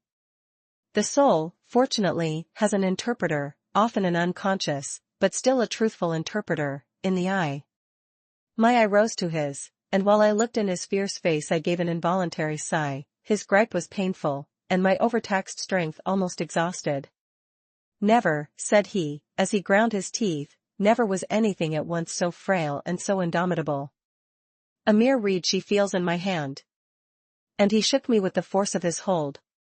I could bend her with my finger and thumb, and what good would it do if I bent, if I uptore, if I crushed her? Consider the resolute, wild, free thing looking out of it, defying me, with more than courage, with a stern triumph. Whatever I do with its cage, I cannot get at it, the savage, beautiful creature. If I rend the slight prison, my outrage will only let the captive loose. Conqueror I might be of the house, but the inmate would escape to heaven before I could call myself possessor of its clay dwelling place. And it is you, spirit, with will and energy, and virtue and purity, that I want, not alone your brittle frame. Of yourself you could come with soft flight and nestle against my heart, if you would, seized against your will, you will elude the grasp like an essence, you will vanish ere I inhale your fragrance. Oh! Come, Jane, come. As he said this, he released me from his clutch, and only looked at me. The look was far worse to resist than the frantic strain. Only an idiot, however, would have succumbed now. I had dared and baffled his fury, I must elude his sorrow. I retired to the door. "You are going, Jane?" "I am going, sir." "You are leaving me?" "Yes." "You will not come? You will not be my comforter, my rescuer? My deep love, my wild woe, my frantic prayer, are all nothing to you?" What unutterable pathos was in his voice. How hard it was to reiterate firmly, "I am going." "Jane." "Mr. Rochester." "Withdraw, then, I consent, but remember, you leave me here in anguish. Go up to your own room, think over all I have said, and, Jane, cast a glance on my sufferings, think of me." He turned away, he threw himself on his face on the sofa. "Oh, Jane!" My hope, my love, my life, broke in anguish from his lips. Then came a deep, strong sob. I had already gained the door, but, reader, I walked back as determinately as I had retreated. I knelt down by him, I turned his face from the cushion to me, I kissed his cheek, I smoothed his hair with my hand. "God bless you, my dear master," I said. "God keep you from harm and wrong, direct you, solace you, reward you well for your past kindness to me." "Little Jane's love would have been my best reward," he answered, "without it, my heart is broken. But Jane will give me her love, yes, nobly, generously." Up the blood rushed to his face, forth flashed the fire from his eyes, erect he sprang, he held his arms out, but I evaded the embrace, and at once quitted the room. "Farewell," was the cry of my heart as I left him. Despair added, "Farewell forever." That night I never thought to sleep, but a slumber fell on me as soon as I lay down in bed. I was transported in thought to the scenes of childhood. I dreamed I lay in the Red Room at Gateshead, that the night was dark, and my mind impressed with strange fears. The light that long ago had struck me into syncope, recalled in this vision, seemed glidingly to mount the wall, and tremblingly to pause in the center of the obscured ceiling. I lifted up my head to look, the roof resolved to clouds, high and dim, the gleam was such as the moon imparts to vapors she is about to sever. I watched her come, watched with the strangest anticipation, as though some word of doom were to be written on her disk. She broke forth as never moon yet burst from cloud, a hand first penetrated the sable folds and waved them away, then, not a moon, but a white human form shone in the azure, inclining a glorious brow earthward. It gazed and gazed on me. It spoke to my spirit, immeasurably distant was the tone, yet so near, it whispered in my heart. "My daughter, flee temptation." "Mother, I will." So I answered after I had waked from the trance-like dream. It was yet night, but July nights are short, soon after midnight, dawn comes. It cannot be too early to commence the task I have to fulfill, thought I. I rose, I was dressed, for I had taken off nothing but my shoes. I knew where to find in my drawers some linen, a locket, a ring. In seeking these articles, I encountered the beads of a pearl necklace Mr. Rochester had forced me to accept a few days ago. I left that, it was not mine, it was the visionary brides who had melted in Eyre. The other articles I made up in a parcel, my purse, containing 20 shillings, it was all I had, I put in my pocket, I tied on my straw bonnet, pinned my shawl, took the parcel and my slippers, which I would not put on yet, and stole from my room. "Farewell, kind Mrs. Fairfax," I whispered, as I glided past her door. "Farewell, my darling Adele," I said, as I glanced towards the nursery. No thought could be admitted of entering to embrace her. I had to deceive a fine ear, for aught I knew it might now be listening. I would have got past Mr. Rochester's chamber without a pause, but my heart momentarily stopping its beat at that threshold, my foot was forced to stop also. No sleep was there, the inmate was walking restlessly from wall to wall, and again he sighed while I listened. There was a heaven, a temporary heaven, in this room for me. If I chose, I had but to go in and to say, "Mr. Rochester, I will love you and live with you through life till death," and a fount of rapture would spring to my lips. I thought of this. That kind master, who could not sleep now, was waiting with impatience for day. He would send for me in the morning, I should be gone. He would have me sought for, vainly. He would feel himself forsaken, his love rejected, he would suffer, perhaps grow desperate. I thought of this too. My hand moved towards the lock, I caught it back, and glided on. Drearily I wound my way downstairs, I knew what I had to do, and I did it mechanically. I sought the key of the side door in the kitchen, I sought, too, a phial of oil and a feather, I oiled the key and the lock.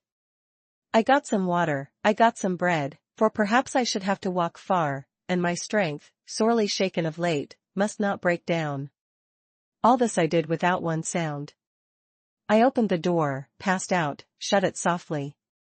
Dim dawn glimmered in the yard. The great gates were closed and locked, but a wicket in one of them was only latched. Through that I departed, it, too, I shut, and now I was out of Thornfield. A mile off, beyond the fields, lay a road which stretched in the contrary direction to Millcote, a road I had never travelled, but often noticed, and wondered where it led. Thither I bent my steps. No reflection was to be allowed now, not one glance was to be cast back, not even one forward. Not one thought was to be given either to the past or the future. The first was a page so heavenly sweet, so deadly sad, that to read one line of it would dissolve my courage and break down my energy. The last was an awful blank, something like the world when the deluge was gone by. I skirted fields, and hedges, and lanes till after sunrise. I believe it was a lovely summer morning. I know my shoes, which I had put on when I left the house, were soon wet with dew. But I looked neither to rising sun, nor smiling sky, nor wakening nature. He who is taken out to pass through a fair scene to the scaffold, thinks not of the flowers that smile on his road, but of the block and axe edge, of the disseverment of bone and vein, of the grave gaping at the end, and I thought of drear flight and homeless wandering, and oh! With agony I thought of what I left. I could not help it. I thought of him now, in his room, watching the sunrise, hoping I should soon come to say I would stay with him and be his. I longed to be his, I panted to return, it was not too late, I could yet spare him the bitter pang of bereavement. As yet my flight, I was sure, was undiscovered. I could go back and be his comforter, his pride, his redeemer from misery, perhaps from ruin. Oh, that fear of his self-abandonment, far worse than my abandonment, how it goaded me. It was a barbed arrowhead in my breast, it tore me when I tried to extract it, it sickened me when remembrance thrust it farther in. Birds began singing in brake and copse, birds were faithful to their mates, birds were emblems of love. What was I? In the midst of my pain of heart and frantic effort of principle, I abhorred myself. I had no solace from self-approbation, none even from self-respect. I had injured, wounded, left my master. I was hateful in my own eyes. Still I could not turn, nor retrace one step. God must have led me on. As to my own will or conscience, impassioned grief had trampled one and stifled the other. I was weeping wildly as I walked along my solitary way, fast I went like one delirious. A weakness, beginning inwardly, extending to the limbs, seized me, and I fell. I lay on the ground some minutes, pressing my face to the wet turf. I had some fear, or hope, that here I should die, but I was soon up, crawling forwards on my hands and knees, and then again raised to my feet, as eager and as determined as ever to reach the road. When I got there, I was forced to sit to rest me under the hedge, and while I sat, I heard wheels, and saw a coach come on. I stood up and lifted my hand. It stopped. I asked where it was going. The driver named a place a long way off, and where I was sure Mr. Rochester had no connections. I asked for what sum he would take me there. He said 30 shillings. I answered I had but 20, well, he would try to make it do. He further gave me leave to get into the inside. As the vehicle was empty, I entered, was shut in, and it rolled on its way. Gentle reader, may you never feel what I then felt. May your eyes never shed such stormy, scalding, heart-wrung tears as poured from mine. May you never appeal to heaven in prayer so hopeless and so agonized as in that hour left my lips, for never may you, like me, dread to be the instrument of evil to what you wholly love. Chapter 28. 2 days are past. It is a summer evening. The coachman has set me down at a place called Whitcross. He could take me no farther for the sum I had given, and I was not possessed of another shilling in the world. The coach is a mile off by this time. I am alone. At this moment I discover that I forgot to take my parcel out of the pocket of the coach, where I had placed it for safety. There it remains, there it must remain, and now, I am absolutely destitute. Whitcross is no town, nor even a hamlet. It is but a stone pillar set up where 4 roads meet, whitewashed, I suppose, to be more obvious at a distance and in darkness. 4 arms spring from its summit. The nearest town to which these point is, according to the inscription, distant 10 miles, the farthest, above 20. From the well-known names of these towns I learn in what county I have lighted, a North Midland shire, dusk with moorland, ridged with mountain. This I see. There are great moors behind and on each hand of me. There are waves of mountains far beyond that deep valley at my feet. The population here must be thin, and I see no passengers on these roads. They stretch out east, west, north, and south, white, broad, lonely. They are all cut in the moor, and the heather grows deep and wild to their very verge. Yet a chance traveler might pass by, and I wish no eye to see me now. Strangers would wonder what I am doing, lingering here at the signpost, evidently objectless and lost. I might be questioned. I could give no answer but what would sound incredible and excite suspicion. Not a tie holds me to human society at this moment. Not a charm or hope calls me where my fellow creatures are. None that saw me would have a kind thought or a good wish for me. I have no relative but the universal mother, nature. I will seek her breast and ask repose. I struck straight into the heath. I held on to a hollow I saw deeply furrowing the brown moorside. I waded knee-deep in its dark growth. I turned with its turnings, and finding a moss-blackened granite crag in a hidden angle, I sat down under it. High banks of moor were about me. The crag protected my head. The sky was over that. Some time passed before I felt tranquil even here. I had a vague dread that wild cattle might be near, or that some sportsman or poacher might discover me. If a gust of wind swept the waste, I looked up, fearing it was the rush of a bull. If a plover whistled, I imagined it a man. Finding my apprehensions unfounded, however, and calmed by the deep silence that reigned as evening declined at nightfall, I took confidence. As yet I had not thought, I had only listened, watched, dreaded. Now I regained the faculty of reflection. What was I to do? Where to go? Oh, intolerable questions, when I could do nothing and go nowhere, when a long way must yet be measured by my weary, trembling limbs before I could reach human habitation, when cold charity must be entreated before I could get a lodging, reluctant sympathy importuned, almost certain repulse incurred, before my tale could be listened to, or one of my wants relieved. I touched the heath. It was dry, and yet warm with the heat of the summer day. I looked at the sky. It was pure. A kindly star twinkled just above the chasm ridge. The dew fell, but with propitious softness. No breeze whispered. Nature seemed to me benign and good. I thought she loved me, outcast as I was, and I, who from man could anticipate only mistrust, rejection, insult, clung to her with filial fondness. Tonight, at least, I would be her guest. As I was her child, my mother would lodge me without money and without price. I had one morsel of bread yet. the remnant of a roll I had bought in a town we passed through at noon with a stray penny, my last coin. I saw ripe bilberries gleaming here and there, like jet beads in the heath. I gathered a handful and ate them with the bread. My hunger, sharp before, was, if not satisfied, appeased by this hermit's meal. I said my evening prayers at its conclusion, and then chose my couch. Beside the crag the heath was very deep. When I lay down my feet were buried in it, rising high on each side. It left only a narrow space for the night air to invade. I folded my shawl double, and spread it over me for a coverlet. A low, mossy swell was my pillow. Thus lodged, I was not, at least at the commencement of the night, cold. My rest might have been blissful enough, only a sad heart broke it. It plained of its gaping wounds, its inward bleeding, its riven cords.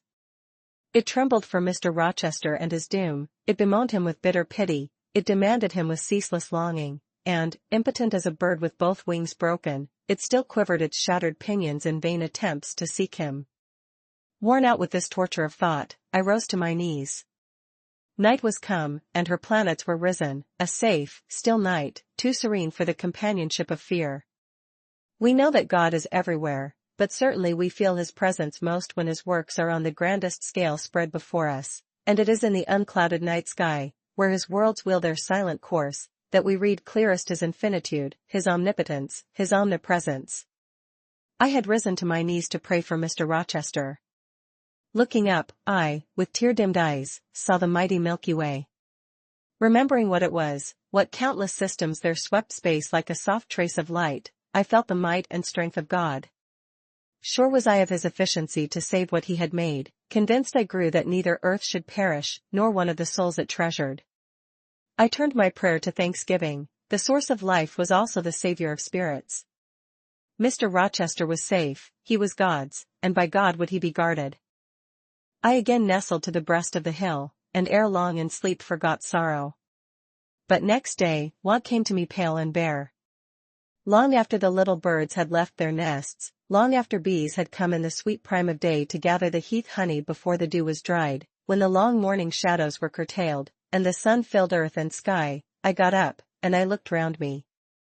What a still, hot, perfect day! What a golden desert this spreading moor! Everywhere sunshine. I wished I could live in it and on it. I saw a lizard run over the crag, I saw a bee busy among the sweet bilberries. I would fain at the moment have become bee or lizard, that I might have found fitting nutriment, permanent shelter here. But I was a human being, and had a human being's wants, I must not linger where there was nothing to supply them. I rose, I looked back at the bed I had left. Hopeless of the future, I wished but this, that my Maker had that night thought good to require my soul of me while I slept, and that this weary frame, absolved by death from further conflict with fate, had now but to decay quietly, and mingle in peace with the soil of this wilderness. Life, however, was yet in my possession, with all its requirements, and pains, and responsibilities.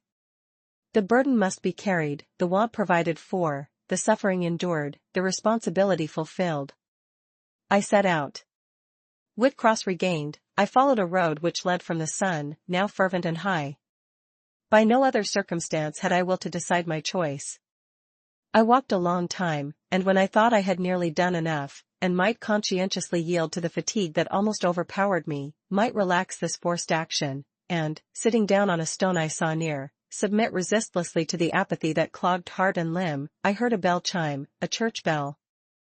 I turned in the direction of the sound, and there, amongst the romantic hills, whose changes and aspect I had ceased to note an hour ago, I saw a hamlet and a spire.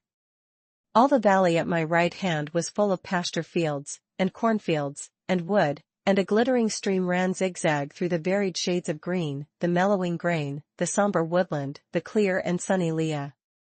Recalled by the rumbling of wheels to the road before me, I saw a heavily laden wagon laboring up the hill, and not far beyond were 2 cows and their drover.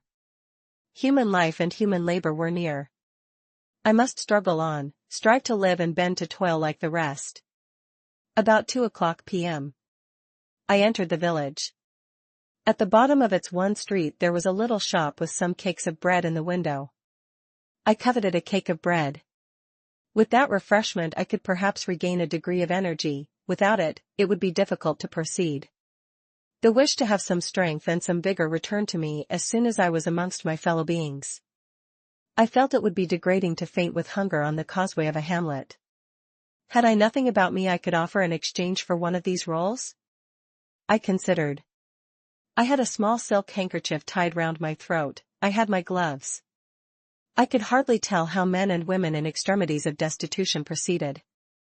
I did not know whether either of these articles would be accepted, probably they would not, but I must try. I entered the shop, a woman was there. Seeing a respectably dressed person, a lady as she supposed, she came forward with civility. How could she serve me?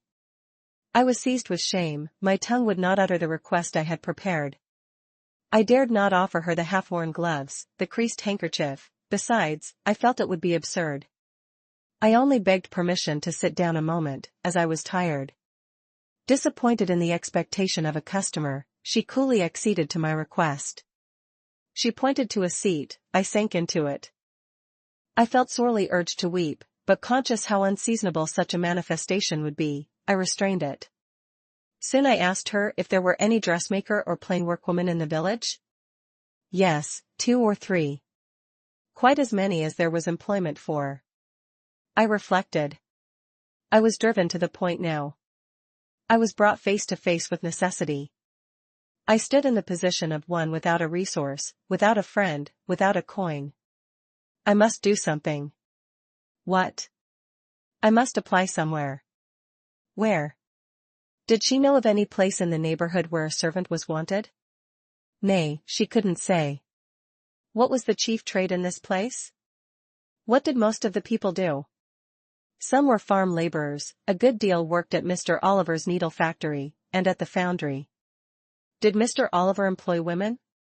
Nay, it was men's work. And what do the women do? I not, was the answer. Some does one thing, and some another. Poor folk mun get on as they can. She seemed to be tired of my questions, and, indeed, what claim had I to importune her? A neighbor or two came in, my chair was evidently wanted. I took leave. I passed up the street, looking as I went at all the houses to the right hand and to the left, but I could discover no pretext, nor see an inducement to enter any. I rambled round the hamlet, going sometimes to a little distance and returning again, for an hour or more.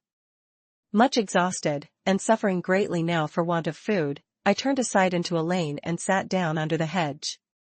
Ere many minutes had elapsed, I was again on my feet, however, and again searching something, a resource, or at least an informant. A pretty little house stood at the top of the lane, with a garden before it, exquisitely neat and brilliantly blooming. I stopped at it. What business had I to approach the white door or touch the glittering knocker? In what way could it possibly be the interest of the inhabitants of that dwelling to serve me? Yet I drew near and knocked. A mild-looking, cleanly attired young woman opened the door. In such a voice as might be expected from a hopeless heart and fainting frame, a voice wretchedly low and faltering, I asked if a servant was wanted here. No, said she, we do not keep a servant. Can you tell me where I could get employment of any kind? I continued. I am a stranger, without acquaintance in this place. I want some work, no matter what. But it was not her business to think for me, or to seek a place for me. Besides, in her eyes, how doubtful must have appeared my character, position, tale. She shook her head, she was sorry she could give me no information, and the white door closed, quite gently and civilly, but it shut me out. If she had held it open a little longer, I believe I should have begged a piece of bread, for I was now brought low.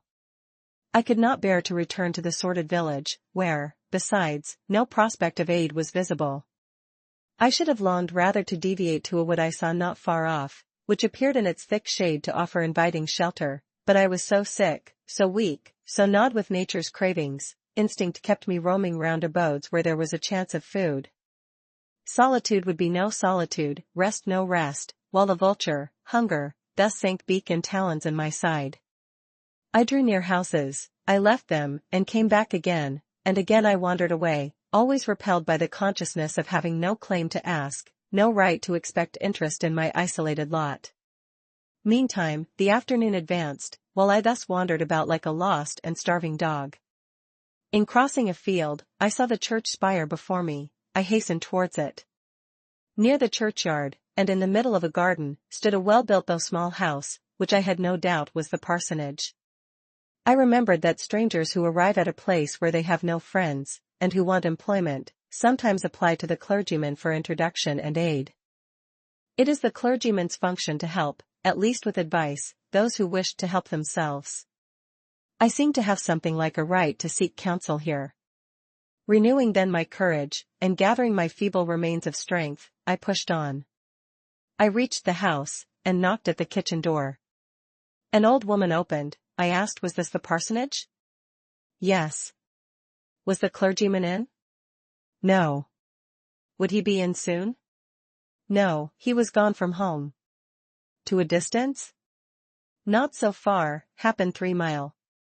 He had been called away by the sudden death of his father. He was at Marsh End now, and would very likely stay there a fortnight longer.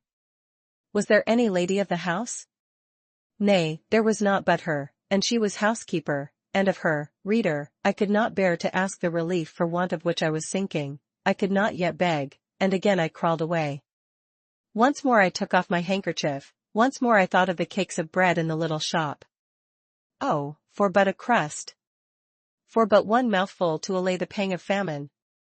Instinctively I turned my face again to the village. I found the shop again, and I went in, and though others were there besides the woman, I ventured the request, would she give me a roll for this handkerchief? She looked at me with evident suspicion. Nay, she never sold stuff that way. Almost desperate, I asked for half a cake. She again refused. How could she tell where I had got the handkerchief? She said. Would she take my gloves? No. What could she do with them? Reader, it is not pleasant to dwell on these details. Some say there is enjoyment in looking back to painful experience past, but at this day I can scarcely bear to review the times to which I allude. The moral degradation, blent with the physical suffering, form too distressing a recollection ever to be willingly dwelt on. I blamed none of those who repulsed me. I felt it was what was to be expected, and what could not be helped. An ordinary beggar is frequently an object of suspicion, a well-dressed beggar inevitably so. To be sure, what I begged was employment, but whose business was it to provide me with employment? Not, certainly, that of persons who saw me then for the first time, and who knew nothing about my character. And as to the woman who would not take my handkerchief in exchange for her bread, why, she was right, if the offer appeared to her sinister or the exchange unprofitable. Let me condense now. I am sick of the subject. A little before dark I passed a farmhouse, at the open door of which the farmer was sitting, eating his supper of bread and cheese. I stopped and said, "Will you give me a piece of bread? For I am very hungry." He cast on me a glance of surprise, but without answering, he cut a thick slice from his loaf, and gave it to me. I imagine he did not think I was a beggar, but only an eccentric sort of lady, who had taken a fancy to his brown loaf. As soon as I was out of sight of his house, I sat down and ate it. I could not hope to get a lodging under a roof, and sought it in the wood I have before alluded to. But my night was wretched, my rest broken, the ground was damp, the air cold, besides, intruders passed near me more than once, and I had again and again to change my quarters. No sense of safety or tranquility befriended me. Towards morning it rained, the whole of the following day was wet. Do not ask me, reader, to give a minute account of that day. As before, I sought work, as before, I was repulsed, as before, I starved, but once did food pass my lips. At the door of a cottage I saw a little girl about to throw a mess of cold porridge into a pig trough. "Will you give me that?" I asked. She stared at me. "Mother," she exclaimed, "there is a woman wants me to give her these porridge." "Well, lass," replied a voice within, "give it her if she's a beggar. Pig doesn't want it." The girl emptied the stiffened mold into my hand, and I devoured it ravenously. As the wet twilight deepened, I stopped in a solitary bridle path, which I had been pursuing an hour or more. "My strength is quite failing me," I said in a soliloquy. "I feel I cannot go much farther. Shall I be an outcast again this night?" While the rain descends so, must I lay my head on the cold, drenched ground? I fear I cannot do otherwise, for who will receive me? But it will be very dreadful, with this feeling of hunger, faintness, chill, and this sense of desolation, this total prostration of hope. In all likelihood, though, I should die before morning. And why cannot I reconcile myself to the prospect of death? Why do I struggle to retain a valueless life? Because I know, or believe, Mr. Rochester is living, and then, to die of want and cold is a fate to which nature cannot submit passively. Oh, Providence! Sustain me a little longer. Aid, direct me. My glazed eye wandered over the dim and misty landscape. I saw I had strayed far from the village, it was quite out of sight. The very cultivation surrounding it had disappeared. I had, by crossways and bypaths, once more drawn near the tract of moorland, and now, only a few fields, almost as wild and unproductive as the heath from which they were scarcely reclaimed, lay between me and the dusky hill. Well, I would rather die yonder than in a street or on a frequented road, I reflected. And far better that crows and ravens, if any ravens there be in these regions, should pick my flesh from my bones, than that they should be prisoned in a workhouse coffin and moulder in a pauper's grave. To the hill, then, I turned. I reached it. It remained now only to find a hollow where I could lie down, and feel at least hidden, if not secure. But all the surface of the waste looked level. It showed no variation but of tint, green, where rush and moss overgrew the marshes, black, where the dry soil bore only heath. Dark as it was getting, I could still see these changes, though but as mere alternations of light and shade, for color had faded with the daylight. My eye still roved over the sullen swell and along the moor edge, vanishing amidst the wildest scenery, when at one dim point, far in among the marshes and the ridges, a light sprang up. That is an ignis fatuus, was my first thought, and I expected it would soon vanish. It burned on, however, quite steadily, neither receding nor advancing. Is it, then, a bonfire just kindled? I questioned. I watched to see whether it would spread, but no, as it did not diminish, so it did not enlarge. It may be a candle in a house, I then conjectured, but if so, I can never reach it. It is much too far away, and were it within a yard of me, what would it avail? I should but knock at the door to have it shut in my face. And I sank down where I stood, and hid my face against the ground. I lay still a while, the night wind swept over the hill and over me, and died moaning in the distance, the rain fell fast, wetting me afresh to the skin. Could I but have stiffened to the still frost, the friendly numbness of death, it might have pelted on, I should not have felt it, but my yet living flesh shuddered at its chilling influence. I rose ere long. The light was yet there, shining dim but constant through the rain. I tried to walk again, I dragged my exhausted limbs slowly towards it. It led me aslant over the hill, through a wide bog, which would have been impassable in winter, and was splashy and shaking even now, in the height of summer. Here I fell twice, but as often I rose and rallied my faculties. This light was my forlorn hope, I must gain it. Having crossed the marsh, I saw a trace of white over the moor. I approached it, it was a road or a track, it led straight up to the light, which now beamed from a sort of knoll, amidst a clump of trees, firs, apparently, from what I could distinguish of the character of their forms and foliage through the gloom. My star vanished as I drew near, some obstacle had intervened between me and it. I put out my hand to feel the dark mass before me. I discriminated the rough stones of a low wall, above it, something like palisades, and within, a high and prickly hedge. I groped on. Again a whitish object gleamed before me, it was a gate, a wicket, it moved on its hinges as I touched it. On each side stood a sable bush, holly or yew. Entering the gate and passing the shrubs, the silhouette of a house rose to view, black, low, and rather long, but the guiding light shone nowhere. All was obscurity. Were the inmates retired to rest?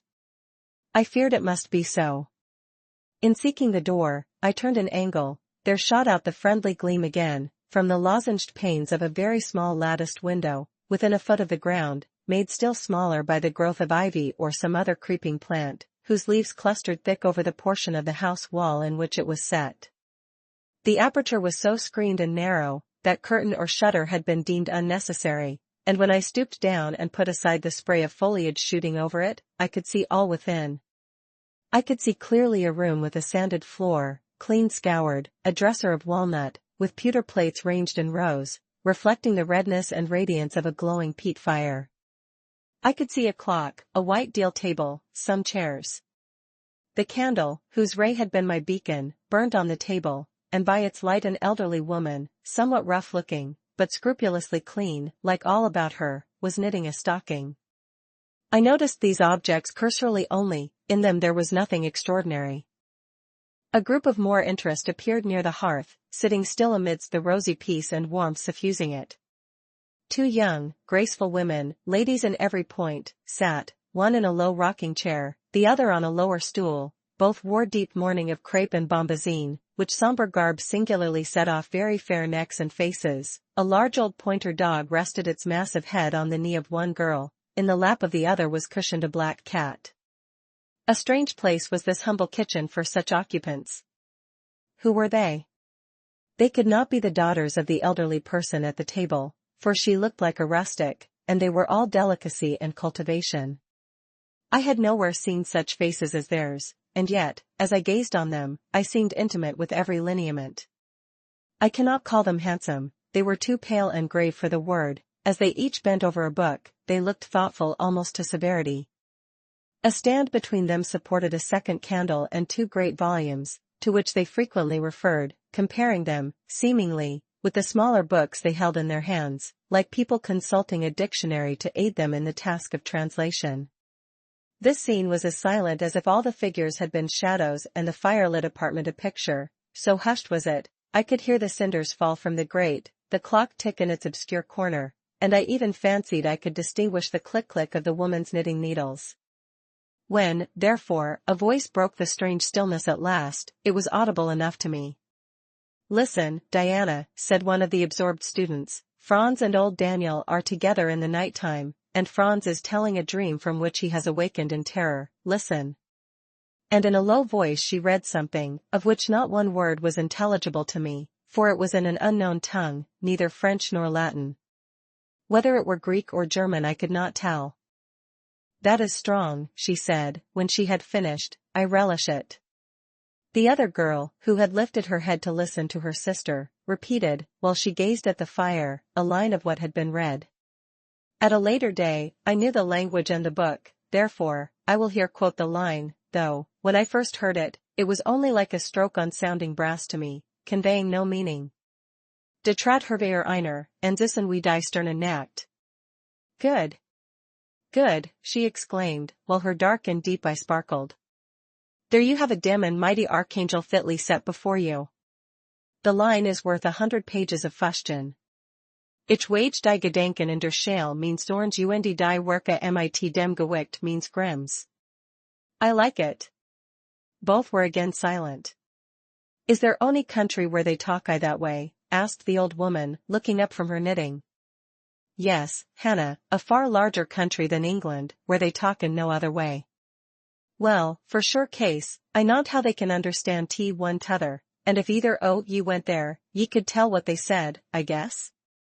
We could probably tell something of what they said, but not all, for we are not as clever as you think us, Hannah. We don't speak German, and we cannot read it without a dictionary to help us. And what good does it do you? We mean to teach it some time, or at least the elements, as they say, and then we shall get more money than we do now. Very like, but give our studying, ye done enough for tonight? I think we have, at least I'm tired. Mary, are you? Mortally, after all, it's tough work fagging away at a language with no master but a lexicon. It is, especially such a language as this crabbed but glorious Deutsch. I wonder when St. John will come home. Surely he will not be long now, it is just 10, looking at a little gold watch she drew from her girdle. It rains fast, Hannah, will you have the goodness to look at the fire in the parlor? The woman rose, she opened a door, through which I dimly saw a passage. Soon I heard her stir a fire in an inner room, she presently came back. Ah, childer, said she, it fair troubles me to go into yond room now. It looks so lonesome, the chair empty and set back in a corner. She wiped her eyes with her apron. The two girls, grave before, looked sad now. But he is in a better place, continued Hannah. We shouldn't wish him here again. And then, nobody need to have a quieter death nor he had. You say he never mentioned us? Inquired one of the ladies. He hadn't time, bairn, he was gone in a minute. Was your father? He had been a bit ailing like the day before, but not to signify, and when Mr. St. John asked if he would like either o' ye to be sent for, he fair laughed at him. He began again with a bit of a heaviness in his head the next day, that is, a fortnight sin, and he went to sleep and never wakened. He wore a most stark when your brother went into tea chamber and found him. Ah, childer. That's tea last o' old stock, for ye and Mr. St. John is like a different sort to them at's gone, for all your mother wore Michigan I your way, and a most as book learned. She wore the picter o' ye, Mary, Diana is more like your father. I thought them so similar I could not tell where the old servant, for such I now concluded her to be, saw the difference. Both were fair complexioned and slenderly made, both possessed faces full of distinction and intelligence. One, to be sure, had hair a shade darker than the other, and there was a difference in their style of wearing it. Mary's pale brown locks were parted and braided smooth, Diana's duskier tresses covered her neck with thick curls. The clock struck 10. You'll want your supper, I am sure, observed Hannah, and so will Mr. St. John when he comes in. And she proceeded to prepare the meal. The ladies rose, they seemed about to withdraw to the parlor. Till this moment, I had been so intent on watching them, their appearance and conversation had excited in me so keen an interest, I had half forgotten my own wretched position. Now it recurred to me. More desolate, more desperate than ever, it seemed from contrast.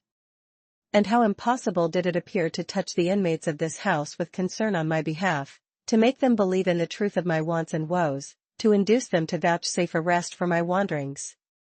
As I groped out the door, and knocked at it hesitatingly, I felt that last idea to be a mere chimera. Hannah opened.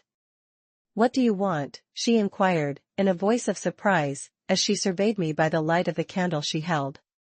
May I speak to your mistresses? I said. You had better tell me what you have to say to them. Where do you come from? I am a stranger. What is your business here at this hour? I want a night's shelter in an outhouse or anywhere, and a morsel of bread to eat. Distrust, the very feeling I dreaded, appeared in Hannah's face.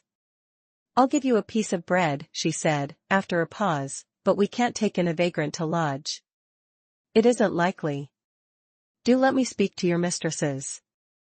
No, not I. What can they do for you? You should not be roving about now, it looks very ill. But where shall I go if you drive me away? What shall I do? Oh, I'll warrant you know where to go and what to do. Mind you don't do wrong, that's all. Here is a penny, now go. A penny cannot feed me, and I have no strength to go farther. Don't shut the door, oh, don't, for God's sake. I must, the rain is driving in. Tell the young ladies. Let me see them. Indeed, I will not. You are not what you ought to be, or you wouldn't make such a noise. Move off. But I must die if I am turned away. Not you. I'm feared you have some ill plans, Agate, that bring you about folks' houses at this time o' night. If you've any followers, housebreakers or such like, anywhere near, you may tell them we are not by ourselves in the house, we have a gentleman, and dogs, and guns. Here the honest but inflexible servant clapped the door to and bolted it within. This was the climax.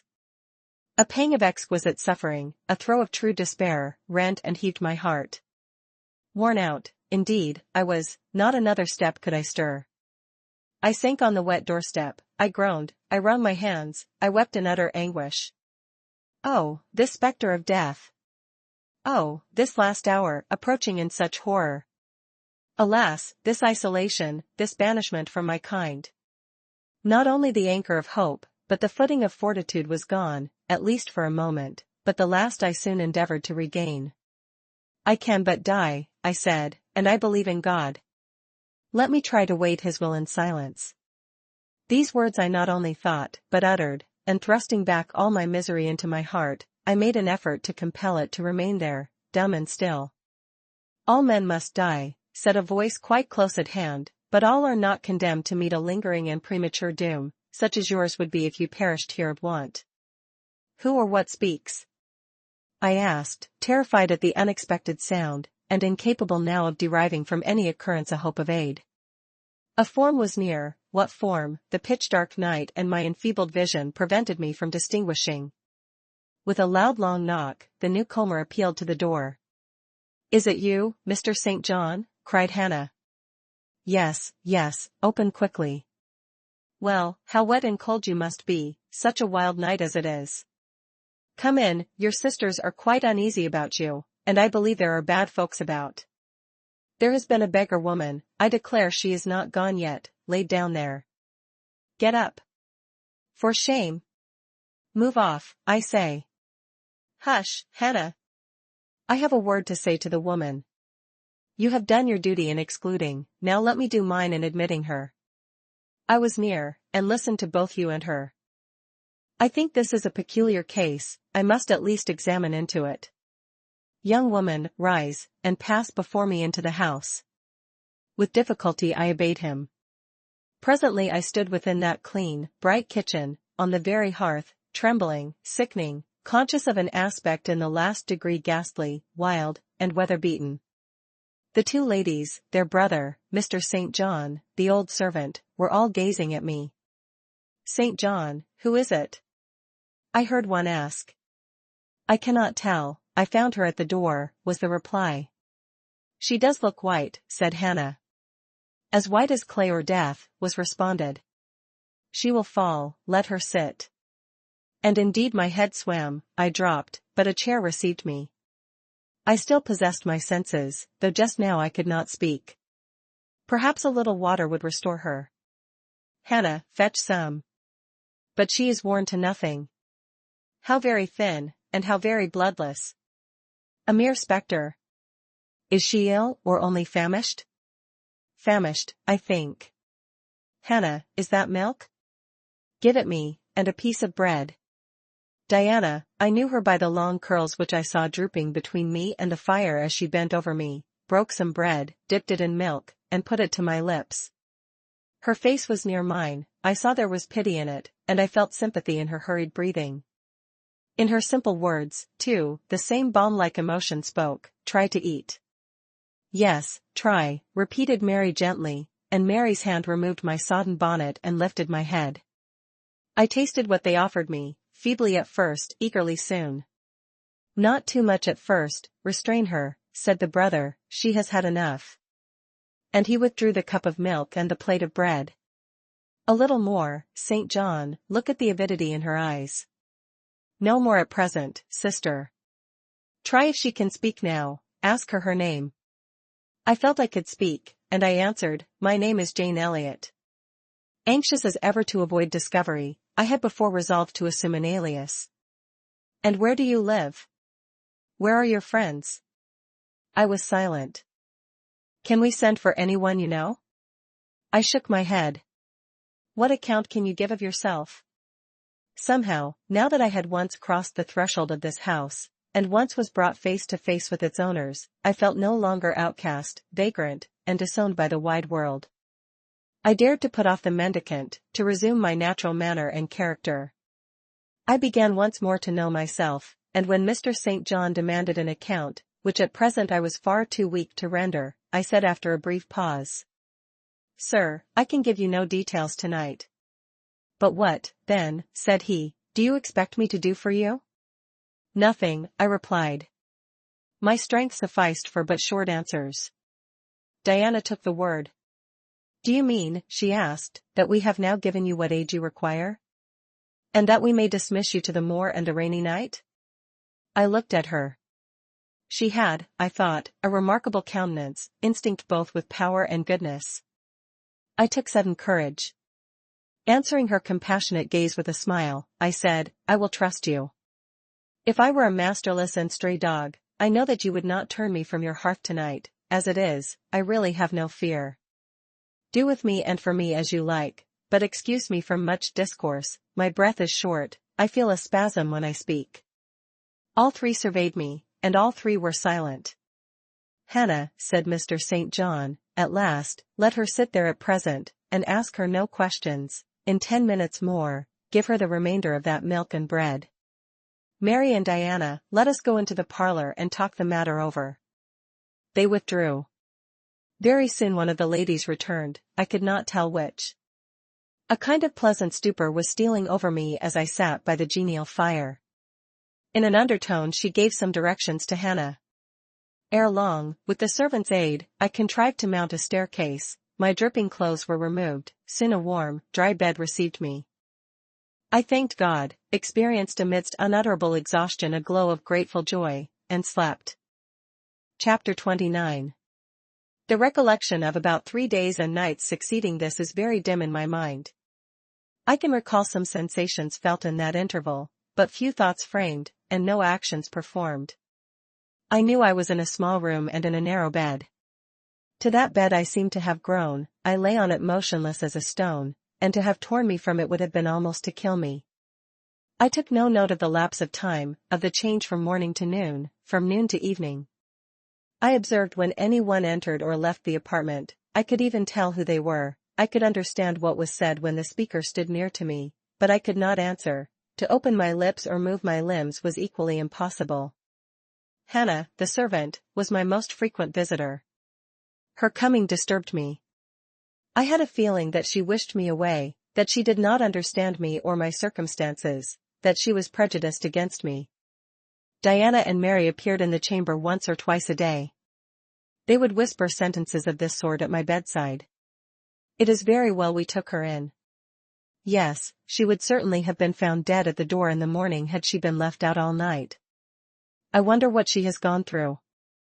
Strange hardships, I imagine, poor, emaciated, pallid wanderer. She is not an uneducated person, I should think, by her manner of speaking. Her accent was quite pure, and the clothes she took off, though splashed and wet, were little worn and fine. She has a peculiar face, fleshless and haggard as it is. I rather like it, and when in good health and animated, I can fancy her physiognomy would be agreeable. Never once in their dialogues did I hear a syllable of regret at the hospitality they had extended to me, or of suspicion of, or aversion to, myself. I was comforted. Mr. St. John came but once. He looked at me, and said my state of lethargy was the result of reaction from excessive and protracted fatigue. He pronounced it needless to send for a doctor. Nature, he was sure, would manage best, left to herself. He said every nerve had been overstrained in some way, and the whole system must sleep torpid a while. There was no disease. He imagined my recovery would be rapid enough when once commenced. These opinions he delivered in a few words, in a quiet, low voice, and added, after a pause, in the tone of a man little accustomed to expansive comment, "Rather an unusual physiognomy, certainly, not indicative of vulgarity or degradation." "Far otherwise," responded Diana. "To speak truth, St. John, my heart rather warms to the poor little soul. I wish we may be able to benefit her permanently." "That is hardly likely," was the reply. "You will find she is some young lady who has had a misunderstanding with her friends, and has probably injudiciously left them. We may, perhaps, succeed in restoring her to them, if she is not obstinate, but I trace lines of force in her face which make me skeptical of her tractability." He stood considering me some minutes, then added, "She looks sensible, but not at all handsome." "She is so ill, St. John." "Ill or well, she would always be plain. The grace and harmony of beauty are quite wanting in those features." On the 3rd day I was better. On the 4th, I could speak, move, rise in bed, and turn. Hannah had brought me some gruel and dry toast, about, as I supposed, the dinner hour. I had eaten with relish. The food was good, void of the feverish flavor which had hitherto poisoned what I had swallowed. When she left me, I felt comparatively strong and revived. Ere long satiety of repose and desire for action stirred me. I wished to rise, but what could I put on? Only my damp and bemired apparel, in which I had slept on the ground and fallen in the marsh. I felt ashamed to appear before my benefactors so clad. I was spared the humiliation. On a chair by the bedside were all my own things, clean and dry. My black silk frock hung against the wall. The traces of the bog were removed from it, the creases left by the wet smoothed out. It was quite decent. My very shoes and stockings were purified and rendered presentable. There were the means of washing in the room, and a comb and brush to smooth my hair. After a weary process, and resting every 5 minutes, I succeeded in dressing myself. My clothes hung loose on me, for I was much wasted, but I covered deficiencies with a shawl, and once more, clean and respectable looking, no speck of the dirt, no trace of the disorder I so hated, and which seemed so to degrade me, left, I crept down a stone staircase with the aid of the banisters, to a narrow low passage, and found my way presently to the kitchen. It was full of the fragrance of new bread and the warmth of a generous fire. Hannah was baking. Prejudices, it is well known, are most difficult to eradicate from the heart whose soil has never been loosened or fertilized by education. They grow there, firm as weeds among stones.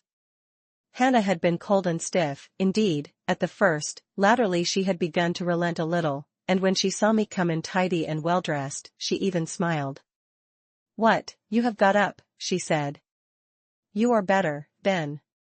You may sit you down in my chair on the hearthstone, if you will." She pointed to the rocking chair. I took it. She bustled about, examining me every now and then with the corner of her eye. Turning to me, as she took some loaves from the oven, she asked bluntly, "Did you ever go a-begging afore you came here?" I was indignant for a moment, but remembering that anger was out of the question, and that I had indeed appeared as a beggar to her, I answered quietly, but still not without a certain marked firmness. "You are mistaken in supposing me a beggar. I am no beggar, any more than yourself or your young ladies." After a pause she said, "I do not understand that. You've like no house, nor no brass, I guess?" "The want of house or brass, by which I suppose you mean money, does not make a beggar in your sense of the word." "Are you book-learned?" she inquired presently. "Yes, very." "But you've never been to a boarding school?" "I was at a boarding school 8 years." She opened her eyes wide. "Whatever cannot ye keep yourself for, then?" "I have kept myself, and, I trust, shall keep myself again." "What are you going to do with these gooseberries?" I inquired, as she brought out a basket of the fruit. "Mak' 'em into pies." "Give them to me and I'll pick them." "Nay, I do not want you to do naught." "But I must do something." "Let me have them." She consented, and she even brought me a clean towel to spread over my dress, lest, as she said, I should mucky it. "Ye've not been used to sarvants' work, I see by your hands," she remarked. "Happen ye've been a dressmaker?" "No, you are wrong." "And now, never mind what I have been, don't trouble your head further about me, but tell me the name of the house where we are." "Some calls it Marsh End, and some calls it Moor House." "And the gentleman who lives here is called Mr. St. John?" "Nay, he doesn't live here, he is only staying a while. When he is at home, he is in his own parish at Morton." "That village a few miles off?" "Aye." "And what is he?" "He is a parson."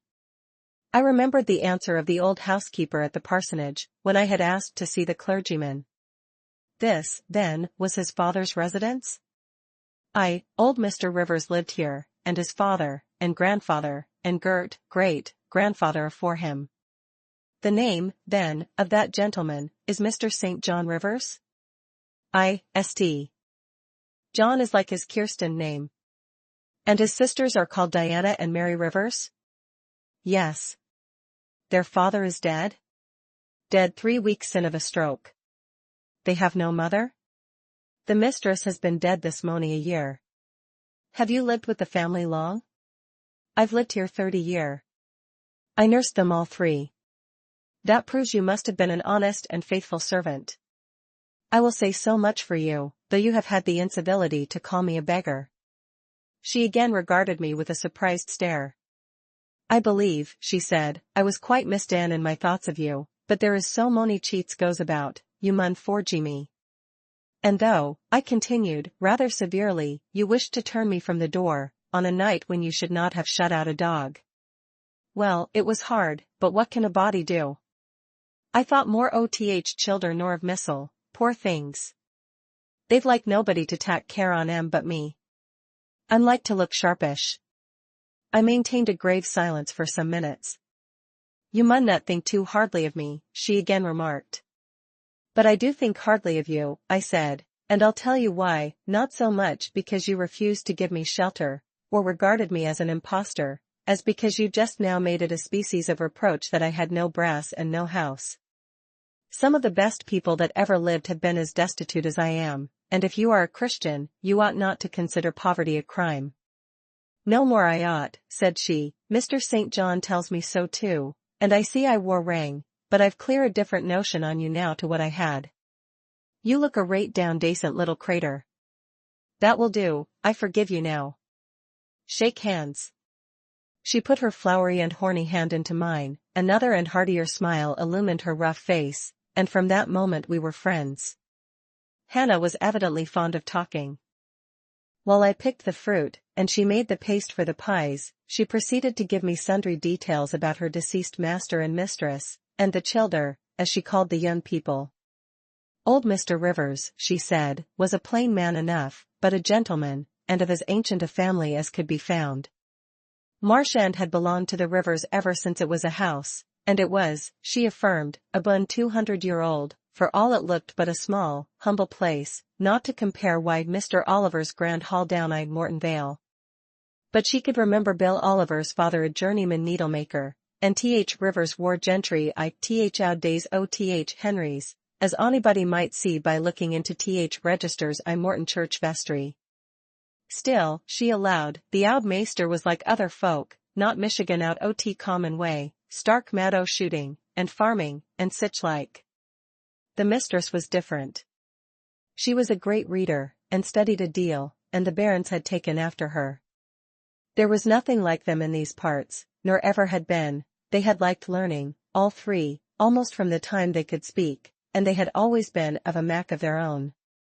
Mr. St. John, when he grew up, would go to college and be a parson, and the girls, as soon as they left school, would seek places as governesses, for they had told her their father had some years ago lost a great deal of money by a man he had trusted turning bankrupt, and as he was now not rich enough to give them fortunes, they must provide for themselves.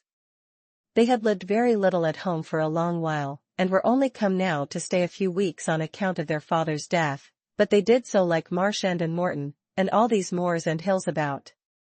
They had been in London, and many other grand towns, but they always said there was no place like home, and then they were so agreeable with each other, never fell out nor thrept. She did not know where there was such a family for being united.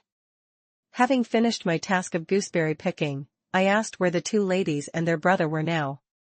Gone over to Morton for a walk, but they would be back in half an hour to tea. They returned within the time Hannah had allotted them. They entered by the kitchen door. Mr. St. John, when he saw me, merely bowed and passed through. The two ladies stopped. Mary, in a few words, kindly and calmly expressed the pleasure she felt in seeing me well enough to be able to come down. Diana took my hand. She shook her head at me. You should have waited for my leave to descend, she said. You still look very pale, and so thin. Poor child, poor girl. Diana had a voice toned, to my ear, like the cooing of a dove. She possessed eyes whose gaze I delighted to encounter. Her whole face seemed to me full of charm. Mary's countenance was equally intelligent, her features equally pretty, but her expression was more reserved, and her manners, though gentle, more distant. Diana looked and spoke with a certain authority. She had a will, evidently. It was my nature to feel pleasure in yielding to an authority supported like hers, and to bend, where my conscience and self-respect permitted, to an active will. And what business have you here? She continued. It is not your place. Mary and I sit in the kitchen sometimes, because at home we like to be free, even to license, but you are a visitor, and must go into the parlor. I am very well here. Not at all, with Hannah bustling about and covering you with flour.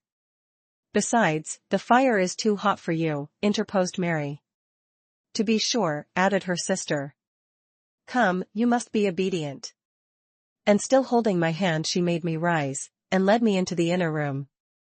Sit there, she said, placing me on the sofa, while we take our things off and get the tea ready. It is another privilege we exercise in our little moorland home, to prepare our own meals when we are so inclined, or when Hannah is baking, brewing, washing, or ironing. She closed the door, leaving me solus with Mr. St. John, who sat opposite, a book or newspaper in his hand. I examined, first, the parlor, and then its occupant. The parlor was rather a small room, very plainly furnished, yet comfortable, because clean and neat.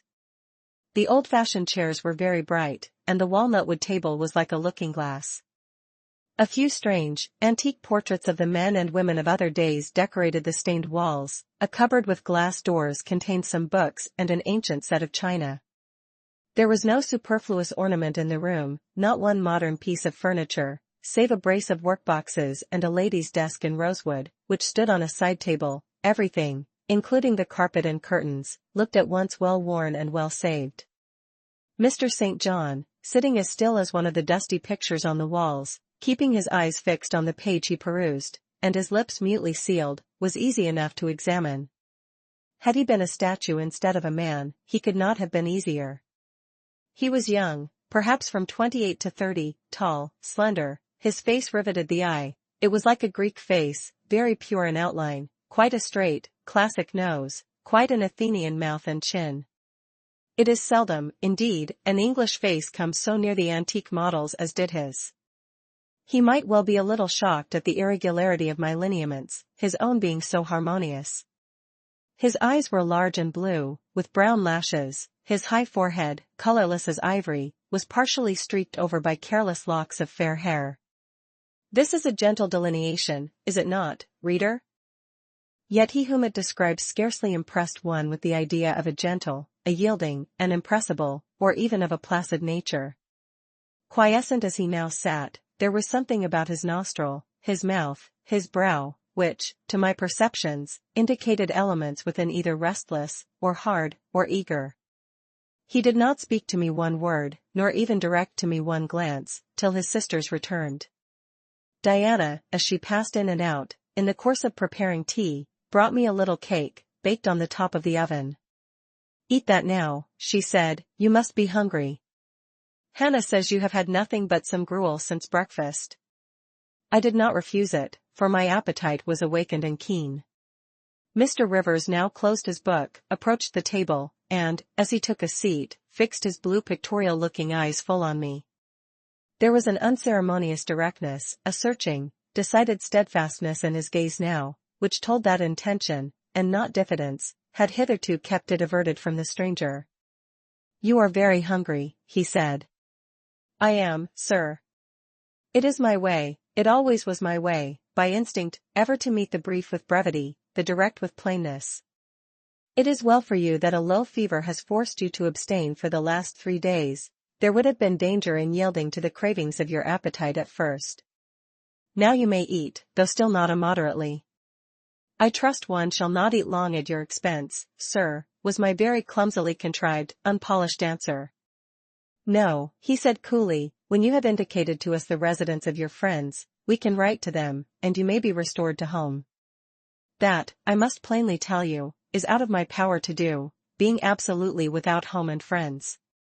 The three looked at me, but not distrustfully. I felt there was no suspicion in their glances, there was more of curiosity. I speak particularly of the young ladies. St. John's eyes, though clear enough in a literal sense, in a figurative one were difficult to fathom. He seemed to use them rather as instruments to search other people's thoughts, than as agents to reveal his own, the which combination of keenness and reserve was considerably more calculated to embarrass than to encourage. "Do you mean to say," he asked, "that you are completely isolated from every connection?" "I do. Not a tie links me to any living thing, not a claim do I possess to admittance under any roof in England. A most singular position at your age." Here I saw his glance directed to my hands, which were folded on the table before me. I wondered what he sought there. His words soon explained the quest. "You have never been married? You are a spinster?" Diana laughed. "Why, she can't be above 17 or 18 years old, St. John," said she. "I am near 19, but I am not married." "No." I felt a burning glow mount to my face, for bitter and agitating recollections were awakened by the allusion to marriage. They all saw the embarrassment and the emotion. Diana and Mary relieved me by turning their eyes elsewhere than to my crimson visage, but the colder and sterner brother continued to gaze, till the trouble he had excited forced out tears as well as color. "Where did you last reside?" he now asked. "You are too inquisitive, St. John," murmured Mary in a low voice, but he leaned over the table and required an answer by a second firm and piercing look. "The name of the place where, and of the person with whom I lived, is my secret," I replied concisely. "Which, if you like, you have, in my opinion, a right to keep, both from St. John and every other questioner," remarked Diana. "Yet if I know nothing about you or your history, I cannot help you," he said. "And you need help, do you not?" "I need it, and I seek it so far, sir, that some true philanthropist will put me in the way of getting work which I can do, and the remuneration for which will keep me, if but in the barest necessaries of life. I know not whether I am a true philanthropist, yet I am willing to aid you to the utmost of my power in a purpose so honest. First, then, tell me what you have been accustomed to do, and what you can do." I had now swallowed my tea. I was mightily refreshed by the beverage, as much so as a giant with wine. It gave new tone to my unstrung nerves, and enabled me to address this penetrating young judge steadily. "Mr. Rivers," I said, turning to him, and looking at him, as he looked at me, openly and without diffidence, "you and your sisters have done me a great service, the greatest man can do his fellow being. You have rescued me, by your noble hospitality, from death. This benefit conferred gives you an unlimited claim on my gratitude, and a claim, to a certain extent, on my confidence. I will tell you as much of the history of the wanderer you have harbored, as I can tell without compromising my own peace of mind, my own security, moral and physical, and that of others. I am an orphan, the daughter of a clergyman. My parents died before I could know them. I was brought up a dependent, educated in a charitable institution.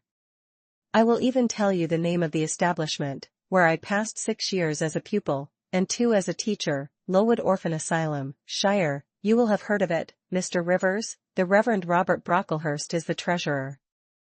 "I have heard of Mr. Brocklehurst, and I have seen the school. I left Lowood nearly a year since to become a private governess. I obtained a good situation, and was happy. This place I was obliged to leave 4 days before I came here. The reason of my departure I cannot and ought not to explain. It would be useless, dangerous, and would sound incredible. No blame attached to me. I am as free from culpability as any one of you 3. Miserable I am, and must be for a time, for the catastrophe which drove me from a house I had found a paradise was of a strange and direful nature. I observed but 2 points in planning my departure: speed, secrecy. To secure these, I had to leave behind me everything I possessed except a small parcel, which, in my hurry and trouble of mind, I forgot to take out of the coach that brought me to Whitcross. To this neighborhood, then, I came, quite destitute. I slept 2 nights in the open air, and wandered about 2 days without crossing a threshold, but twice in that space of time did I taste food, and it was when brought by hunger, exhaustion, and despair almost to the last gasp, that you, Mr. Rivers, forbade me to perish of want at your door, and took me under the shelter of your roof. I know all your sisters have done for me since, for I have not been insensible during my seeming torpor, and I owe to their spontaneous, genuine, genial compassion as large a debt as to your evangelical charity." "Don't make her talk any more now, St. John," said Diana, as I paused. "She is evidently not yet fit for excitement. Come to the sofa and sit down now, Miss Elliot." I gave an involuntary half-start at hearing the alias. I had forgotten my new name. Mr. Rivers, whom nothing seemed to escape, noticed it at once. "You said your name was Jane Elliot?" he observed. "I did say so, and it is the name by which I think it expedient to be called at present, but it is not my real name, and when I hear it, it sounds strange to me." "Your real name you will not give?" "No, I fear discovery above all things, and whatever disclosure would lead to it, I avoid." "You are quite right, I am sure," said Diana. "Now do, brother, let her be at peace a while." But when St. John had mused a few moments he recommenced as imperturbably and with as much acumen as ever. You would not like to be long dependent on our hospitality, you would wish, I see, to dispense as soon as may be with my sister's compassion, and, above all, with my charity. I am quite sensible of the distinction drawn, nor do I resent it. It is just you desire to be independent of us? I do, I have already said so. Show me how to work, or how to seek work, that is all I now ask, then let me go, if it be but to the meanest cottage, but till then, allow me to stay here. I dread another essay of the horrors of homeless destitution. Indeed you shall stay here, said Diana, putting her white hand on my head. You shall, repeated Mary, in the tone of undemonstrative sincerity which seemed natural to her.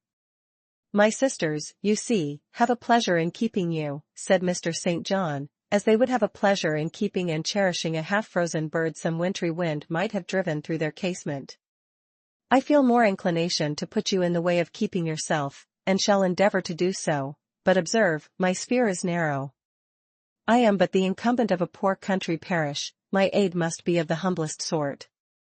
And if you are inclined to despise the day of small things, seek some more efficient succor than such as I can offer.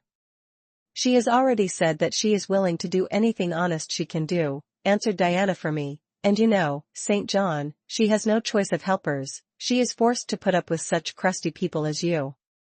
I will be a dressmaker, I will be a plain workwoman, I will be a servant, a nurse girl, if I can be no better, I answered. Right, said Mr. St. John, quite coolly. If such is your spirit, I promise to aid you, in my own time and way. He now resumed the book with which he had been occupied before tea. I soon withdrew, for I had talked as much, and sat up as long, as my present strength would permit. Chapter 30. The more I knew of the inmates of Moor House, the better I liked them. In a few days I had so far recovered my health that I could sit up all day, and walk out sometimes. I could join with Diana and Mary in all their occupations, converse with them as much as they wished, and aid them when and where they would allow me. There was a reviving pleasure in this intercourse, of a kind now tasted by me for the first time, the pleasure arising from perfect congeniality of tastes, sentiments, and principles. I liked to read what they liked to read, what they enjoyed, delighted me, what they approved, I reverenced. They loved their sequestered home.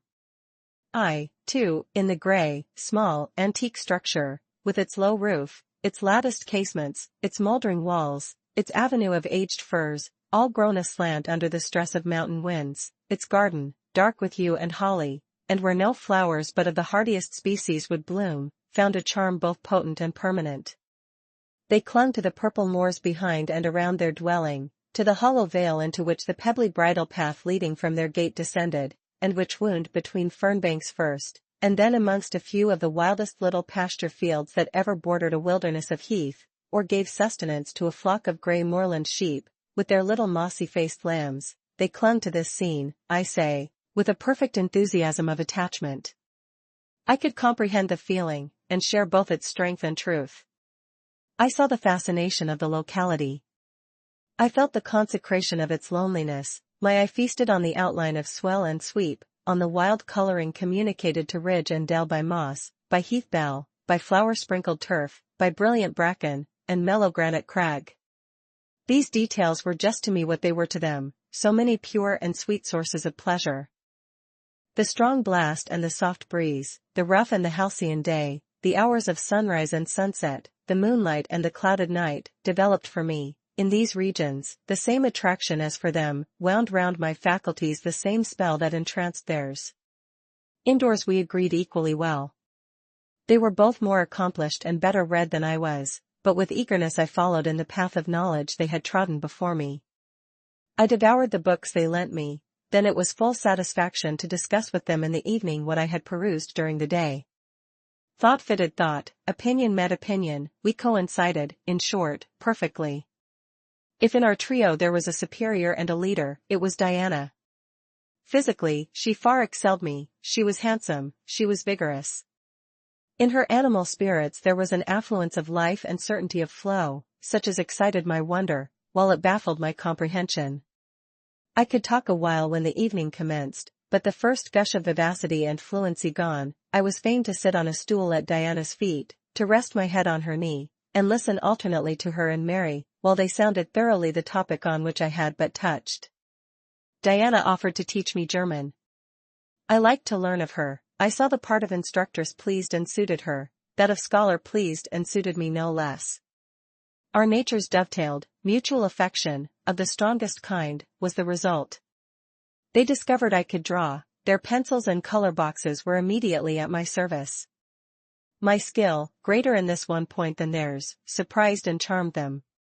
Mary would sit and watch me by the hour together, then she would take lessons, and a docile, intelligent, assiduous pupil she made. Thus occupied, and mutually entertained, days passed like hours, and weeks like days. As to Mr. St. John, the intimacy which had arisen so naturally and rapidly between me and his sisters did not extend to him. One reason of the distance yet observed between us was, that he was comparatively seldom at home. A large proportion of his time appeared devoted to visiting the sick and poor among the scattered population of his parish. No weather seemed to hinder him in these pastoral excursions, rain or fair. He would, when his hours of morning study were over, take his hat, and, followed by his father's old pointer, Carlo, go out on his mission of love or duty. I scarcely know in which light he regarded it. Sometimes, when the day was very unfavorable, his sisters would expostulate. He would then say, with a peculiar smile, more solemn than cheerful, "And if I let a gust of wind or a sprinkling of rain turn me aside from these easy tasks, what preparation would such sloth be for the future I propose to myself?" Diana and Mary's general answer to this question was a sigh, and some minutes of apparently mournful meditation. But besides his frequent absences, there was another barrier to friendship with him. He seemed of a reserved, and abstracted, and even of a brooding nature. Zealous in his ministerial labors, blameless in his life and habits, he yet did not appear to enjoy that mental serenity, that inward content, which should be the reward of every sincere Christian and practical philanthropist. Often, of an evening, when he sat at the window, his desk and papers before him, he would cease reading or writing, rest his chin on his hand, and deliver himself up to I know not what course of thought, but that it was perturbed and exciting might be seen in the frequent flash and changeful dilation of his eye. I think, moreover, that nature was not to him that treasury of delight it was to his sisters. He expressed once, and but once in my hearing, a strong sense of the rugged charm of the hills, and an inborn affection for the dark roof and hoary walls he called his home, but there was more of gloom than pleasure in the tone and words in which the sentiment was manifested, and never did he seem to roam the moors for the sake of their soothing silence, never seek out or dwell upon the thousand peaceful delights they could yield. Incommunicative as he was, some time elapsed before I had an opportunity of gauging his mind. I first got an idea of its caliber when I heard him preach in his own church at Morton. I wish I could describe that sermon, but it is past my power. I cannot even render faithfully the effect it produced on me. It began calm, and indeed, as far as delivery and pitch of voice went, it was calm to the end, and earnestly felt, yet strictly restrained zeal breathed soon in the distinct accents, and prompted the nervous language. This grew to force, compressed, condensed, controlled. The heart was thrilled, the mind astonished, by the power of the preacher, neither were softened. Throughout there was a strange bitterness, an absence of consolatory gentleness, stern allusions to Calvinistic doctrines, election, predestination, reprobation, were frequent, and each reference to these points sounded like a sentence pronounced for doom. When he had done, instead of feeling better, calmer, more enlightened by his discourse, I experienced an inexpressible sadness, for it seemed to me, I know not whether equally so to others, that the eloquence to which I had been listening had sprung from a depth where lay turbid dregs of disappointment, where moved troubling impulses of insatiate yearnings and disquieting aspirations. I was sure St. John Rivers, pure-lived, conscientious, zealous as he was, had not yet found that peace of God which passeth all understanding. He had no more found it, I thought, than had I with my concealed and racking regrets for my broken idol and lost Elysium, regrets to which I have latterly avoided referring, but which possessed me and tyrannized over me ruthlessly. Meantime a month was gone. Diana and Mary were soon to leave Moor House, and return to the far different life and scene which awaited them, as governesses in a large, fashionable, south of England city, where each held a situation in families by whose wealthy and haughty members they were regarded only as humble dependents, and who neither knew nor sought out their innate excellences, and appreciated only their acquired accomplishments as they appreciated the skill of their cook or the taste of their waiting woman. Mr. St. John had said nothing to me yet about the employment he had promised to obtain for me, yet it became urgent that I should have a vocation of some kind. One morning, being left alone with him a few minutes in the parlor, I ventured to approach the window recess, which his table, chair, and desk consecrated as a kind of study, and I was going to speak, though not very well knowing in what words to frame my inquiry, for it is at all times difficult to break the ice of reserve glassing over such natures as his, when he saved me the trouble by being the first to commence a dialogue. Looking up as I drew near, "You have a question to ask of me," he said. "Yes, I wish to know whether you have heard of any service I can offer myself to undertake? I found or devised something for you 3 weeks ago, but as you seemed both useful and happy here, as my sisters had evidently become attached to you, and your society gave them unusual pleasure, I deemed it inexpedient to break in on your mutual comfort till their approaching departure from Marsh End should render yours necessary." "And they will go in 3 days now?" I said. "Yes, and when they go, I shall return to the parsonage at Morton, Hannah will accompany me, and this old house will be shut up." I waited a few moments, expecting he would go on with the subject first broached, but he seemed to have entered another train of reflection. His look denoted abstraction from me and my business. I was obliged to recall him to a theme which was of necessity one of close and anxious interest to me. "What is the employment you had in view, Mr. Rivers? I hope this delay will not have increased the difficulty of securing it." "Oh, no, since it is an employment which depends only on me to give, and you to accept." He again paused, there seemed a reluctance to continue. I grew impatient, a restless movement or two, and an eager and exacting glance fastened on his face, conveyed the feeling to him as effectually as words could have done, and with less trouble. "You need be in no hurry to hear," he said. "Let me frankly tell you, I have nothing eligible or profitable to suggest.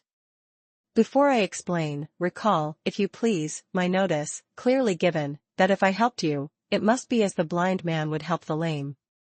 I am poor, for I find that, when I have paid my father's debts, all the patrimony remaining to me will be this crumbling grange, the row of scathed firs behind, and the patch of moorish soil, with the yew trees and holly bushes in front. I am obscure. Rivers is an old name, but of the 3 sole descendants of the race, 2 earn the dependent's crust among strangers, and the 3rd considers himself an alien from his native country, not only for life, but in death. Yes, and deems, and is bound to deem, himself honored by the lot, and aspires but after the day when the cross of separation from fleshly ties shall be laid on his shoulders, and when the head of that church militant of whose humblest members he is one, shall give the word, 'Rise, follow me.'" St. John said these words as he pronounced his sermons, with a quiet, deep voice, with an unflushed cheek, and a coruscating radiance of glance. He resumed. "And since I am myself poor and obscure, I can offer you but a service of poverty and obscurity. You may even think it degrading, for I see now your habits have been what the world calls refined, your tastes lean to the ideal, and your society has at least been amongst the educated, but I consider that no service degrades which can better our race. I hold that the more arid and unreclaimed the soil where the Christian laborer's task of tillage is appointed him, the scantier the meat his toil brings, the higher the honor. His, under such circumstances, is the destiny of the pioneer, and the first pioneers of the gospel were the apostles, their captain was Jesus, the Redeemer, himself." "Well?" I said, as he again paused. "Proceed." He looked at me before he proceeded. Indeed, he seemed leisurely to read my face, as if its features and lines were characters on a page. The conclusions drawn from this scrutiny he partially expressed in his succeeding observations. "I believe you will accept the post I offer you," said he, "and hold it for a while, not permanently, though, any more than I could permanently keep the narrow and narrowing, the tranquil, hidden office of English country incumbent, for in your nature is an alloy as detrimental to repose as that in mine, though of a different kind." "Do explain," I urged, when he halted once more. "I will, and you shall hear how poor the proposal is, how trivial, how cramping. I shall not stay long at Morton, now that my father is dead, and that I am my own master. I shall leave the place probably in the course of a 12-month, but while I do stay, I will exert myself to the utmost for its improvement.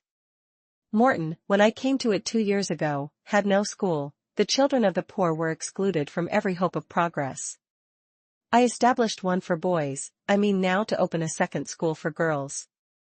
I have hired a building for the purpose, with a cottage of 2 rooms attached to it for the mistress's house. Her salary will be £30 a year. Her house is already furnished, very simply, but sufficiently, by the kindness of a lady, Miss Oliver, the only daughter of the sole rich man in my parish, Mr. Oliver, the proprietor of a needle factory and iron foundry in the valley. The same lady pays for the education and clothing of an orphan from the workhouse, on condition that she shall aid the mistress in such menial offices connected with her own house and the school as her occupation of teaching will prevent her having time to discharge in person. Will you be this mistress? He put the question rather hurriedly. He seemed half to expect an indignant, or at least a disdainful rejection of the offer. Not knowing all my thoughts and feelings, though guessing some, he could not tell in what light the lot would appear to me. In truth it was humble, but then it was sheltered, and I wanted a safe asylum. It was plodding, but then, compared with that of a governess in a rich house, it was independent, and the fear of servitude with strangers entered my soul like iron. It was not ignoble, not unworthy, not mentally degrading. I made my decision. I thank you for the proposal, Mr. Rivers, and I accept it with all my heart. But you comprehend me? He said. It is a village school. Your scholars will be only poor girls, cottagers' children, at the best, farmers' daughters. Knitting, sewing, reading, writing, ciphering, will be all you will have to teach. What will you do with your accomplishments? What, with the largest portion of your mind, sentiments, tastes? Save them till they are wanted. They will keep. You know what you undertake, then? I do. He now smiled, and not a bitter or a sad smile, but one well pleased and deeply gratified. And when will you commence the exercise of your function? I will go to my house tomorrow, and open the school, if you like, next week. Very well, so be it. He rose and walked through the room. Standing still, he again looked at me. He shook his head. What do you disapprove of, Mr. Rivers? I asked. You will not stay at Morton long, no, no. Why? What is your reason for saying so? I read it in your eye. It is not of that description which promises the maintenance of an even tenor in life. I am not ambitious. He started at the word ambitious. He repeated, no. What made you think of ambition? Who is ambitious? I know I am, but how did you find it out? I was speaking of myself. Well, if you are not ambitious, you are. He paused. What? I was going to say, impassioned, but perhaps you would have misunderstood the word, and been displeased. I mean, that human affections and sympathies have a most powerful hold on you. I am sure you cannot long be content to pass your leisure in solitude, and to devote your working hours to a monotonous labor wholly void of stimulus, any more than I can be content, he added, with emphasis, to live here buried in morass, pent in with mountains. My nature, that God gave me, contravened, my faculties, heaven bestowed, paralyzed, made useless. You hear now how I contradict myself. I, who preached contentment with a humble lot, and justified the vocation even of hewers of wood and drawers of water in God's service, I, his ordained minister, almost rave in my restlessness. Well, propensities and principles must be reconciled by some means. He left the room. In this brief hour I had learnt more of him than in the whole previous month, yet still he puzzled me. Diana and Mary Rivers became more sad and silent as the day approached for leaving their brother and their home. They both tried to appear as usual, but the sorrow they had to struggle against was one that could not be entirely conquered or concealed. Diana intimated that this would be a different parting from any they had ever yet known. It would probably, as far as St. John was concerned, be a parting for years. It might be a parting for life. He will sacrifice all to his long-framed resolves, she said, natural affection and feelings more potent still. St. John looks quiet, Jane, but he hides a fever in his vitals. You would think him gentle, yet in some things he is inexorable as death, and the worst of it is, my conscience will hardly permit me to dissuade him from his severe decision. Certainly, I cannot for a moment blame him for it. It is right, noble, Christian, yet it breaks my heart. And the tears gushed to her fine eyes. Mary bent her head low over her work. We are now without father, we shall soon be without home and brother, she murmured. At that moment a little accident supervened, which seemed decreed by fate purposely to prove the truth of the adage, that misfortunes never come singly, and to add to their distresses the vexing one of the slip between the cup and the lip. St. John passed the window reading a letter. He entered. Our Uncle John is dead, said he. Both the sisters seemed struck, not shocked or appalled. The tidings appeared in their eyes rather momentous than afflicting. Dead, repeated Diana. Yes. She riveted a searching gaze on her brother's face. And what then? She demanded, in a low voice. What then, Di? He replied, maintaining a marble immobility of feature. What then? Why, nothing. Read. He threw the letter into her lap. She glanced over it, and handed it to Mary. Mary perused it in silence, and returned it to her brother. All three looked at each other, and all three smiled, a dreary, pensive smile enough. Amen. We can yet live, said Diana at last. At any rate, it makes us no worse off than we were before, remarked Mary. Only it forces rather strongly on the mind the picture of what might have been, said Mr. Rivers, and contrasts it somewhat too vividly with what is. He folded the letter, locked it in his desk, and again went out. For some minutes no one spoke. Diana then turned to me. Jane, you will wonder at us and our mysteries, she said, and think us hard-hearted beings not to be more moved at the death of so near a relation as an uncle, but we have never seen him or known him. He was my mother's brother. My father and he quarreled long ago. It was by his advice that my father risked most of his property in the speculation that ruined him. Mutual recrimination passed between them, they parted in anger, and were never reconciled. My uncle engaged afterwards in more prosperous undertakings. It appears he realized a fortune of £20,000. He was never married, and had no near kindred but ourselves and one other person, not more closely related than we. My father always cherished the idea that he would atone for his error by leaving his possessions to us. That letter informs us that he has bequeathed every penny to the other relation, with the exception of 30 guineas, to be divided between St. John, Diana, and Mary Rivers, for the purchase of 3 mourning rings. He had a right, of course, to do as he pleased, and yet a momentary damp is cast on the spirits by the receipt of such news. Mary and I would have esteemed ourselves rich with £1,000 each, and to St. John such a sum would have been valuable, for the good it would have enabled him to do. This explanation given, the subject was dropped, and no further reference made to it by either Mr. Rivers or his sisters. The next day I left Marsh End for Morton. The day after, Diana and Mary quitted it for distant B. In a week, Mr. Rivers and Hannah repaired to the parsonage, and so the old Grange was abandoned.